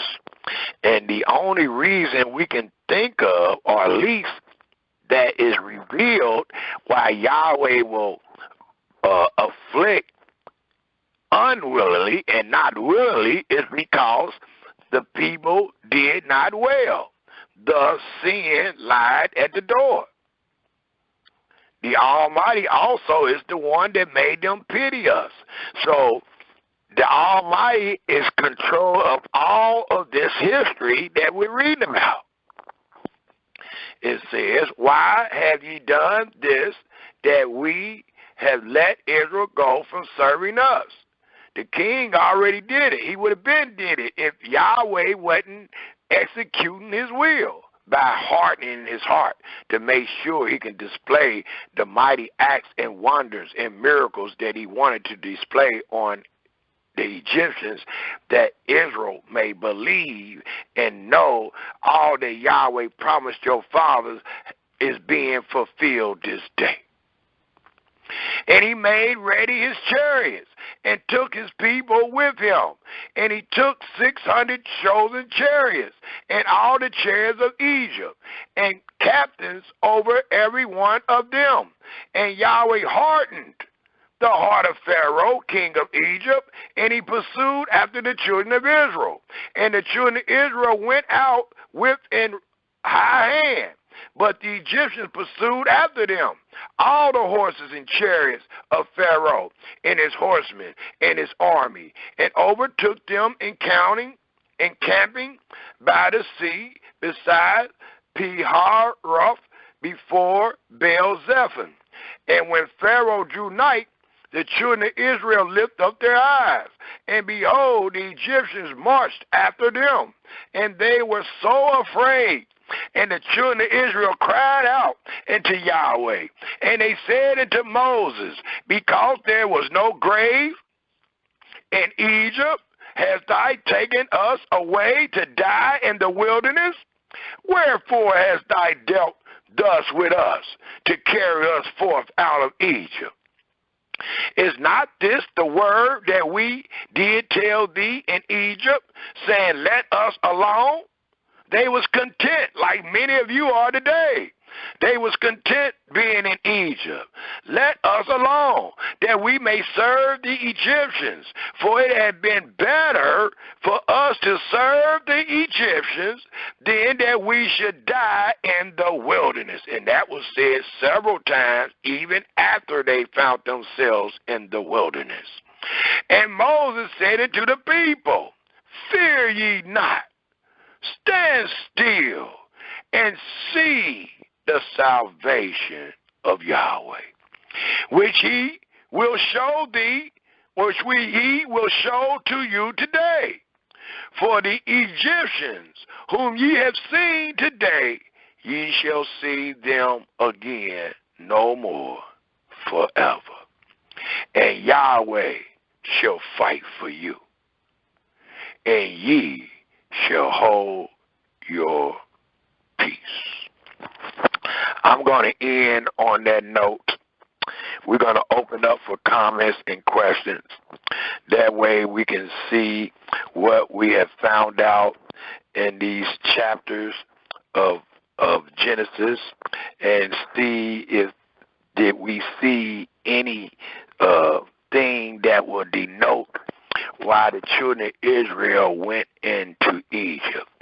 Could it be because of the lengthy story that we find in Genesis dealing with our brother and knowing how Yahweh feel about us being brothers keepers and us killing our own brother, having envy and hatred and having thoughts of wickedness? Could that be the reason why the children of Israel went into Egypt? Could that be their sin? We will open up for comments and questions. That will be the end of the presentation. Hallelujah and Shalom Israel. Is there any comments dealing with the subject matter? What sin did the Israelites commit to be sent to Egypt? Is there any comments or questions?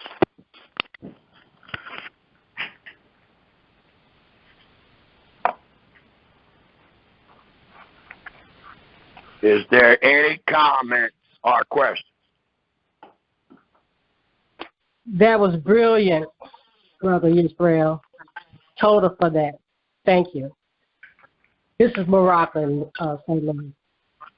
Hallelujah, sister. So did you, in all that reading, because we trying to understand, we don't really find a verse where it says because of this. We don't really find a verse that says because of this, that's why they went into Egypt. But all we have, seeking the true words of Yahweh being in darkness, all we have is what is available. So what we did was backtrack to see what actually happened with the children of Israel before they went into captivity. Maybe that would give us a clue why they was in Egypt being servants and afflicted. They wasn't just in Egypt on a vacation. They were actually being servants and afflicted. Their children were being killed every day. So we want to know what could possibly transpire that Yahweh will allow this to happen to his children. And I wanted, before anybody respond, I wanted to read this one more time, what is found in Lamentation. What is found in Lamentation, the 3rd chapter is, if we pick up at the 33rd verse, it says, 32nd and 33rd, it says, but though he caused grief, yet will he have compassion according to the multitude of his mercy. So we trying to figure out, why did he cause the grief? And then the 33rd verse says, for he does not afflict willingly, nor grieve the children of man. So he don't have them in there grieving for nothing. They ain't in there being afflicted for nothing. And then it says, to crush under his feet all the prisoners of the earth, to turn aside the right of a man before the face of the Most High. The Almighty does not do this willingly. And we call and witness that Yahweh is righteous all the time. So what could the Israelites committed to be sent in Egypt? Is there any comments or questions? And do anybody want to acknowledge some of the sins that they've seen in the story? I would like for you to acknowledge some of the sins that you've seen in the story, because it will allow us to know that Yahweh do not afflict willingly. They sinned. We read it. We've seen it. So could they possibly went in Egypt because of those sins? Yeah. Is there any comments or questions? I just heard one person say yes. Yes. We wanted to do it this way because we don't want to add and we don't want to take away, diminish anything from the scripture. So I'm not foolish enough to add just to give a presentation to our brothers and sisters. So I allow you to take the same route that I had to take, and that was read. And all we did was read what was done before the children of Israel went into Egypt. And we are trying to come to a conclusion that maybe they went in Egypt because they had sinned so grievously against their brother. And that brother was the one that Yahweh was favoring. So that's why you got to be careful, because the brother wasn't just a brother. It was 12 brothers, but all 12 was not favored like Joseph. So that's a difference. And now they hating that. They hating that. They hating Yahweh will. They hating Yahweh will. So Yahweh punished them into Egypt. That's what I see. Is there any rebuttal? I want to be corrected if I'm wrong, or if there's any other insight, any other opinions or reasons why we can come up with, based on what we read, why the children of Israel found themselves in Egypt being servants and afflicted. This is the time we reason. This is the time we use our rationale and comment and questions. Is there any comments or questions?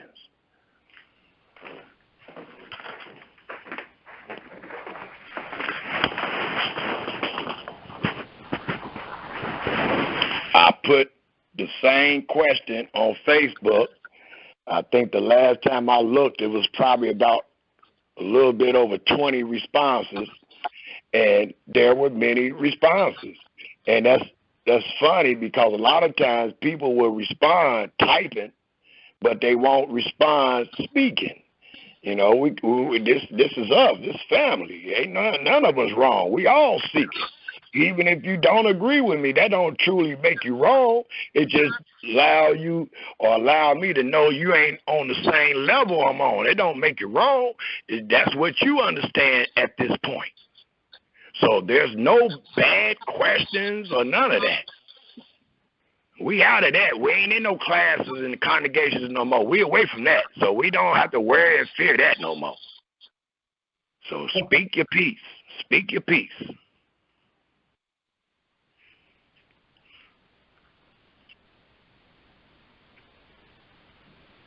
Is there any comments or questions?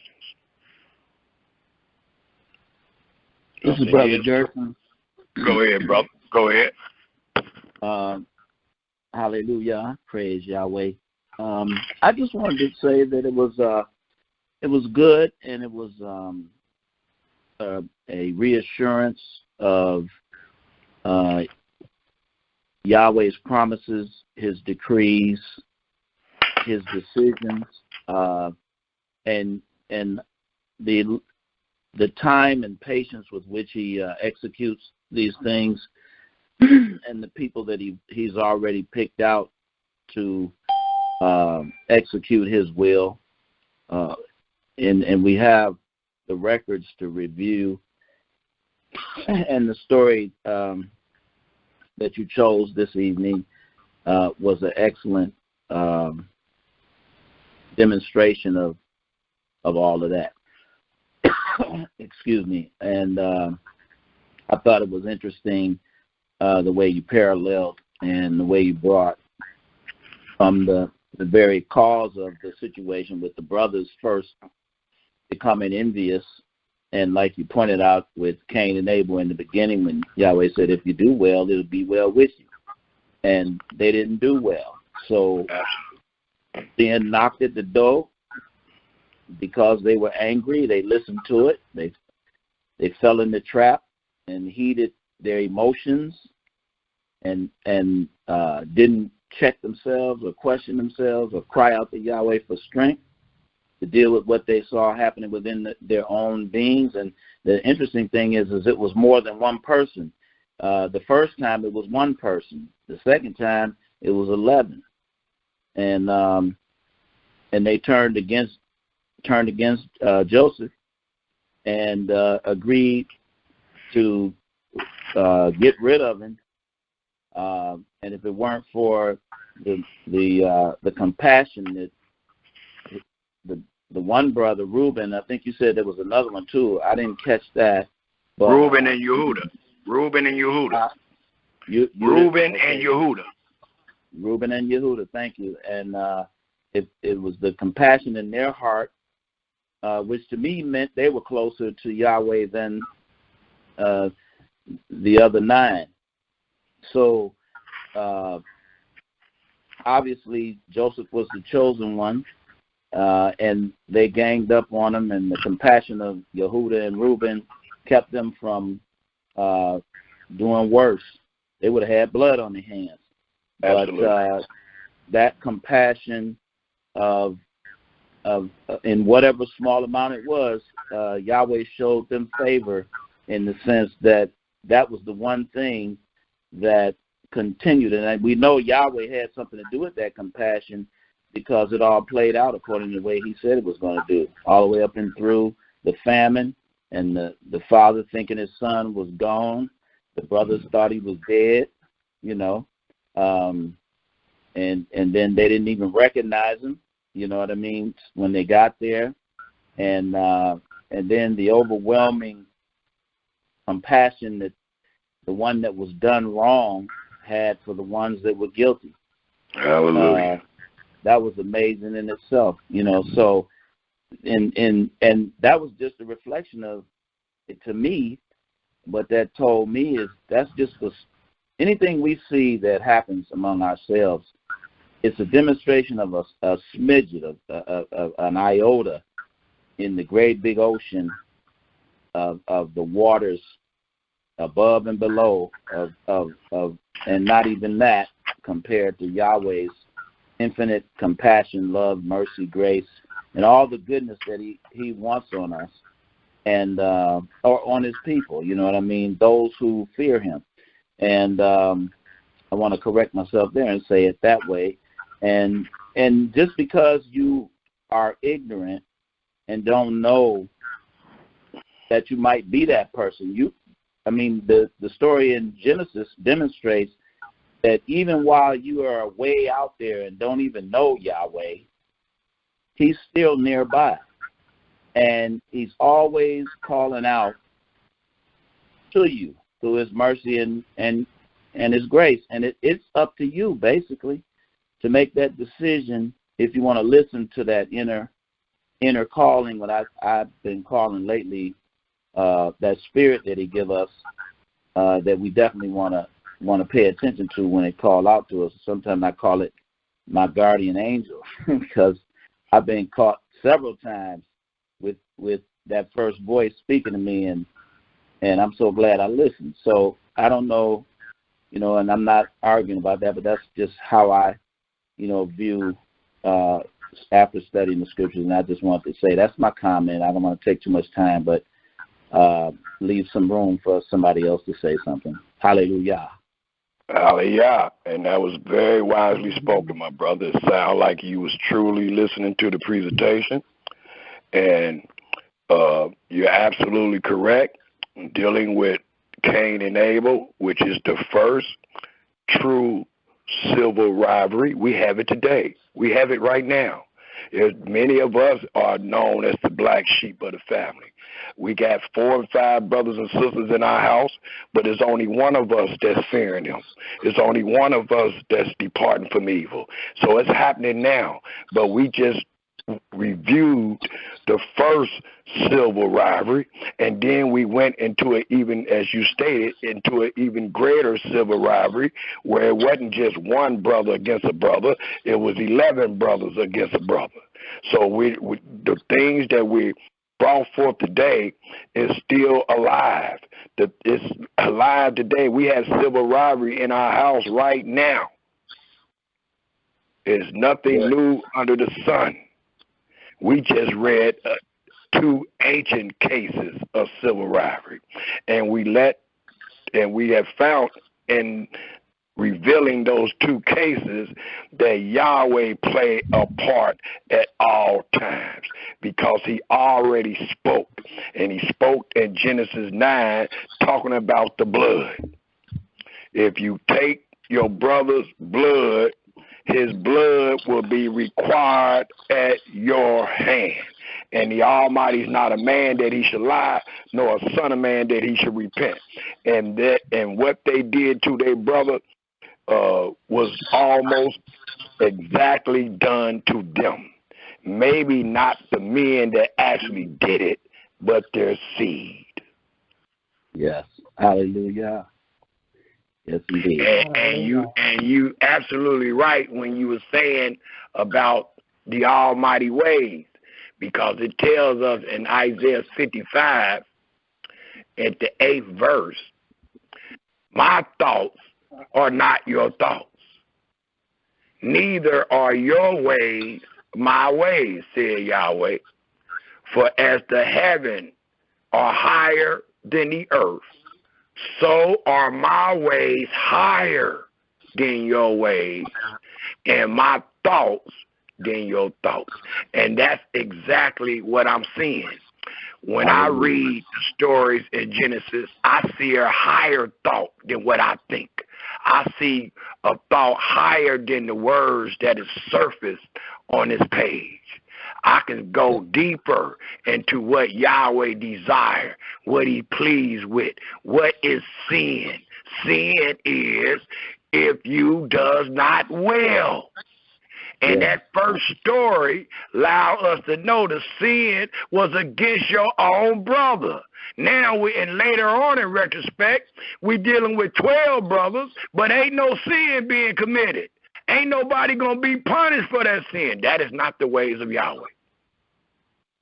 That reminds me, brother, of, I can't think of the verse, but like I said, I'm not a verse man and all of that. But I know it's written, and it goes like this. When certain people have come up against me, Yahweh gave me this to share with them. You may glory today, but Yahweh will visit you tomorrow. You know what I'm saying? So it's one of those things that I take a lot of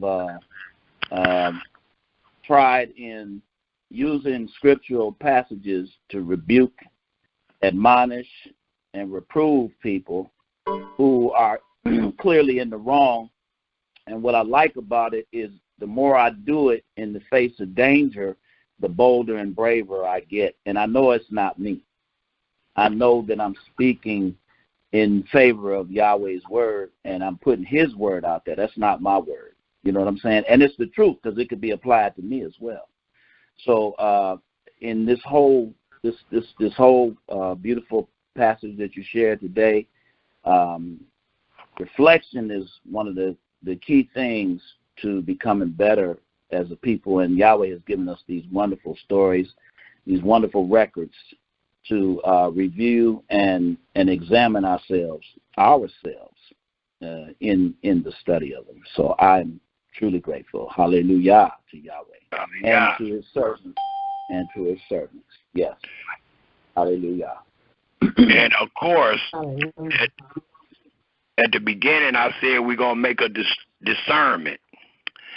Even though I didn't read the whole story of deliverance, I still want to ask the listening audience, because of all that was taught still is applied to us today when we are rebuking and correcting our brothers and sisters based on their understanding of Scripture.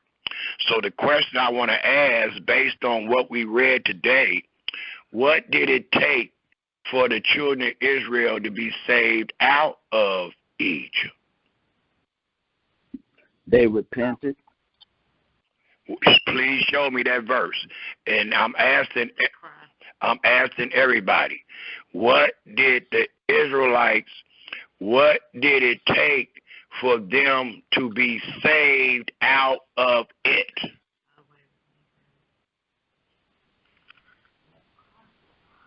And you can go all the way back to the beginning of the presentation to answer that, because the answer is found in Genesis 15.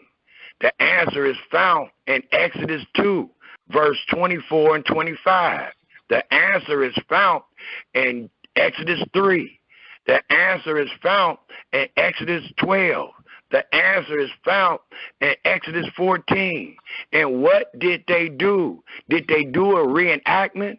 Was they keeping the laws, or was they crying and Yahweh seen their affliction, heard they cry, and remembered that same covenant he made with Abraham in Genesis the 15th chapter? What one was it? They cried. There you go. And hold on. The reason I'm asking that is because Yahweh said in Ezekiel the 20th chapter, Yahweh said in Ezekiel the 20th chapter these words.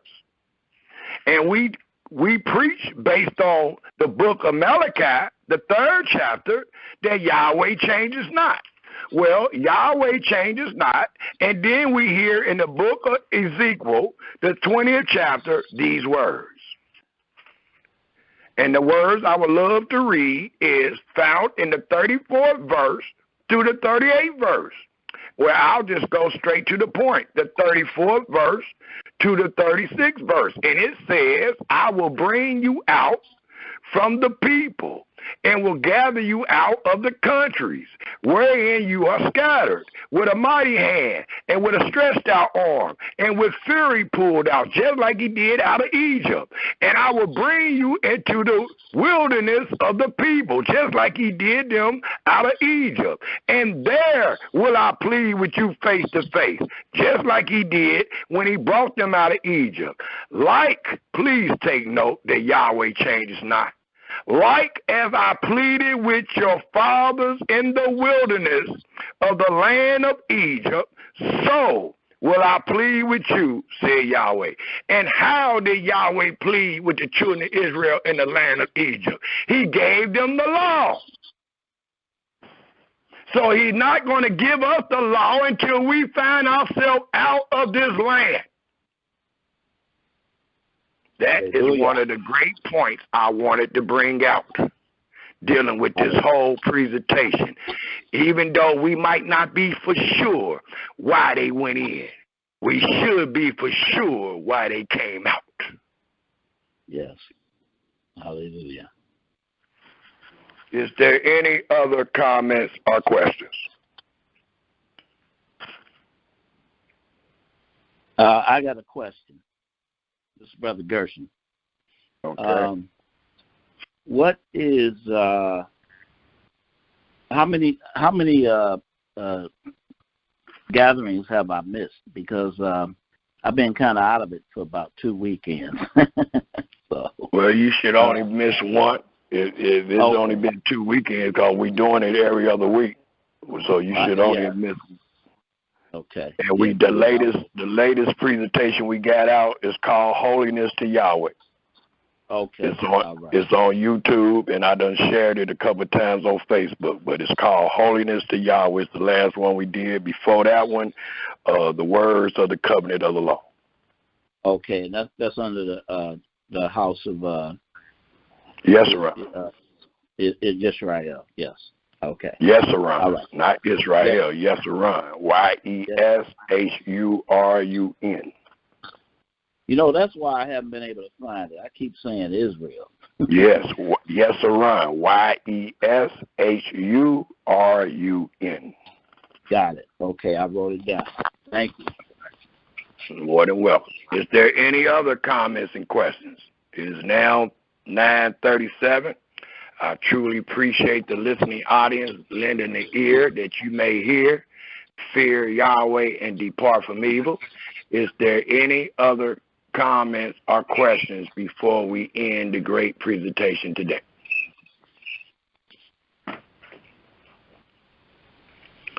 If it's not, as I stated, I'm not going to hold you any longer. We will go ahead and close the presentation by reading. I got Psalms 37, but I think I'm going to pass that up, and we're going to read Psalms 105, because Psalms 105 go hand in hand with the entire presentation. So we will end the call with Psalms 105. And it is a psalm that denotes Yahweh take care of his people. And Joseph and the house of Israel was truly his people. Yeah.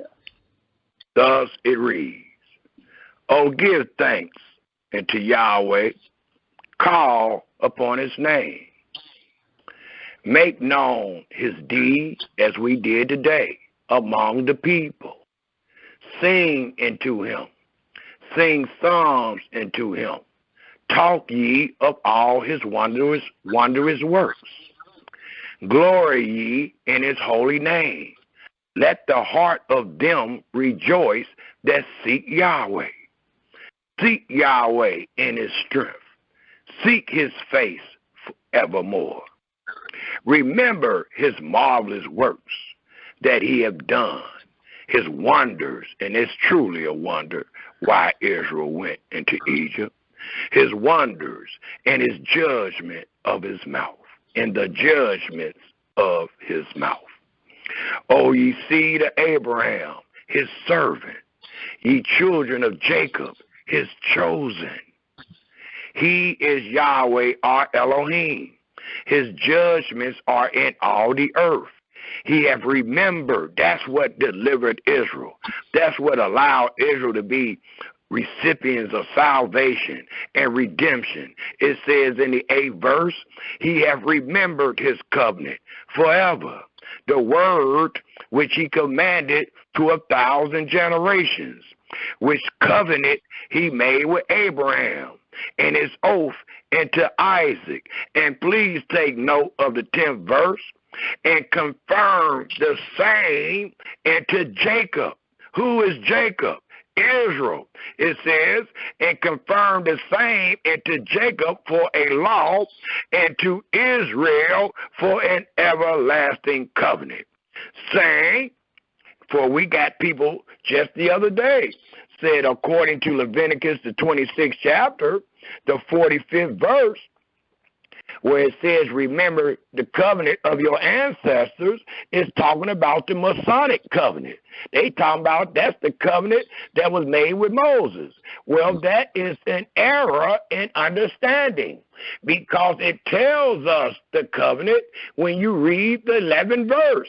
It says, saying, unto thee will I give the land of Canaan, the lot of your inheritance.